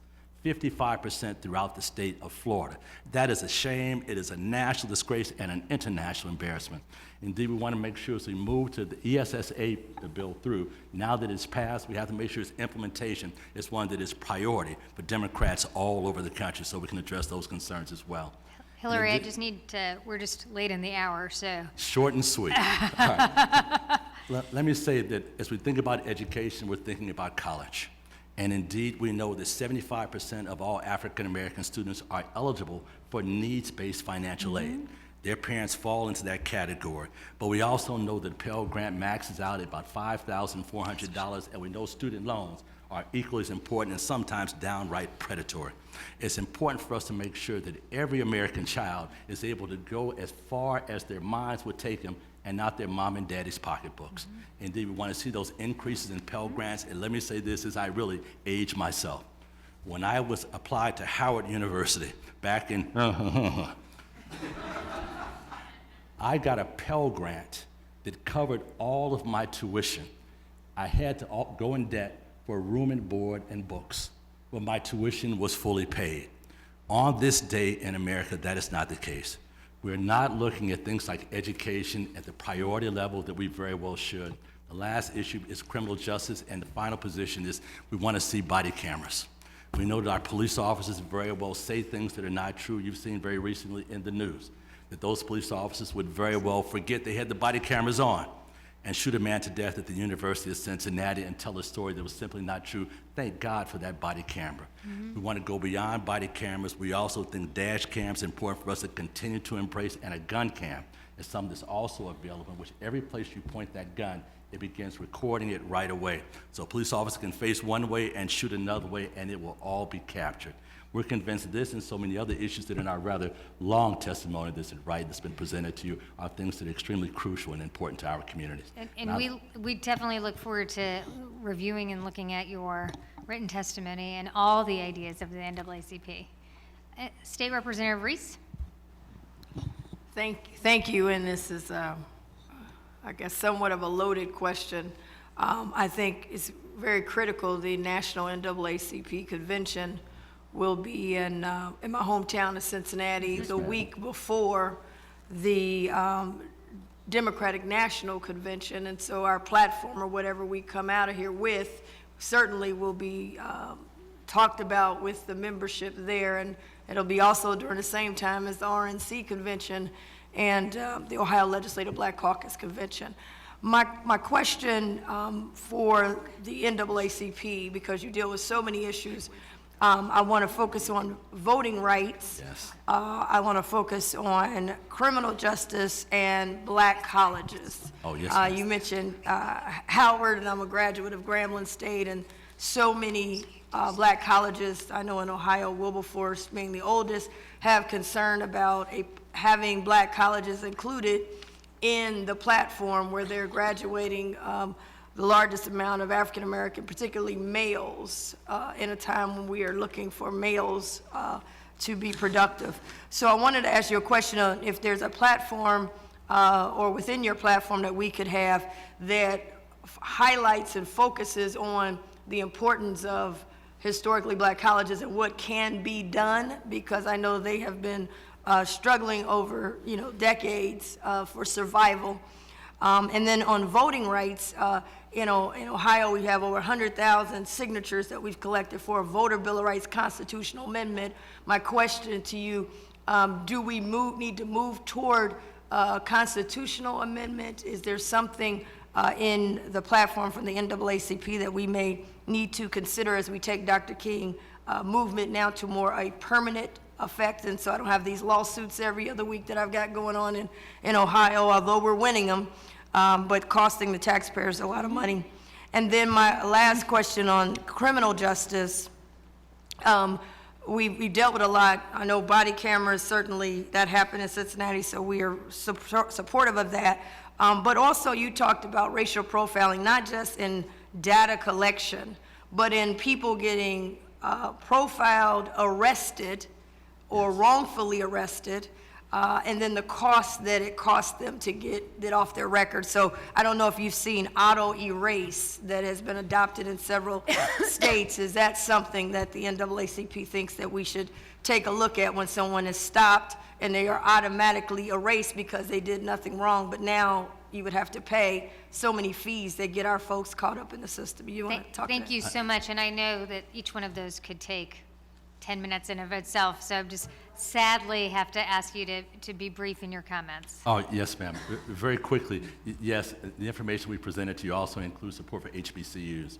We think the White House Office on HBCU needs to be strengthened and be given the ability to actually steer more HBCUs to some of the other forms of support or finance that many of the other major colleges and universities are able to get from the various government agencies.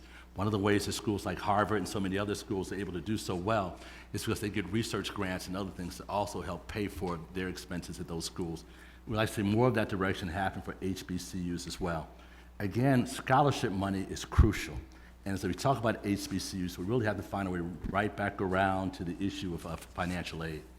Indeed, we know, again, disproportionately the students that attend HBCUs come from poor families. But we also know that HBCUs have been more effective at being able to graduate African Americans and prepare them for life than any of the universities in our country. They have that track record. They've always had that track record, and it continues to be true.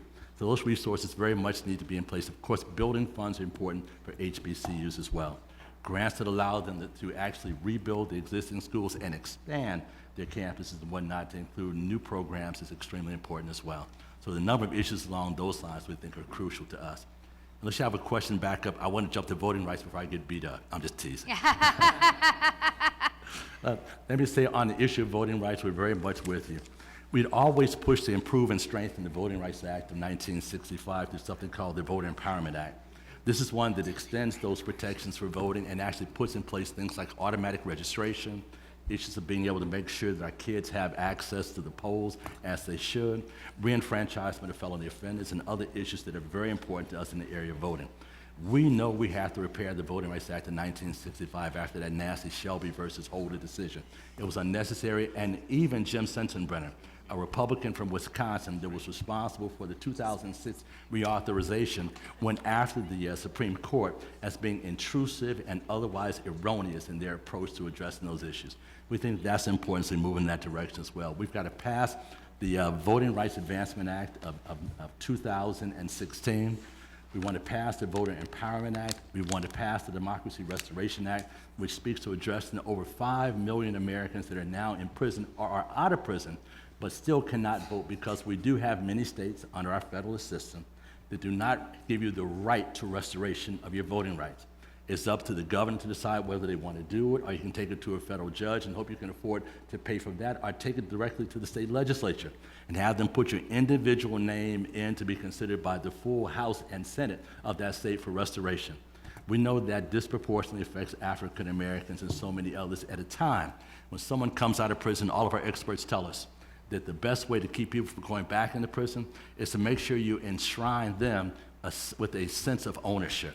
If they believe they have some control and ownership of the process, and voting is the #1 way you do that, then indeed we can actually prevent much of the recidivism. And we've seen over the last few years, and again, thank God for Barack Obama, for Eric Holder, and now Loretta Lynch, programs have been put in place that are not the law, but are the guidances within our Justice Department that have helped reduce the number of those incarcerated. At the time Obama went in, 2.4 million. As we sit here today, just under 2.2 million, and the numbers continue to go down. But the issue of those being able to vote is extremely important. Last point I'll leave is one that was given to me by a good friend who happens to be a Democrat, Pat Leahy from Vermont.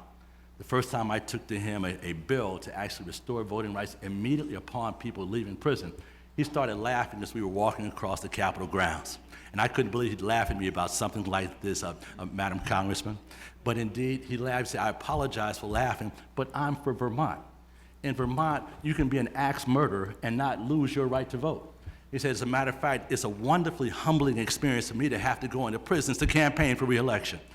Can you imagine the effect that would have on some of these extremist politicians, that the same people that they wrote those awful, strenuous, extreme laws to lock people up and throw away the key are the same people they had to go back and ask they can go back to Congress? Would that not be a wonderful change, Madam Lee?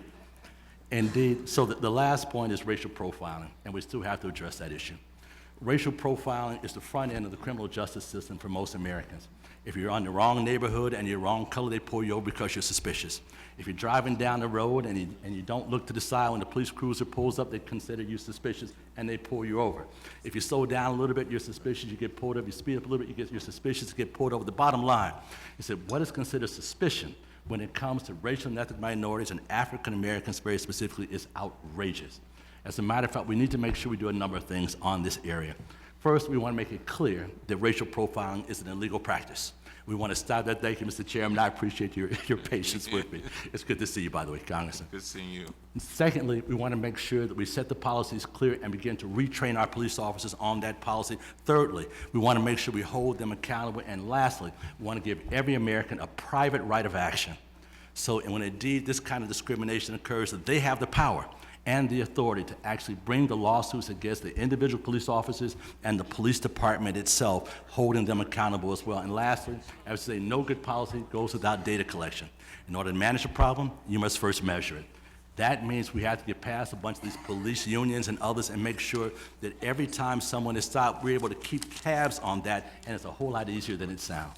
You can take a PDA now and simply mark the spot that expresses what the police officer felt about the person or thought the person was at the time they were pulled over. Let us collect that data and make sure we can move to stronger, more stringent policies that addresses this awful scourge and, quite frankly, undercuts the very integrity and effectiveness of our law enforcement community. Thank you. Three out of Thank you very three. much. Thank you. I can tell you're my friends. Yeah, they tell me you've gotten quite a bit of testimony in. Yes, sir. So Congressman Cummings, it's good to see you. And the answer is yes. So as usual, you answer the question before they are asked. So thank you. Thank you very much. Thank you. Thank you, sir. All right, Appreciate now. it. Thank you all. Sabrina Schrader.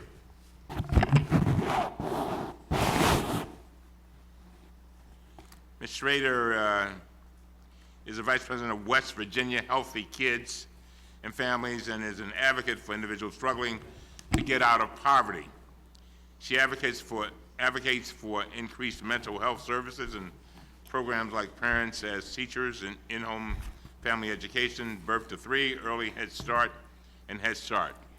According to Ms. Schrader, these resources are effective, but not all of them exist in many of the hard-hit communities in states like West Virginia.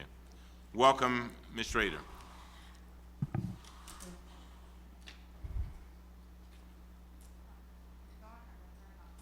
Okay, thank you. Thank you, Chairman Cummings and committee members. I'm grateful to be included and I actually prayed for you all to make it back, and here you are. My name is Sabrina Schrader, and I grew up in Swam Branch Holler in McDowell County, West Virginia, one of the poorest counties and one of the poorest states of the country. My family and I were born into generational poverty. I know what it's like to not have enough food, to stand in line at a food bank and get food stamps, to not have enough money to pay the electric bill, to not have health insurance, to walk miles in the snow because my car was broken down. What it's like to be the only one who graduated from high school and obtained a bachelor's degree in a family. It's not something that I have ever felt proud of. Poverty is not families' or children's fault, but the policies in our country and the way we treat low-income families as a society says differently. Living in poverty is a continual punishment. Water is not clean, food is unhealthy, and homes are not safe. I wholeheartedly agree with Senator Sanders, who says it's wrong that in such a rich country, we have one of the highest childhood poverty rates. Education and a living wage. That struggle continues for me to this day. Even though programs and people helped me to get this far, I still have more than $30,000 in college loans to pay, and it has been 8 years since I earned my bachelor's degree, and my bank account is seriously empty. The Democratic platform should include Bernie's plan to make tuition free at public colleges and universities. Other countries do this, and so should we. Please include a priority in the platform to lower student loan interest rates. The rates make it harder for millions of Americans and me to pay off school loans. Support for childhood development programs like Head Start and Birth to 3 help children at an early age. Additionally, programs like Gear Up, Upward Bound, and Student Support Services are crucial to save lives.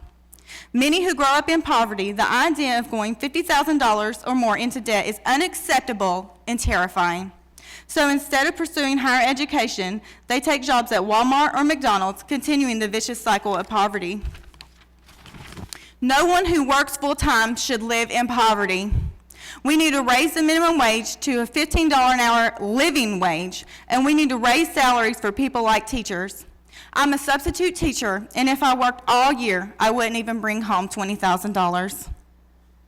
I'm 32 years old, and I don't have kids yet, because I don't want my kids to suffer like I have. When state funding is cut, educational programs are the first to be slashed. It's inhumane that many families don't have access to education and employee protections in America. Infrastructure.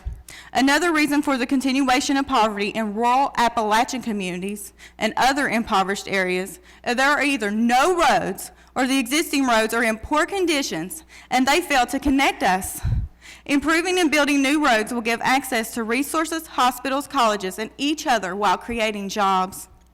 I encourage the drafting committee to include a strong commitment to rebuilding roads, bridges, and railways while increasing access to high-speed internet and basic services like drinkable water.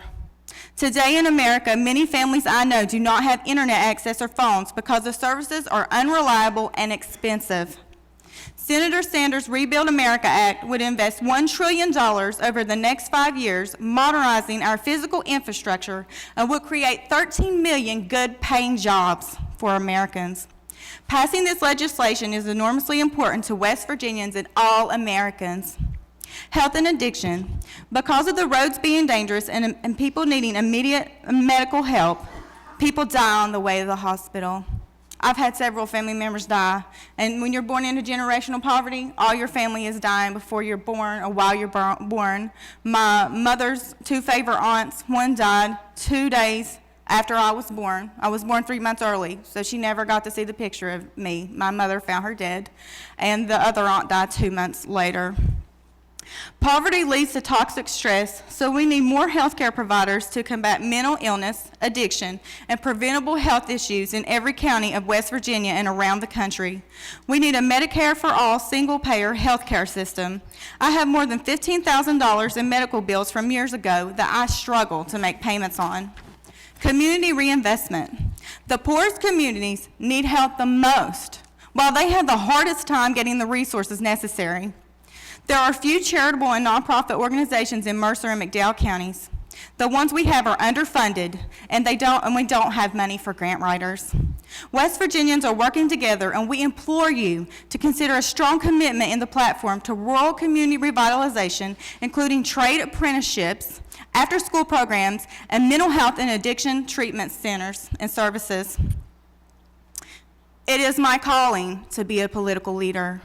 The voices of those who have experienced poverty firsthand must be heard and included in our country's government and in our policies. I am running for a House of Delegates seat.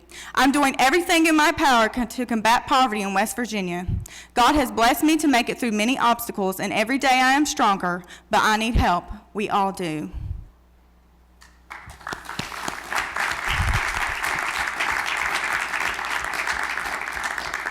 Ms. Schrader, thank you for your testimony. I've often said, out of our pain often comes our passion to do our purpose. And listening to your testimony, I am convinced that you are taking what you've gone through to help other people, and we really appreciate it. Ms. Ten. Thank you. I really want to honor your comments, and I'm really grateful that you're here. I wanted to ask about an issue that you didn't touch on, but is in my view, a big driver of challenges for low-income people in America, which is childcare. Childcare is a dramatic cost for families. It's a rising cost. It eats up more and more families' income. You referenced education costs, after-school costs. Rural communities are really disproportionately affected by lack of access to quality childcare. I'd love if you could share your views on this real challenge for so many working families and people who are struggling to find work.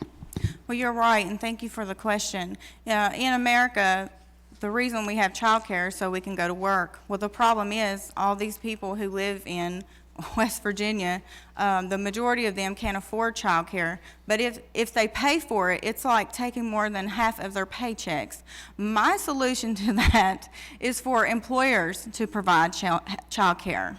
I mean, if we really care about families as a country, we shouldn't have to worry about not having paid sick leave.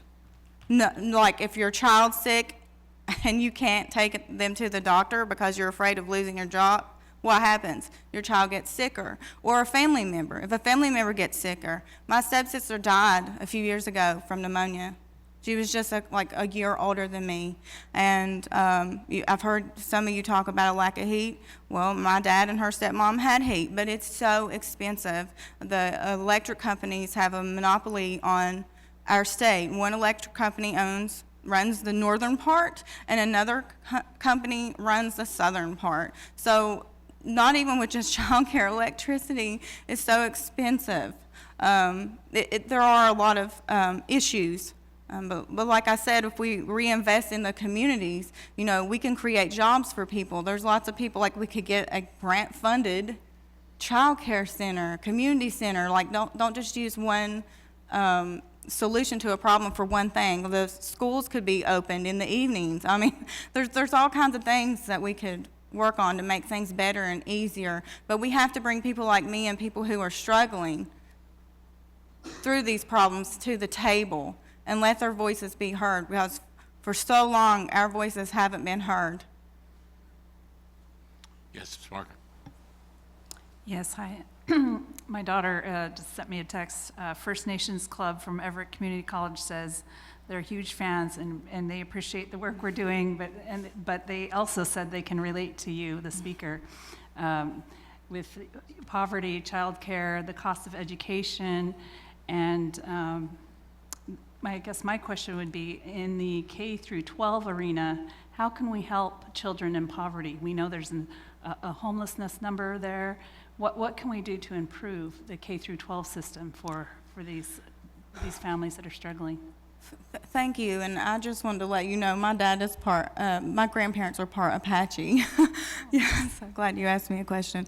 For one thing, I did not see a book in school until the 4th grade. The only book I had was the Bible, and I didn't know the King James Version was just another form of the English language. So I really didn't understand it. I didn't believe in myself until a few years ago. So now I understand it and I can interpret it, but I spent my whole life trying to figure that out. When we talk about the King James Version language, we can apply that to the political language, the lawyer language that's used in our policies that makes it almost impossible for people like me to understand. I've spent 3 years going to every policy workshop, every conference I could. Like, I don't have a salary. I use the little bit extra that my husband has to do everything that I'm doing. Some schools, I guess, can't, their funding gets cut. We've lost a lot of teachers in Mercer and McDowell County because, like I said, with education, with our political system, the first thing that they cut is programs that help children and families, and education is a program, and the first place that gets cut is the southern part of the state, not the northern part. I just went to WVU. I went to a conference last week, and I went to WVU after that. But WVU is the northern part of the state, and they have all these programs and all these things that we have never even seen, and we're not being included. And I'm not picking on WVU. I'm saying the bottom part of the state, you need to start from the bottom up. And we're willing to learn. We're not resistant to learning, like the research says. We're not at risk. We're loving people who love to learn, and we're all working to make our communities better. I'll tell you one issue that you could really work on. There's someone the 5 Loaves and 2 Fishes food bank in McDowell County fed half the county last year. One of the people there is Joel McKinney. He is hydroponically growing food outside on the side of the road at the food bank in McDowell County. He can't apply for these certain grants because they say you have to grow the food in a traditional way, and hydroponic is non-traditional. He's also a veteran. So we really, if we can talk to you more, there's all kinds of ways to fix this stuff, and I'm really grateful to be here. Any other questions? Congresswoman Lee? Thank you very much. Thank you. God bless you all. Glad we made it back to hear your testimony. Thank you so much. Very powerful and very, very clear. Let me ask you a couple of things. Just I thought it was my time one. to go. She just wants to ask you a few questions. Okay, that's great. That's wonderful. I thought you were making me leave. Okay. No, just a couple. In terms of the Affordable Care Act and health care, you mentioned Medicare for all. And of course, for me personally, that makes a lot of sense. In West Virginia, could you kind of give us what it looks like? What's the picture? You mentioned people dying en route to healthcare facilities. Give us a sense of what's taking place in terms of coverage. And then secondly, and this is just a more general statement, oftentimes, like now we see huge budget cuts as it relates to food stamps, all of Head Start, all of the initiatives and programs that have worked to lift people out of poverty. Well, the Republicans, with their new poverty initiative, they want to cut all of these initiatives. Oftentimes people turn against each other because they don't understand, who the real culprit is. How do you, and how do people in West Virginia perceive these budget cuts that are taking place and efforts to not lift them out of poverty, but to really dig a deeper hole for them to fall into, recognize, and we know what's taking place, but do people on the ground who are surviving and trying to just make it from day to day understand the dynamics there? They understand the dynamics. One of the problems is they don't understand the language that's being used. For example, like right to work, that's cutting workers' rights. So they're saying right to work, yeah, we want to work, we're hard workers. They don't know that's decreasing your protections. With the budget cuts, I don't know if you all know this right now. Right now, we don't even have a balanced budget in West Virginia, and the Republicans are in control right now. And there's a lot of people who don't understand how this all works, and how the government works and which side is for what. The Democrats are for loving people. People think that Republicans are Christian, and there may be a lot of Christian Republicans, but I have yet to seen one that I believe, that's in the government, that I believe would do the right things for those living in poverty, because I don't know not one who has lived in poverty. With the healthcare situation, Welch Emergency Hospital is a state hospital in McDowell County. Half their hospital is getting ready to shut down. They have no trauma center. When Ms. Manchin said that McDowell County was isolated, well, it's not that we're isolated, we're just left out. The roads aren't built for us, the interstate, we have no interstate, and we're separated by mountains. People end up dying on the way to the hospital in a vehicle, in a helicopter, because the closest hospital that can service them is hours away. With the healthcare system as it is now, the expanded Medicaid did help over 100,000 more people in West Virginia.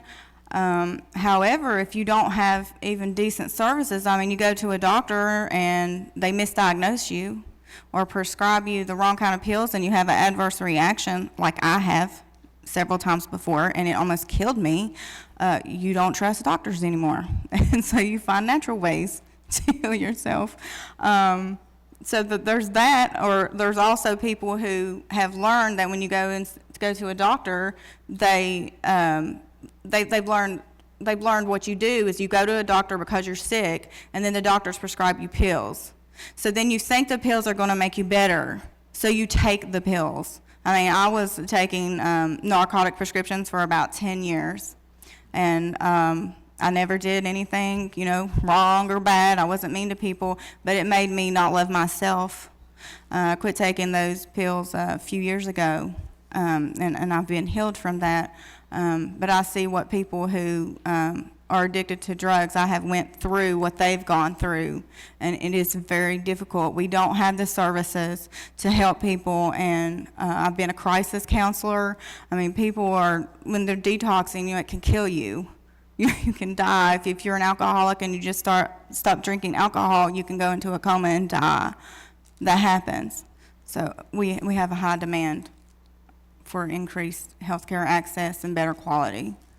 Does that answer your questions? Your testimony has been very helpful. Thank you very much. We really appreciate you. Thank you. Keep fighting.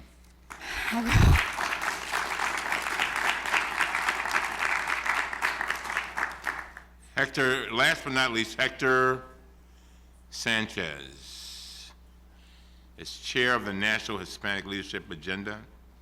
Hector Sanchez is in charge of leading a coalition of 30 national Latino organizations. The NHLA is an umbrella organization that promotes communication, cooperation, and inter-organizational campaigns between major Latino organizations. Mr. Sanchez has highlighted systematic injustices against Latinos at the Labor Council for Latin American Advancement, and presided over national campaigns involving immigration, the protection of Social Security, environment and green jobs, young workers campaigns, and improving conditions of Latino workers. Sanchez, thank you for waiting, and thank you for being here. No, thank you, and thanks for the invitation from the committee to discuss these critical and important issues on behalf of the National Public Policy Agenda. This is the space of unity among the Latino community. This is the space where we come together under one voice to say, these are our priorities, these are the issues that we believe in. And actually, at a time when there is so much focus on Latinos and Mexicans, we want to discuss policy priorities and stop those attacks against our community. It's not really an exaggeration to say that our community is under attack. And this is having a direct impact in the quality of life of our families. It's increasing bullying in our schools against our children. It's increasing hate crimes against Latinos all over the nation. It's increasing and affecting the quality of life in the workplace. So that is why it's so important for us to really get into the depth of the discussion of the public policy priorities. And I'm going to pass this around because of the limited time that we have. It's not going to be enough time to really discuss all these different issues on priorities, but I'm going to mention a couple of the top issues that we would like to make sure are discussed in the context of this conversation. This is the most inclusive priority that we have in the history of NHLA in our 25 years. We really analyze all the different issues that affect our communities. We have our policy positions on criminal justice issues that seriously affect our community. We talk about environmental issues. It's the most inclusive agenda on gender issues. Latinas have the biggest salary theft and wage theft in the nation at this point. And we discuss education, immigration, and all the different issues. We are not a one-issue kind of community. We always get invited to discuss immigration, and sometimes we're not at the table or discussing the different important spaces in the nation when we're discussing everything else that affects our quality of life. But why is immigration so important for our community and for our families? Because it has really been shaping the quality of life that we have in the last 10 years. All these anti-immigrant pieces of legislation that we have seen for almost a decade is shaping how we live. Hate crimes against Latinos increased 50% in the last 5 years against Latinos. Racial profiling in states like Arizona, Alabama, and many other states keep increasing against somebody that looks undocumented. Poverty is affected by all these policies that we have in the nation, in combination with this obsession with deportations that we have seen from this administration. So for us, it's very important to talk about solutions with the president moving in the right direction with DAPA and DACA, but at the same time, we need to move forward with the issue of immigration reform in a manner that makes sense, because it really affects everything related to the Latino community. Belief in the American dream runs strong in the Latino community, that the opportunity to work hard and get a good education will lead to a better quality of life. But for many workers, obstacles stand in their work. Today, Latinos are the most vulnerable workers in the nation. We have the highest levels of death and injuries at work. We have the highest levels of wage theft. We don't get paid the right amount because of the work that we do. And unfortunately for our sisters, there has been a drastic increase on sexual harassment and rape in the workplace, which is totally unacceptable. This is especially true for Latino workers who are represented in low-wage jobs, including in building services, food establishment, agriculture, and home health care. We need increased federal enforcement of worker protections. We as a coalition recommend enactment of the Paycheck Fairness Act. We need to guarantee paid sick leave, defending workers' ability to join unions, increase the minimum wage to 15 per hour by 2050, and extending workers' protections that are currently denied to farm workers, caregivers, domestic workers, and day laborers. All of those sectors are overrepresented by Latino workers. No economic agenda is complete without also taking urgent action to address the ongoing financial crisis in Puerto Rico, which is discussed at the moment. Regardless of what happens in Congress this week or in the weeks to come, we as a nation need to stand by the Puerto Rico and give it the tools necessary to prosper and to improve the standard of living for its people. We also must commit to opportunity in public service. Latinos are some of the most underrepresented when it comes to public service, and there are structural barriers that make it really hard for Latinos to be part of these important spaces of power. As citizens of this nation, we have a right to expect an equal opportunity to exercise of talents and skills through service at all levels of the federal workforce. Unfortunately, Hispanics representation in the federal workforce is only 8.4%, about half of our share of the nation's civilian labor force. We therefore call on the President Obama to issue an executive order with a strong accountability mechanisms that will increase the number of Latinos serving in the federal workforce. To improve Latino representation among presidential appointments, we also launched the Federal Appointments Project in 2013, which has created an infrastructure to identify and support Latino candidates for political appointments. And we have successfully placed a number of appointments in the administration. We look forward to working with the next administration to grow this project. And finally, let me close by saying that our public policy agenda is not simply an agenda for Latino issues. Those are American issues. Our missions align with a goal that we can all stand behind, no matter our background, which is to move this country forward in establishing a most prosperous and inclusive future for all. Muchas gracias. Thank you very much, Mr. Sanchez. Questions? Anyone? Yeah, I have a question. Yes. So thank you for your testimony. And everything you said was really important, but I wanted to ask you to expand on the issue of wage theft, because so many workers, Latino workers and others, spend a lot of time on the job and don't get paid that much to begin with. And then there's this dramatic problem with them not getting the full pay that they've even earned. So would you like to talk about the wage theft issue? How does it manifest itself? How does it come up? Where are some of the sectors that are doing it more? You care to talk about that? No, that's very important. Latinos are overrepresented in some of the sectors that in which workers are vulnerable, where farm workers, caregivers, restaurant industry, services, etc. We are familiar with a lot of these industries. Unfortunately, in a lot of these spaces, there are not enough protections to make sure that we protect the workers. That is why in this agenda, and in unity as a coalition, and we bring conservative organizations, progressive organizations, the experts of every field, we believe that a strong unionization is important for Latino workers to make sure that we provide all the benefits and protections that we need. The issue that you mentioned of wage theft is a very serious issue.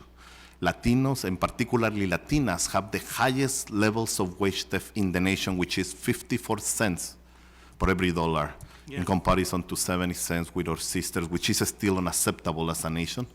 But it's a really big wage theft. They are almost making half of what they're supposed to be deserving for the same jobs that they're doing. So that's why we recommend some of those policies. Now, a lot of these statistics and a lot of the situation include undocumented workers. We are a nation that is addicted to cheap, vulnerable, exploitable labor, but we don't want to give them full rights.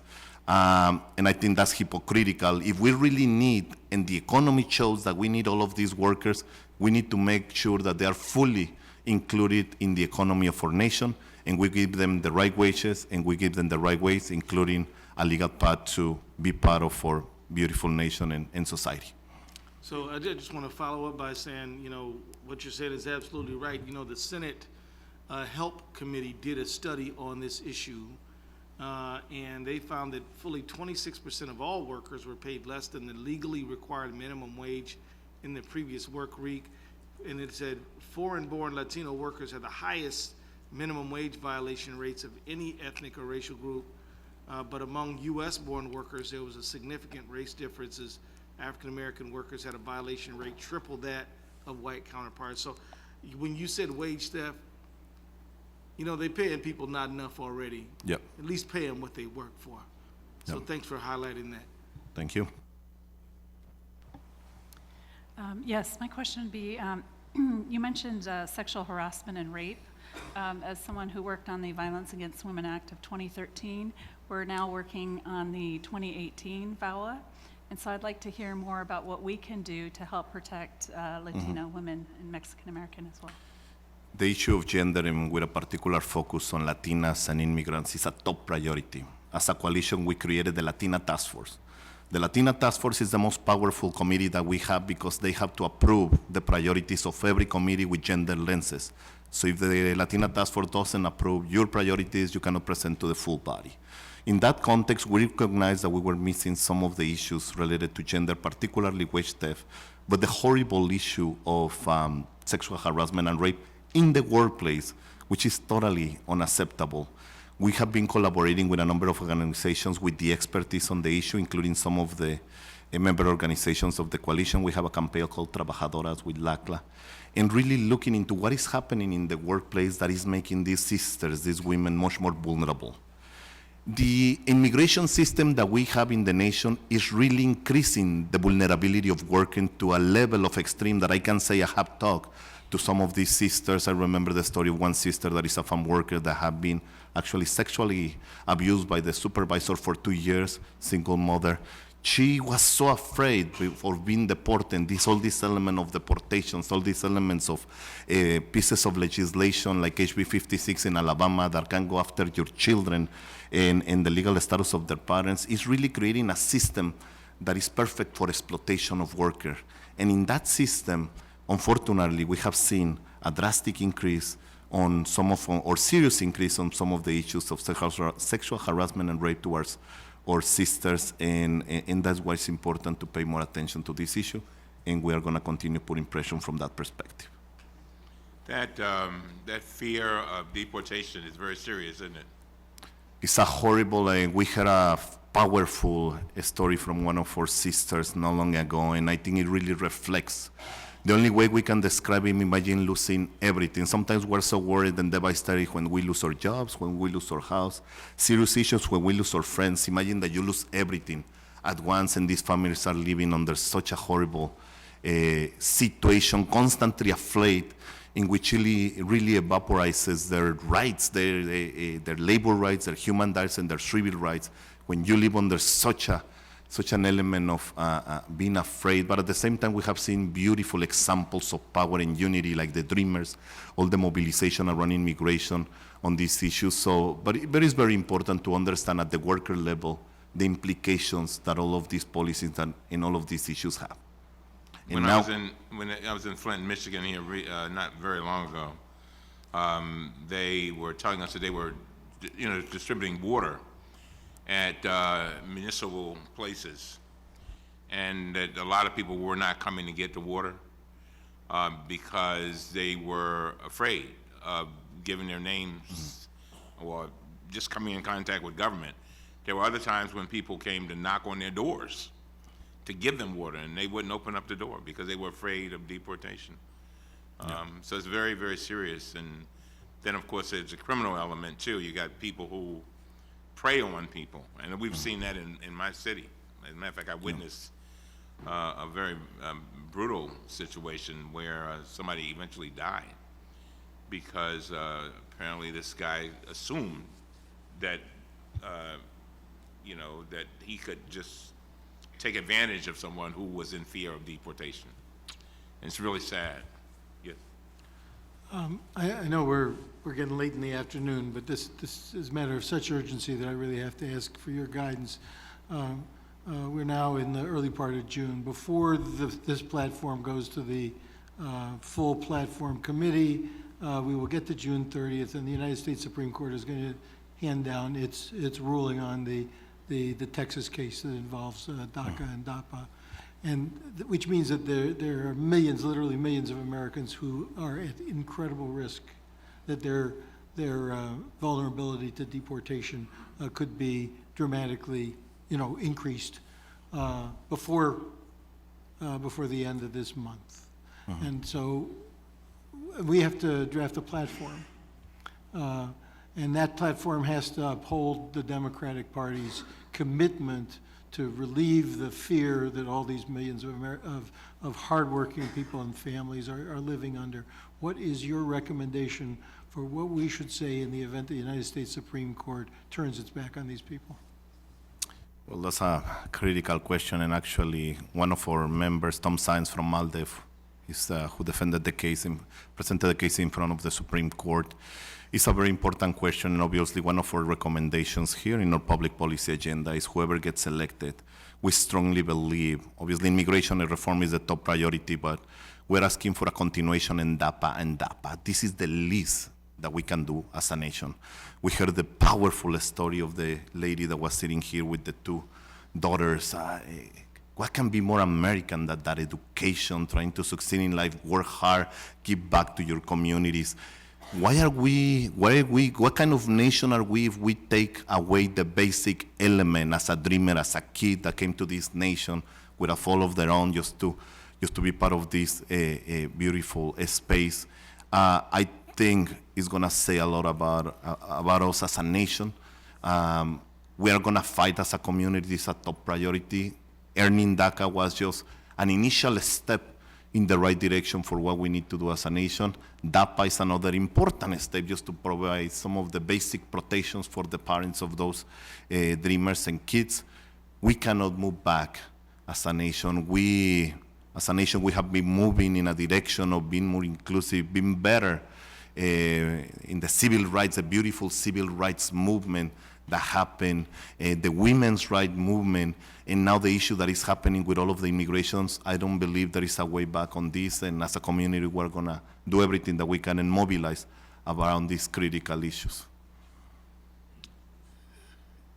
Yes, Mr. Zogby. Just Dr. one Zogby. observation. I really appreciated your entire testimony, but the one part that struck me was when you expressed the concern that the focus oftentimes when people address your community is immigration. That's all, you're a monodimensional group. Believe me, I know what that's like coming from my community.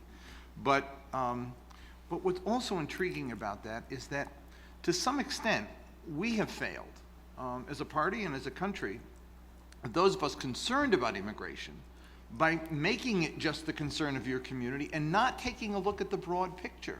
When I look at the DACA numbers and I add them up, Europeans come in 8th place in terms of kids who've taken advantage of DACA. There are tens of thousands of Irish and Polish and other European kids who are fit that DACA category, who've applied for it and secured it. And you can go beyond Europe and see that this is an issue that affects a whole range of people. It is not just a Latino issue. And so if we're going to win this issue, we've got to broaden it out and have every ethnic community see that it's their kids, their families, their relatives who are being affected by this, this issue. It's a crisis for the country as a whole, not just a Latino issue. So thank you for helping us broaden that out. Thank you. Thank you. Any other questions? Yes. Just a statement to that, and I think we need to ask the Native Americans to have some input on the immigration. Just a statement. Yeah. Thank you. Anybody else? Thank you very much. We Thank really you for your time. appreciate you.